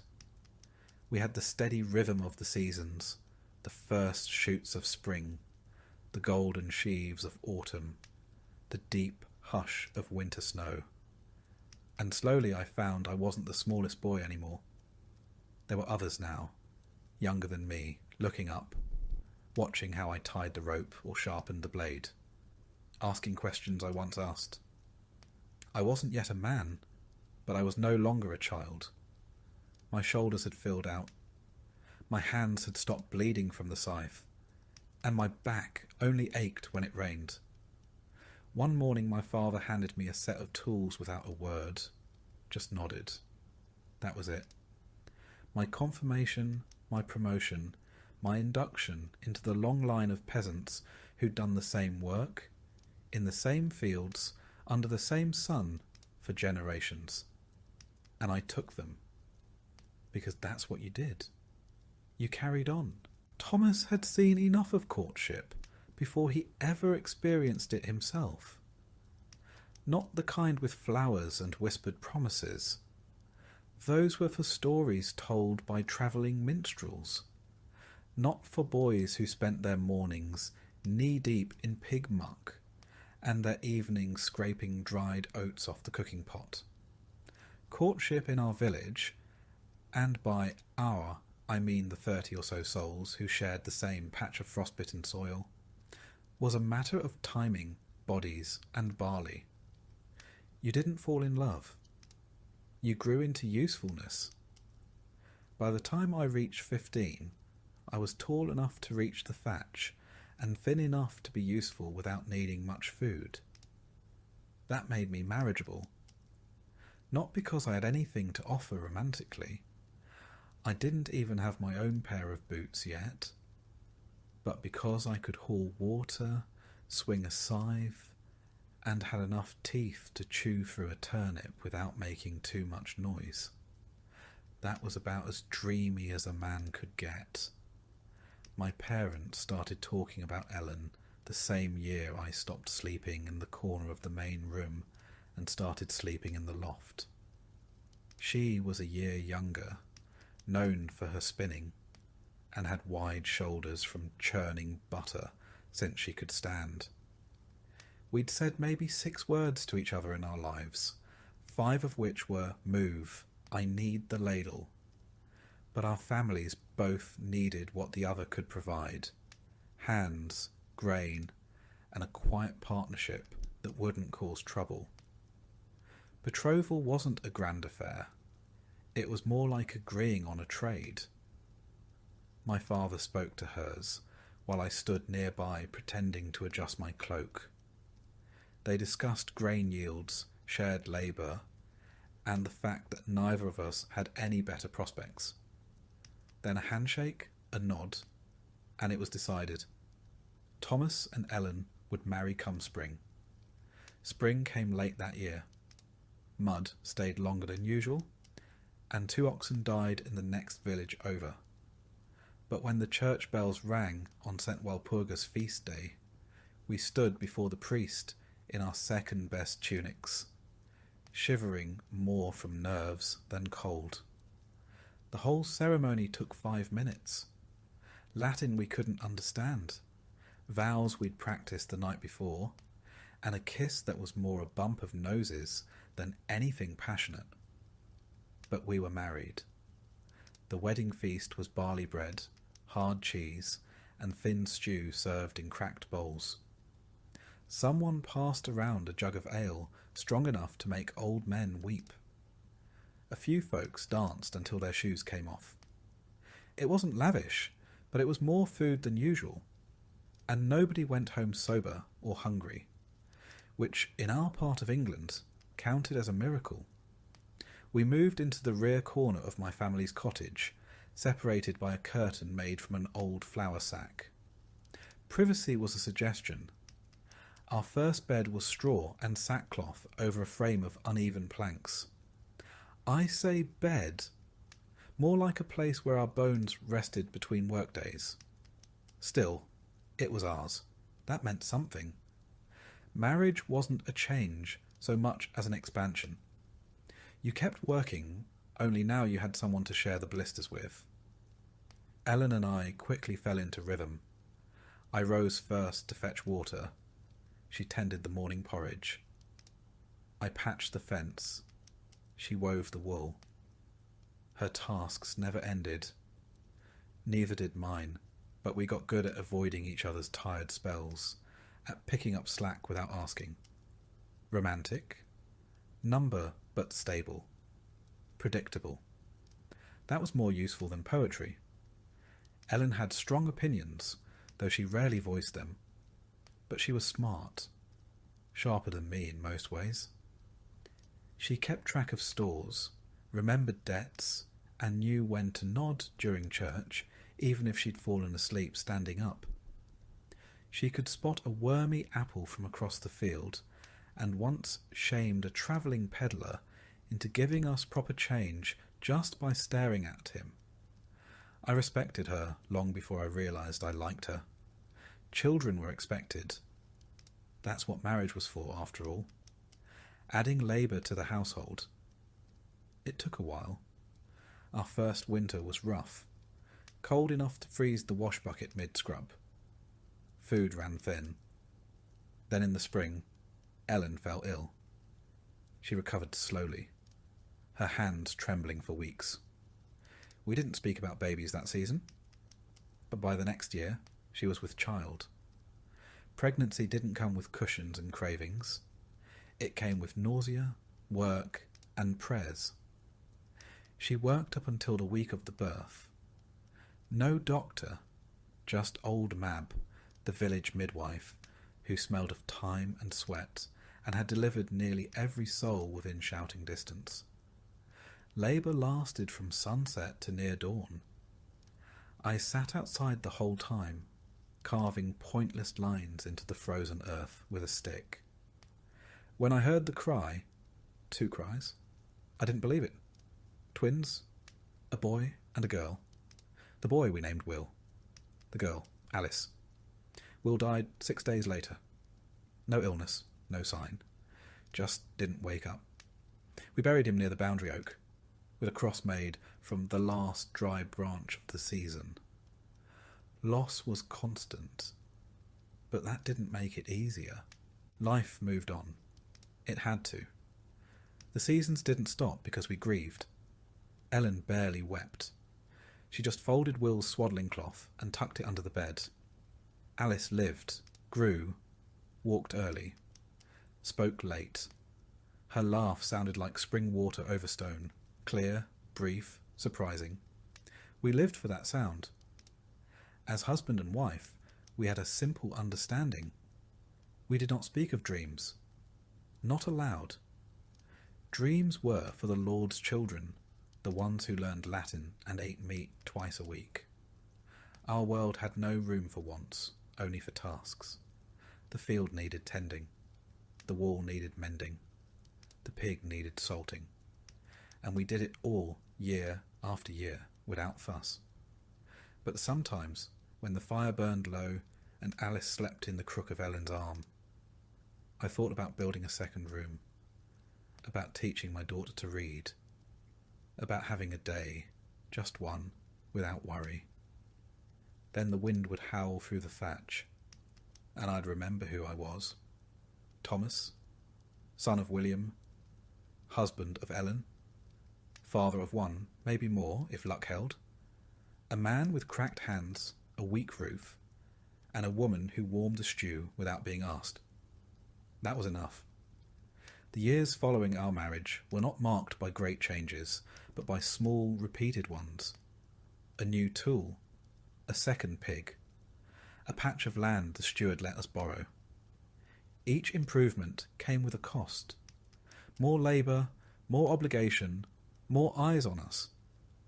But they also stitched a new shape to our life. Our roles in the village became clearer too. I was no longer just young Thomas.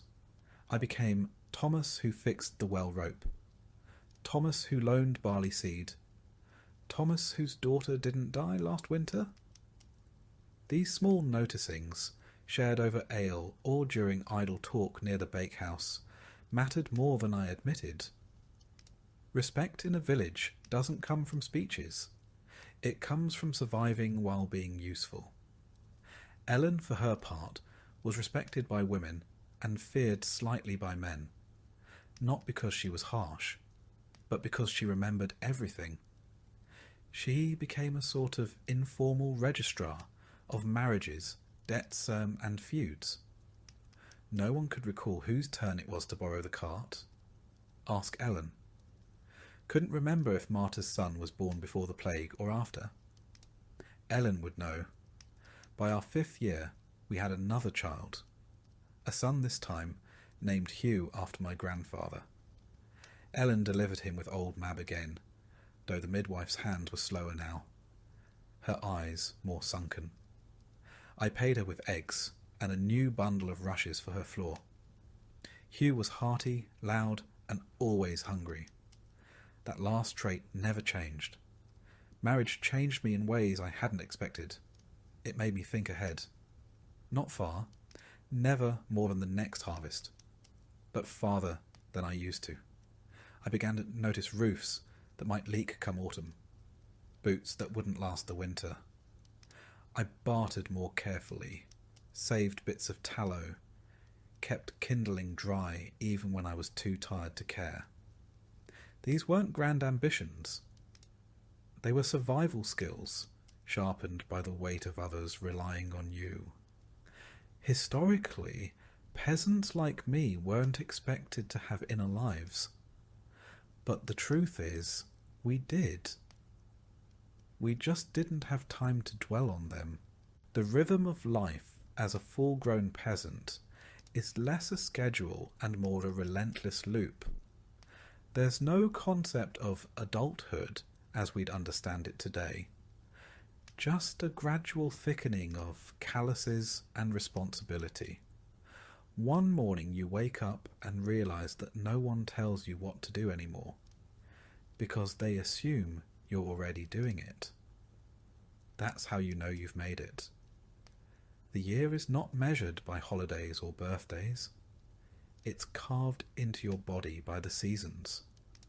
Spring stretches your back with ploughing. Summer cracks your hands with reaping.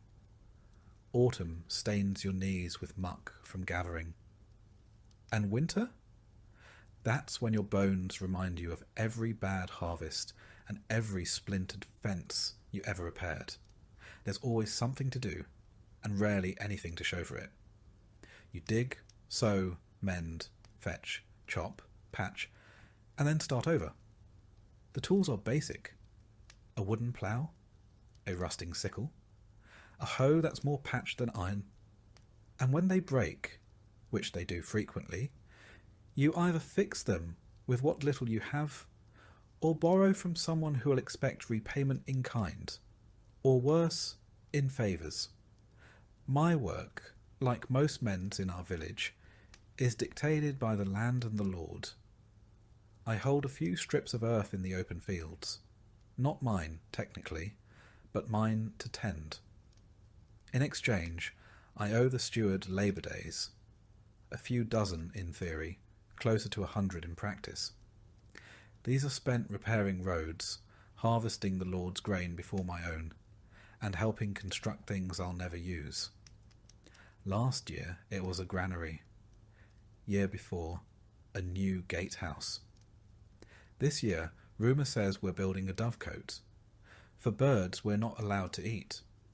On top of that, there's the tithe. 1/10 of everything I grow, raise or make goes to the church. In theory, it's for God. In practice, it means that if I produce 10 bundles of barley, only 9 come home, if no one else recalculates the share first. The priest says this keeps us humble. I say it keeps him well fed. The rest of my day is spent trying not to fall behind. If a fence breaks, I fix it. If a pig falls ill, I call in the neighbour who once treated his cousin's pig with an onion and a prayer. If the thatch leaks, Ellen and I climb the roof and patch it with whatever we've got. Straw, moss. On one occasion, the hide of a goat that had outlived its usefulness. It didn't help the smell. Our food depends on our labour. And luck. A good season means full bowls. A bad one means thin broth and tighter belts. Most meals are pottage again. Grains, weeds, the occasional onion. Meat is rare, eggs are seasonal, and milk depends on whether the cow feels like cooperating that week. Ellen makes the best out of it, but even she can't turn turnips into miracles. Barter keeps us afloat. A few spare eggs might buy a length of thread. A day helping thresh someone else's field might get me an extra portion of smoked fish. There's a quiet economy in every favour. Everyone owes someone something, and everyone remembers. What passes for rest is mostly a change in task.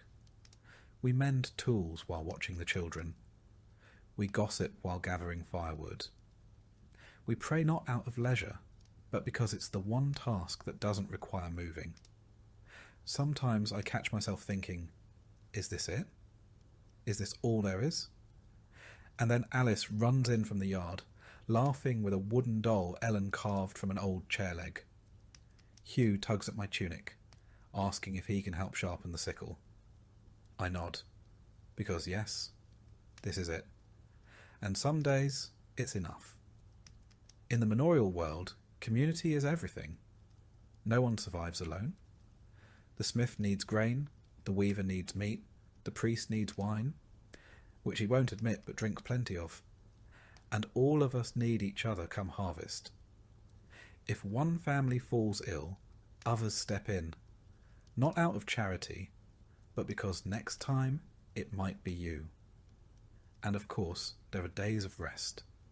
Sunday Mass, Saint Days, the occasional feast where bread is slightly less hard and ale flows for free. We sit on logs, share stories, and pretend our backs don't ache. Those are the days we laugh. Not because life is easy, but because laughter costs nothing, and sometimes that's all we've got. Historians today might write of subsistence farming and feudal obligations. What they don't capture is how much of it feels like bailing water out of a leaking boat with your bare hands. Day after day, season after season. Still, you get up the next morning. You shoulder your tool. You nod to your neighbour. And you do it all over again. Because the land doesn't wait. And neither does life. The hardest part isn't the labour. It's the sameness. Every sunrise brings the same tasks in a slightly different order. The plough still sticks in the same patch of clay. The barn roof still sags. The oxen still pull with the enthusiasm of half-dead furniture. And through it all, the same ache settles into your joints.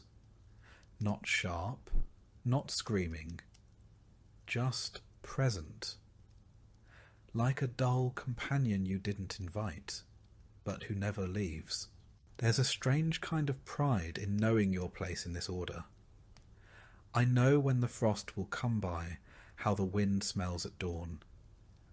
I know how deep to plant barley just by running my fingers through the dirt.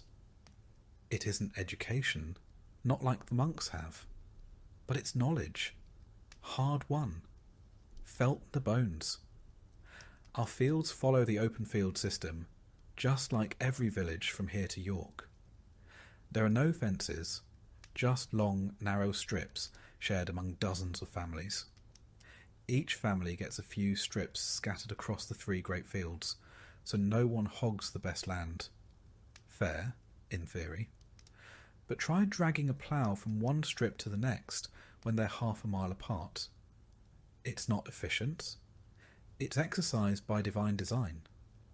Once a year, the reeve, that's the Lord's man, walks the fields with his tally sticks and lists who owes what. If your yield is good, you owe grain. If it's bad, you still owe grain. The math is more spiritual than logical. And if you argue, you'd best enjoy digging ditches. You'll be assigned plenty. Taxes and tithes aren't the only thing pulling at your grain sack. Come autumn, the travelling merchants show up with cloth, salt, and promises. They trade high and buy low. I've sold 5 chickens for a spool of thread before. A bad deal, but the kids needed clothes, and chickens are replaceable.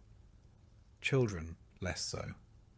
The village has no inn, no market square, no place to rest except the church steps or the dirt path itself. But it's a village all the same. We have elders who remember the fire of '89 when half the homes burned. We have newlyweds trying to carve a plot out of nettles. We have a man who claims he once saw a saint in the clouds. Most just nod and keep walking. Everyone sees strange things when they work alone too long. You learn to rely on people without trusting them fully. Borrow a scythe, return it sharper than before. Lend a hand, and someone will lend you one when your cart breaks. But if you owe too much, or complain too loudly, word gets around. And in a place like this, your reputation works harder than you do. The village women form the other half of the economy. Ellen spends her days spinning wool when she's not patching cloaks or boiling nettles into soup. The children gather firewood, though half the time they come back with pine cones and bruises. Even the elderly, those who've made it to the grand age of 50, still tend gardens or mend nets. No one is idle, not really. If you are, people wonder what's wrong with you. And yet, there's an odd beauty in the grind. The way mist curls over the fields in early spring. The soft thump of grain hitting the bottom of a storage bin. The moment after sundown, when the last ember in the hearth glows just long enough to show Ellen's face, tired but smiling. That's not nothing. When feast days come, the world briefly softens. Bread is baked in communal ovens. Ale is passed around. Even the Lord smiles, mostly because he's drinking better wine than we are. Children play with hoops. Old songs are sung. And for one moment, the difference between us and the manor feels a little less wide. It doesn't last, but we hold on to it. So yes, the work never ends. The ache never leaves. And the barley never grows as thick as you hoped. But somehow, through some stubborn thread of hope, you get up each morning, strap on your boots, or what's left of them, and walk into the field again. Because this is your life, and it's worth living, if only because it's yours. You don't plan for children here. They arrive like frost, sometimes early, sometimes late, and always without much warning. One moment, it's just you and Ellen by the hearth. The next, there's a squalling bundle wrapped in old linen, and the whole room feels smaller, noisier, warmer, and far more terrifying. Ellen gives birth in the same straw-stuffed bed where we sleep, mend clothes and sometimes argue over whether we have enough grain to last the week. There's no doctor, just a midwife, old enough to remember delivering half the village, and 2 neighbour women boiling water and whispering prayers that don't sound entirely Christian. I wait outside, pretending to fix a broken latch, because there's nothing else I can do. Men are meant to stay out of the way until they're needed to dig the grave. Most births go well enough, though few go cleanly. There's blood always, sometimes more than seems survivable. Babies arrive how they please. Feet first, sideways, screaming or silent. And there's no certainty. Ellen's first was a stillbirth. We buried him under the hawthorn tree. No name, just a handful of dirt and a wooden cross I carved myself. When one survives, it feels like a small miracle. The priest baptizes the child within days, not just for salvation, but because, statistically, there's no time to wait. Roughly 1 in 4 children don't make it past their first year. Sometimes it's fever, sometimes choking, sometimes they just stop breathing, and no one knows why. The priest calls it God's will. The midwife mutters about ill winds. Me, I just hold Ellen's hand tighter. Once they're alive and screaming, life doesn't get much easier. Babies don't come with nappies. Cloth is scarce and expensive, so they're swaddled tight in strips of linen and left near the hearth where it's warmest. Ellen nurses them as best she can, though she's tired, always. We sometimes feed them pottage, thinned, with ale, if the milk runs dry. It's not ideal, but then again, nothing in a peasant's life ever is. There's no such thing as a nursery. The baby sleeps in our bed, between us, wrapped in the same blanket that smells of soot and sheep. If we had a cradle, it was burned 2 winters ago when we ran out of firewood. I carved a new one from pine, but it creaks like it's telling secrets. Every time it rocks, I pray it doesn't splinter under the weight of hope. Names are chosen fast. Not out of sentiment, but practicality. You name the child something common, something that can be shouted across a field. William, Alice, Hugh, Joan. Something easy to carve into a plank. You don't want to get attached to a name that might be gone before spring. Some parents wait weeks to see if the child survives. Others reuse names, like a coat passed down between siblings. Children don't get childhoods here. By the time they can walk, they're put to work. Gathering kindling, watching chickens, running errands. By age 7, they're expected to tend geese or weed the garden. By 10, they can plough. Ellen teaches them to spin and sew. I show them how to tie knots, sharpen blades, and read the sky. We don't punish them harshly, not because we're kind, but because life does that for us. 1 winter barefoot is lesson enough. A spoiled meal means hunger. A fall into the pond means days of fever. The world disciplines children more effectively than we ever could. We just try to keep them alive long enough to learn. Stories help, not the noble kind with dragons and brave knights. Ours are older, stranger. Tales of woods that whisper, saints that walk through snow, beasts that punish the greedy. We don't tell them to entertain. We tell them so the children remember what to fear. Religion, of course, runs through it all. We teach them to cross themselves, to fear sin, to fast on Fridays, to kneel even when their knees are raw.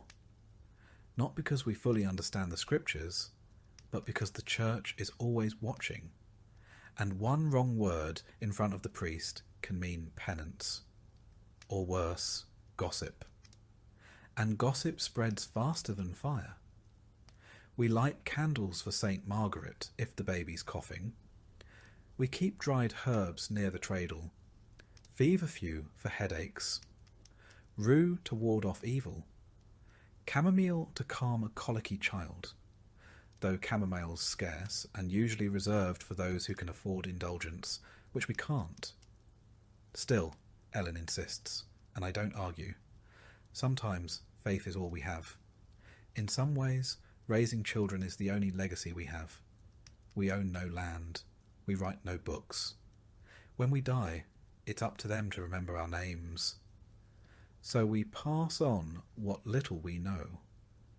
How to dig a furrow straight. How to soothe a burn. How to spot the good kind of mould growing on bread. These lessons, small as they are, might outlast us. Still, every cough in the night feels like a threat. Every fever is a challenge. There's no medicine to speak of, just boiled herbs and whispered prayers. If the child survives, you give thanks. If not, you dig another grave and try again. There's no real privacy. Not in a hut where everyone shares the same air and breathes the same smoke. When one child wakes coughing, everyone does. When one child cries with hunger, the sound sits in your ears for hours. Ellen sings lullabies in low whispers, old ones her mother taught her, most of them about saints and spirits and stolen bread. We hang rowan branches above the door, not just for decoration but to keep sickness out. At least that's what the midwife says. I don't believe in such things, but I don't take them down either. You stop gambling with luck when you've buried 2 sons before their first birthday. Feast days give them something to look forward to. The village might roast a pig. The priest tells tales of miracles. The children run barefoot through the frost and come back red-faced and laughing. On St. Martin's Day, they get little bits of sweetened dough. It's not much, but they remember. Even in the dead of winter, children play. With bones, with sticks, with scraps. They make dolls from bundled straw, swords from firewood. I once saw my eldest son march through the snow wearing a broken pot as a helmet, commanding an army of chickens. There was no audience, no applause, just play. That's how they survive, I think. They don't know how hard life is. Not yet. And when they grow older, they ask about the world beyond the woods, beyond the manor. They ask if kings eat bread like us, if priests sleep in beds, if there are places where snow never falls and soup doesn't taste of roots and regrets. I never lie to them, but I don't always tell the truth either. There are some things a father says just to keep a child's hope alive. The winters are hardest on the little ones. Their fingers stay red and cracked. Their lips go blue at night, even with the fire burning. We wrap them in everything we own. Sometimes we tuck hot stones into cloth and place them near their feet, praying it buys us another hour of sleep without shivers. I've watched Ellen scoop our youngest from his blankets just to hold him tighter, afraid he might slip away if she doesn't. The midwife says it's normal to lose a child. Normal? I hate that word. It shouldn't be normal. But I say nothing. I just nod. And the next morning, I go chop more wood, because there's no time to mourn properly when there's a household to heat and mouths to feed. One year, the river froze over so thick that boys skated on it using flattened bones tied to their feet with string. They slipped and fell and bruised themselves half to death, but they laughed so hard you'd think they'd never known suffering. That's the kind of memory I hold on to. Laughter on ice. A moment when winter wasn't just about survival. And yet, not every family is as lucky. Our neighbours lost 3 children to fever in 1 month. The father stopped speaking for a year. The mother never smiled again. She just tended the goats and stared through people like they were ghosts. You learn quickly that grief is a quiet neighbour, always nearby, never loud, always watching. Still, there's pride in raising children who survive, even more in seeing them help. Our eldest, now 11, can mend a fence. He checks the snares. He counts the chickens better than I do. I watch him sometimes from the doorway, moving with purpose, jaw set like mine. And for a moment, I believe maybe, just maybe, he'll have a better life than I did. But I don't say that out loud. That kind of hope feels fragile, like thin ice. Better to keep it close, where the frost can't get it. The pain starts in your knees. That's where it always begins. You tell yourself it's the damp. Then your shoulders ache, your back throbs, and your hands curl in on themselves like old roots. You're not even 40. But your body thinks you've lived twice as long. My name's Thomas, and I've worked the field since I was tall enough to hold a rake. Now when I grip a tool, my knuckles crack like firewood. The ache isn't sharp. It's just there, like the cold, or the smoke, or the weight of the thatch on our roof. You get used to it, sort of. Illness is part of life. Not the kind that knocks you down once in a while. The kind that settles in and stays. One winter, Ellen coughed so hard I thought she'd bring the rafters down. We boiled onion in ale and made her drink it by the spoonful. A local woman said to rub goose fat on her chest and hang garlic from the ceiling. We did both. She lived, so maybe it worked. Or maybe she just refused to die while the stew still needed seasoning. There's no doctor in the village. Closest thing is old Wren, who's either a healer or a witch, depending on who you ask, and whether the fever broke. She knows every herb in the woods. What makes your bowels move? What makes a wound close faster? What might kill a man slowly if he's been unkind to his wife? She says fever few for headaches, yarrow for bleeding, nettle for strength. I trust her more than the priest when it comes to sickness. Most remedies involve boiling something that smells worse than the illness itself. Then you drink it, sweat through your shirt, and pray. If that fails, they bleed you. A shallow cut on the arm sometimes leeches. The idea is to let the sickness out with the blood. Personally, I think it lets the strength out faster. The church has cures too. Holy water, relics, and enough prayers to drown a small chapel. Once, when our boy came down with a rash, the priest said it was punishment for my sins. Gave me a candle and told me to light it every night until the child got better. He recovered in 3 days. The priest claimed a miracle. I think it was the willow bark tea Ellen forced down his throat. We don't bathe often. Not because we like being filthy, but because bathing is risky. They say it opens your pores and lets disease in. So we sponge off with a damp cloth and hope no one gets too close. Lice are everywhere. Fleas too.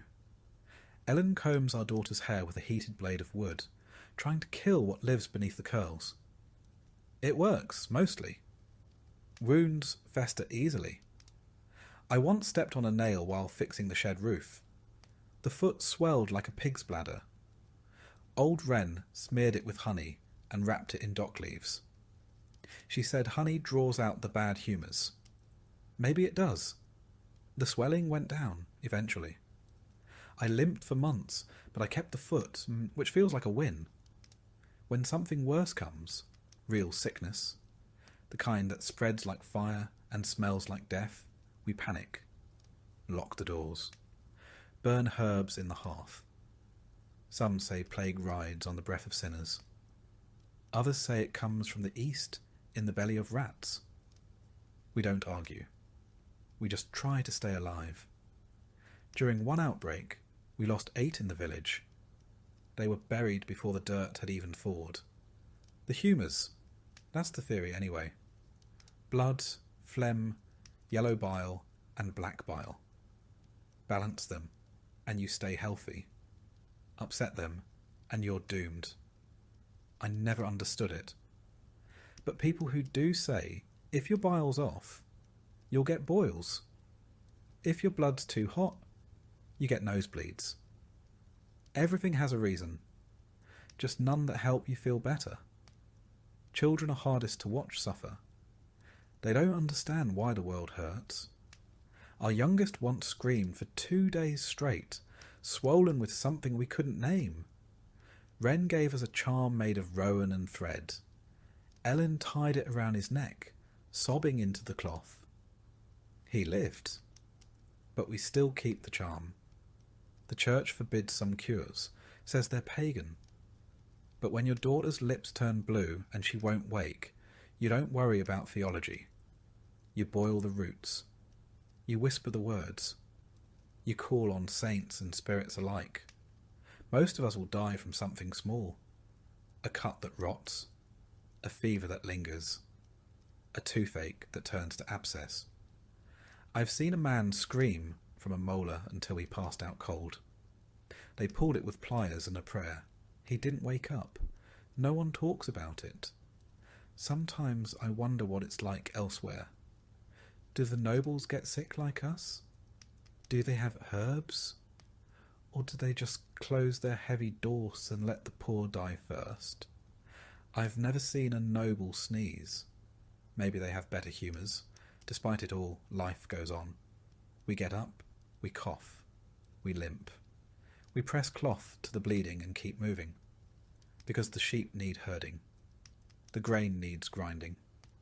The world doesn't stop for your sickness, not until you do. The older I get, the more I think pain is a kind of background music. Always playing, never noticed until it stops. My legs seize up during the frost. My wrists throb after chopping wood. No one calls it illness, it's just being alive. In our village, no one talks much about pain. It's not considered polite. If you complain too loudly, someone might assume you're cursed, or worse, malingering. So we grunt, we groan, we mutter, just the weather, and we keep digging trenches with hands that barely close anymore. Women have it worse. Ellen once worked through a fever so severe she hallucinated bees crawling under her skin. Still she finished spinning the yarn, baked the bread, fed the chickens. She collapsed only after the last chore was done. Wren called it hard winter sickness. I call it exhaustion, dressed in disease. Some villagers believe in charms. Knots of thread hung over doors, feathers tied with nettle stalks, carved bits of wood soaked in salt water. Are they foolish? Maybe. But I've seen people healed after the charms went up. And I've seen people die after the priest said they'd be fine. So who's to say? Even dreams change when you're ill. I once dreamed I was walking through a warm forest, barefoot, with no pain in my hips. Just walking, that's it. That was the dream. I woke up and cried because it wasn't real. Ellen didn't ask why. She just held my hand. On feast days, we give thanks for what hasn't killed us. Sometimes we even laugh about it. Old Harold, who lost a finger to rot and now makes rude gestures with his stump. Or young May, who swears by drinking warm vinegar to cure headaches. Doesn't work. But the face she makes is worth the show. Death never arrives with a trumpet. It's a slow cough, a shadow behind the eyes, a finger that won't stop swelling. You learn the signs, you feel it before it knocks, and still you hope you're wrong, because even after everything, after the pain, the weakness, the fear, no one wants to leave this hard, beautiful, miserable life. Illness doesn't just affect the body, it changes the rhythm of the house. Fires are stoked higher. Meals go half-cooked. Chores fall to children. Ellen once ran the house alone for 3 weeks, while I battled a lung infection that rattled like pebbles in a jar. When I could finally sit up again, the house looked the same, but Ellen didn't. Her eyes were older, her back more bent. When death does come, it's quiet. No fanfare, no sudden screams. Just a stillness in the chest, a cooling of the hands. We wash the body, say a prayer, and bury them before the flies arrive. There's no embalming, no long mourning period. Just a short walk to the edge of the woods, a shovel, and enough tears to soak the first handful of earth. Afterward, the priest comes by with blessings. He says suffering is a test. I nod, but I'm not sure what we're meant to prove. Maybe that we can keep going, that we can wake up the next day, relight the fire, boil the herbs, and pretend the house isn't missing something precious and irreplaceable. Maybe that's all there is to it. Some mornings, before my back's even straightened out and my hands have remembered how to grip, I hear the bell, low and mournful, carried on the wind like an old secret. That's the church bell. It tells us when to rise, when to rest, when to repent, and when to bury another neighbour. My name is still Thomas. I've been a son, a brother, a husband, a father, and, after enough winters, a mourner more times than I care to count. I've built fences, tilled fields, raised children, and tried, above all else, to be good. Not clever, not important, just good enough not to bring shame, sickness, or supernatural punishment upon this little stretch of muddy ground I call life. In our village, religion isn't something you think about. It's something that thinks about you. Constantly. The church is the largest building for miles, and the only one with enough stones to look permanent. Everything else rots, leaks, or burns. But the church stands like God's own ledger, watching and waiting. Every Sunday, we file into that stone echo chamber to listen to Father Elric, who delivers sermons like they're firewood, heavy, splintered, and absolutely necessary. He talks of sin like it's the air we breathe, and heaven like a place we might earn if we just keep coughing through the cold without complaining too much. Mass isn't optional. The Lord demands it, the priest enforces it. And Agnes, who gossips with the fury of 10 monks, will absolutely report you if your seat is empty. I missed one Sunday during the fever and spent the next week repenting publicly and coughing into the communal chalice. The church calendar runs our lives. There are holy days, saints' days, fasting days, and days when you're only allowed to think about your sins. There are feast days too, but you'd better hope your Lord is generous, because the church won't be footing the bill for the meat pie. We tithe, 1/10 of everything we grow, raise, or earn. That means 1/10 of our grain, eggs, wool, chickens, even if we're already on the edge of starvation. It's called God's share. Funny how God's share always ends up in the priest's granary. Religion governs more than food and time. It governs how you marry, how you bathe, how you sleep, and how you die. Ellen and I were married in that church with a blessing and a warning. "Obey your husband," the priest said. She nodded, then squeezed my hand so hard I thought my knuckles might pop. Every child is baptized in the first days after birth, even if they're barely breathing. Especially if they're barely breathing. We need to get them in the door of heaven before fever or fate slams it shut. We've lost 2 like that, wrapped them in linen, buried them behind the chapel wall. Father Elric said they were safe now. I didn't ask for proof. Our children know their prayers before they know their numbers. Latin rolls off their tongues like nursery rhymes. We don't understand half of what we're saying, but the words matter. Repetition is protection. Say the right thing, bow at the right time, and maybe the Lord will let the crops grow this year.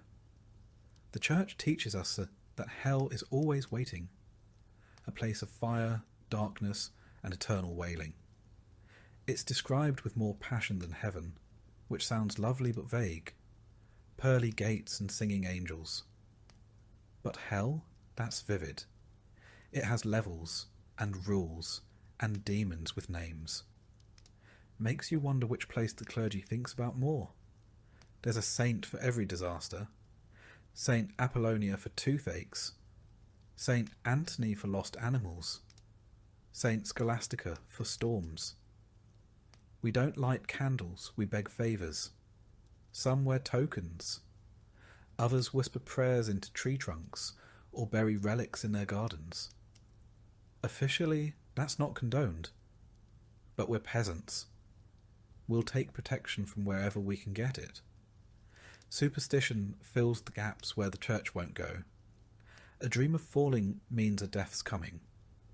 A barn owl in the rafters means a curse. If the fire hisses without wind, someone's lying in the room.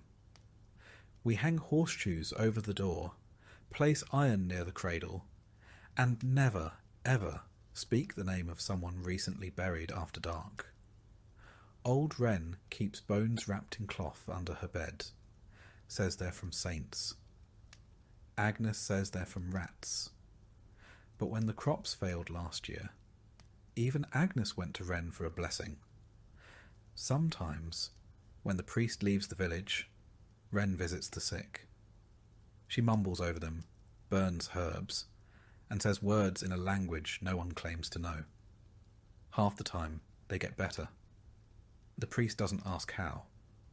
Confession is its own ritual. You kneel on cold stone, list your sins, envy, pride, sloth, that time you swore at a cow, and the priest tells you how many prayers it'll take to earn back God's good graces. It's not math, but it feels like it. Small sin, 5 Hail Marys. Big sin, longer kneeling and maybe a scolding.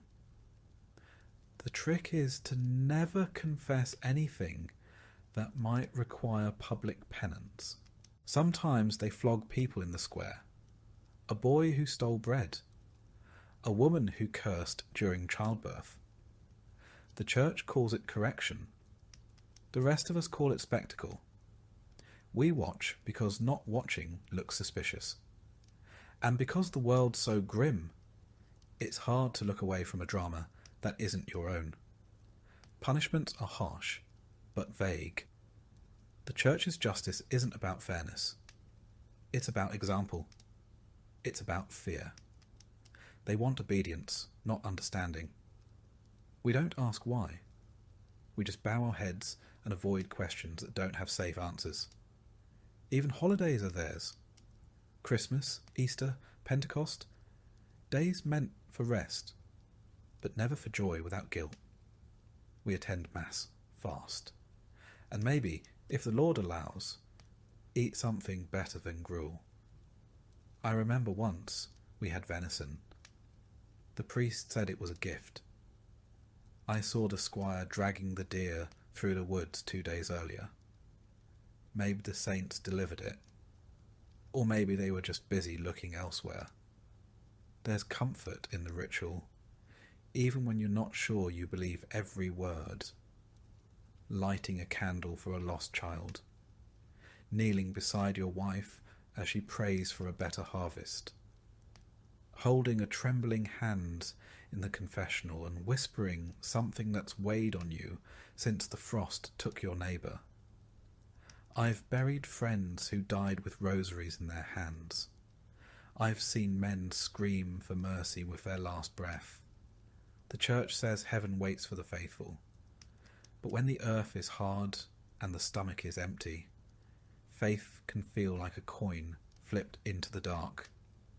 Maybe it lands somewhere good, maybe it doesn't.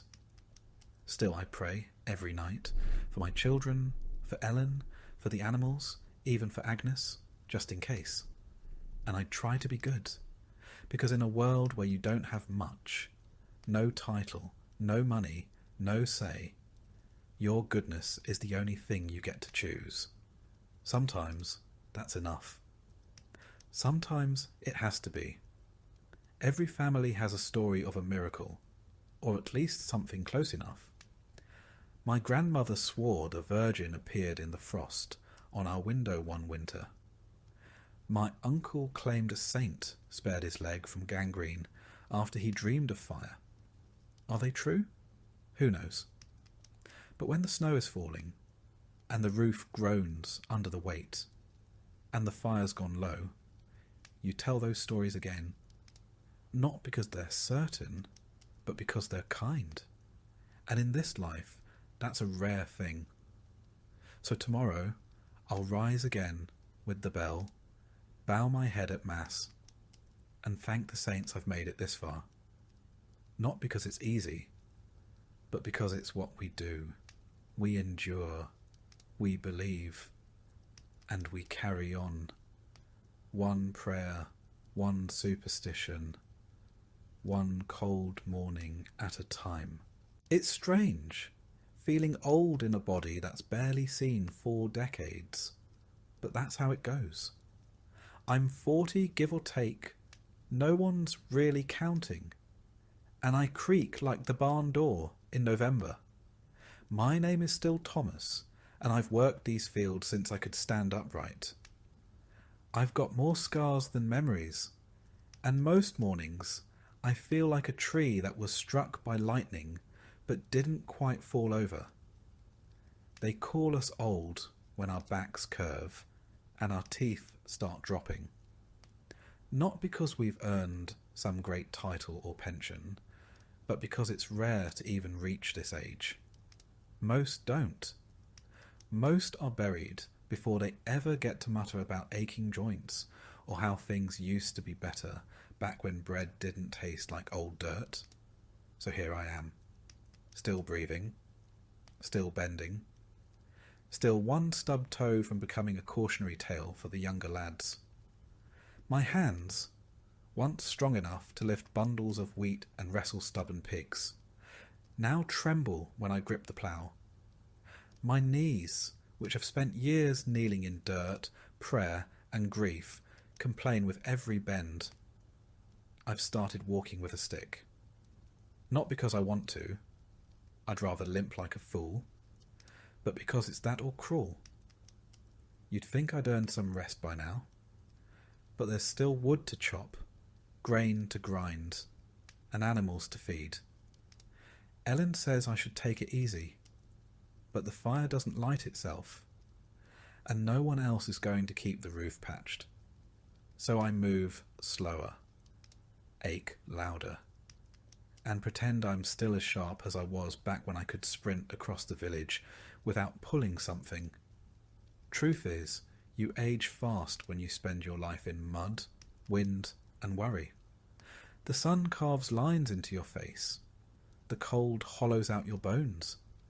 And the hunger, even when it doesn't kill you, leaves its mark. It's not just the body, it's the loss. I've buried more people than I can name. My father died when I was barely big enough to carry a shovel. My sister, in the great fever of '89.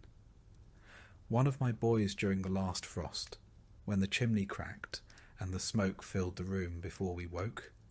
We don't cry loudly. That's not how it works. We nod, we dig, we lower them into the earth, and then we go home and scrub the hearth as if that will bring them back. Some folks turn bitter, others quiet. I've done both. These days, I mostly just talk to the fire. In the village, you become the old one once you outlive 2 generations. Children start asking your opinion, even if you've never said anything worth repeating. You get asked to bless meals, settle arguments, explain why the moon looks odd, as if surviving makes you wise. But I know better. Half of survival is luck. The other half is sheer stubbornness. There's no such thing as retirement. That word doesn't exist for us. When you can't work the fields anymore, you mend tools, scare crows, or tend to the chickens with whatever's left of your knees. If you're too feeble for even that, you tell stories and hope someone leaves bread at your door. If you're lucky, you'll have children who still live close and kind enough to care for you. If not, the winter decides when it's time to lie down for good. Meals grow smaller too. The best cuts go to the younger ones. They've got work to do. You make do with crusts, soup from bones, and whatever's still growing in the back plot. My teeth are fewer now, and I chew slowly, carefully, like every bite is a negotiation. Sometimes I forget what food tasted like when I still had all my molars. Not that it was ever much to begin with. My hearing isn't what it was either. Half the time I pretend I didn't catch the insult or the joke. The other half I genuinely didn't. The younger lads think I'm going soft. Let them. There's power in being underestimated, and peace in not hearing Agnes's complaints the first time around. Every now and then I catch a glimpse of myself in the water trough, a face I barely recognise, sunken cheeks, greying beard, eyes that look like they've seen too much and remember too little. My hair, once thick and dark, is now thinning and wiry, more hay than hair. Ellen says I'm still handsome. I think she lies out of pity or habit. Either way, I let her. The church says we gain wisdom as we age. That time polishes the soul. Maybe that's true. Or maybe we just learn how to complain more politely. Still, I do find myself thinking more. Not about regrets, but about patterns. How the rains come earlier now. How children stop asking questions once they see you don't have answers. How death doesn't surprise you anymore. Just reminds you to keep your good cloak mended. In the evenings, I sit near the hearth and carve things from scrap wood. Little animals, faces, once a rosary. Ellen says it keeps me quiet. I say it keeps me sane. There's not much difference anymore. Sometimes I walk to the edge of the village and just stand there, looking at the trees. I used to climb them when I was a boy. Now I watch the wind move through their branches and wonder which will fall first, me or the oak near the stream. The lads think I'm strange, that I've grown quiet, soft, thoughtful. But that's just what happens when you've lived long enough. You run out of noise.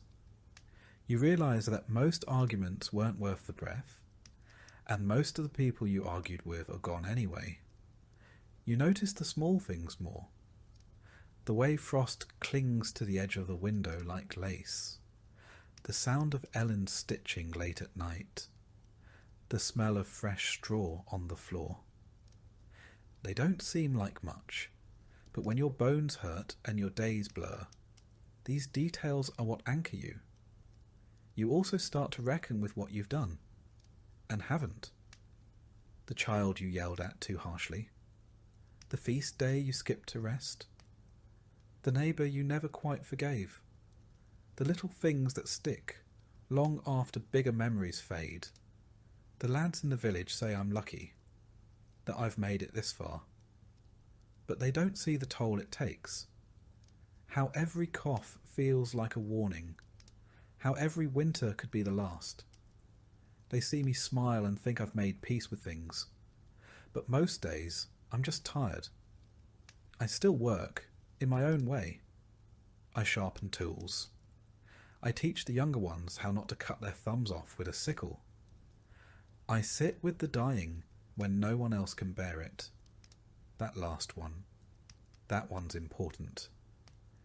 There's something about being near someone when they pass. It's not loud or dramatic. It's quiet. Like a candle going out when no one's watching. And I pray more. Not for myself, but for my children. For Ellen. For the strength to keep rising each day, even when I'd rather not. Faith changes with age. It stops being about reward and becomes more about rhythm. Like breath, or the seasons. So I carry on.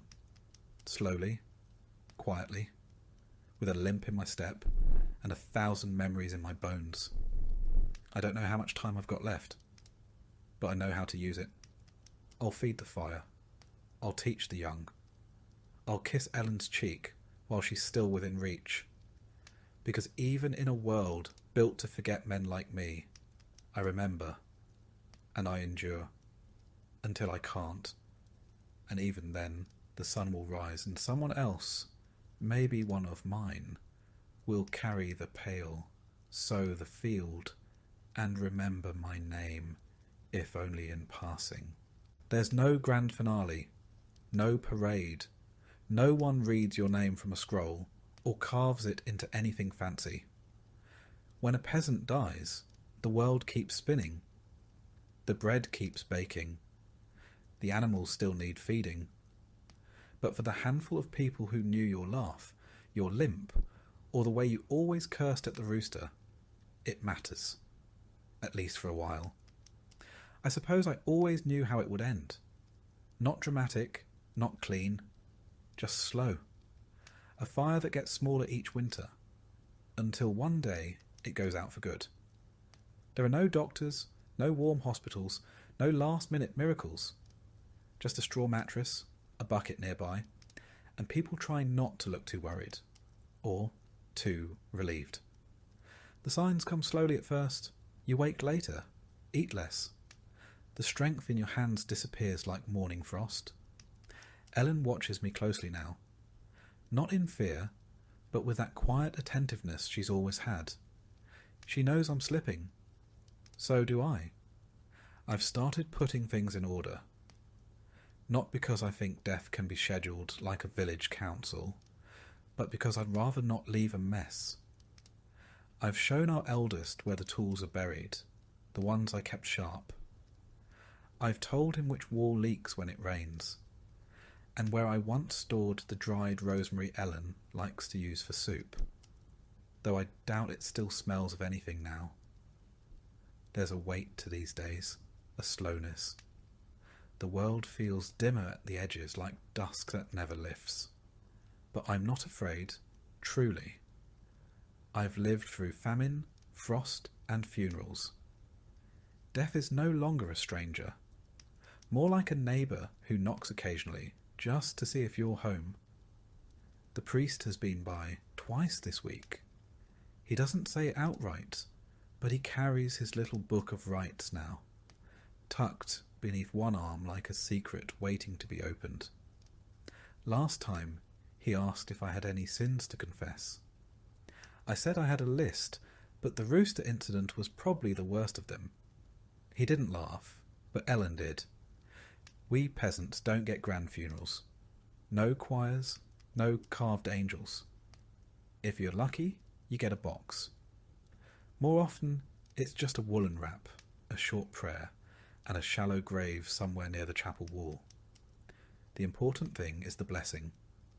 Without it, well, you're risking purgatory. Or worse. I've seen too many buried without rites. A fever takes someone too quick. The priest is off in another parish, and they're laid to rest with nothing but hurried hands and whispered hopes. That won't be me, I hope. I've tried to live clean, paid my tithes, honoured the saints, even fasted on days when there was food to fast from.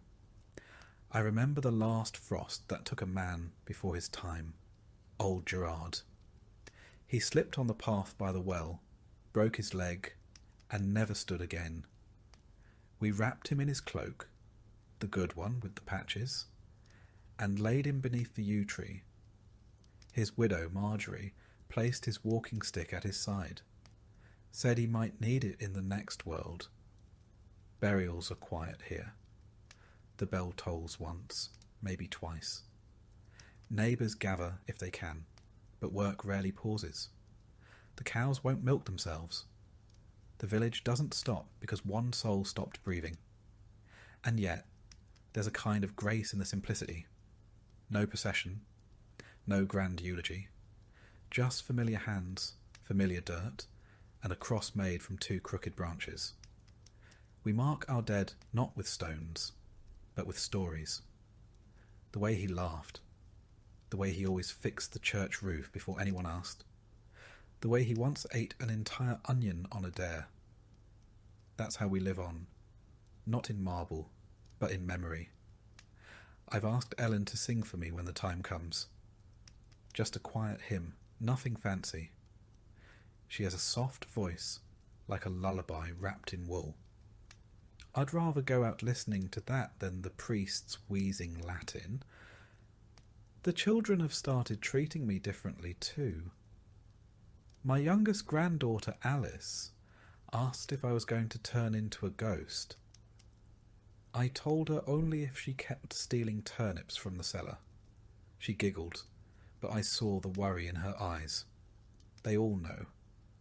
There's a tradition in our village, passed from mother to daughter. When death comes, you open the windows. Even in winter. It's said to let the soul out, to carry it skyward. I don't know if I believe it, but I've left instructions anyway, just in case. And then there's the matter of legacy. A strange word for a man who owns nothing. No title, no wealth, no land. But maybe legacy isn't gold. Maybe it's the fence I helped mend. The prayer I whispered beside a sickbed. The way my eldest son now kneels before supper without being told. The church teaches that if we live rightly, we'll be rewarded after death. A place without hunger, or pain, or frostbitten toes. I hope that's true. But I've also learned not to count chickens, especially after last winter when the fox got in. Still, I do wonder, what will they say when I'm gone? That I worked hard? That I loved Ellen? That I always remembered to patch the thatch before the rains came? Maybe that's enough. Ellen says she'll bury me near the elder tree, if the ground isn't frozen. I like that spot. It's quiet. In the spring, the roots smell like sweetness and old wood. And if she places the carving I made, the one with the little rooster on it, I suppose I'll go out with a bit of a smirk. So when the end comes, and I think it's close now, I'll meet it like I've met every storm, every famine, every failed harvest, with quiet resignation, a muttered curse, and a bit of hope. Not for heaven, but for memory. For a life lived, if not easily, then at least completely. It's not the fear of death that weighs heaviest. It's the worry that you'll be forgotten. That everything you built, everything you endured, might vanish like smoke up a chimney. But I take comfort in knowing my hand shaped this place. Every groove in the wood, every furrow in the soil, bears my mark. The village remembers in quiet ways. A child repeating a saying you once muttered. A patch of herbs still growing by the path because you dropped seeds there half a lifetime ago. A crooked fence post no one ever bothered to fix because it was just how Thomas made it. And when Ellen lights the hearth, long after I'm gone, the warmth will still reach the same corners. Maybe that's all we can ask. To have mattered in small ways. To have been part of something that keeps on breathing after we don't. So, I close my eyes with no grand speech. Just the crackle of fire, the smell of peat, and the quiet rhythm of life continuing, as it always has. And maybe, just maybe, Someone will sit by the elder tree one day and feel a little warmth in the breeze. Not enough to name, not enough to explain, but enough to know that someone lived here, loved here, and passed quietly, remembered not in marble, but in the marrow of the village itself.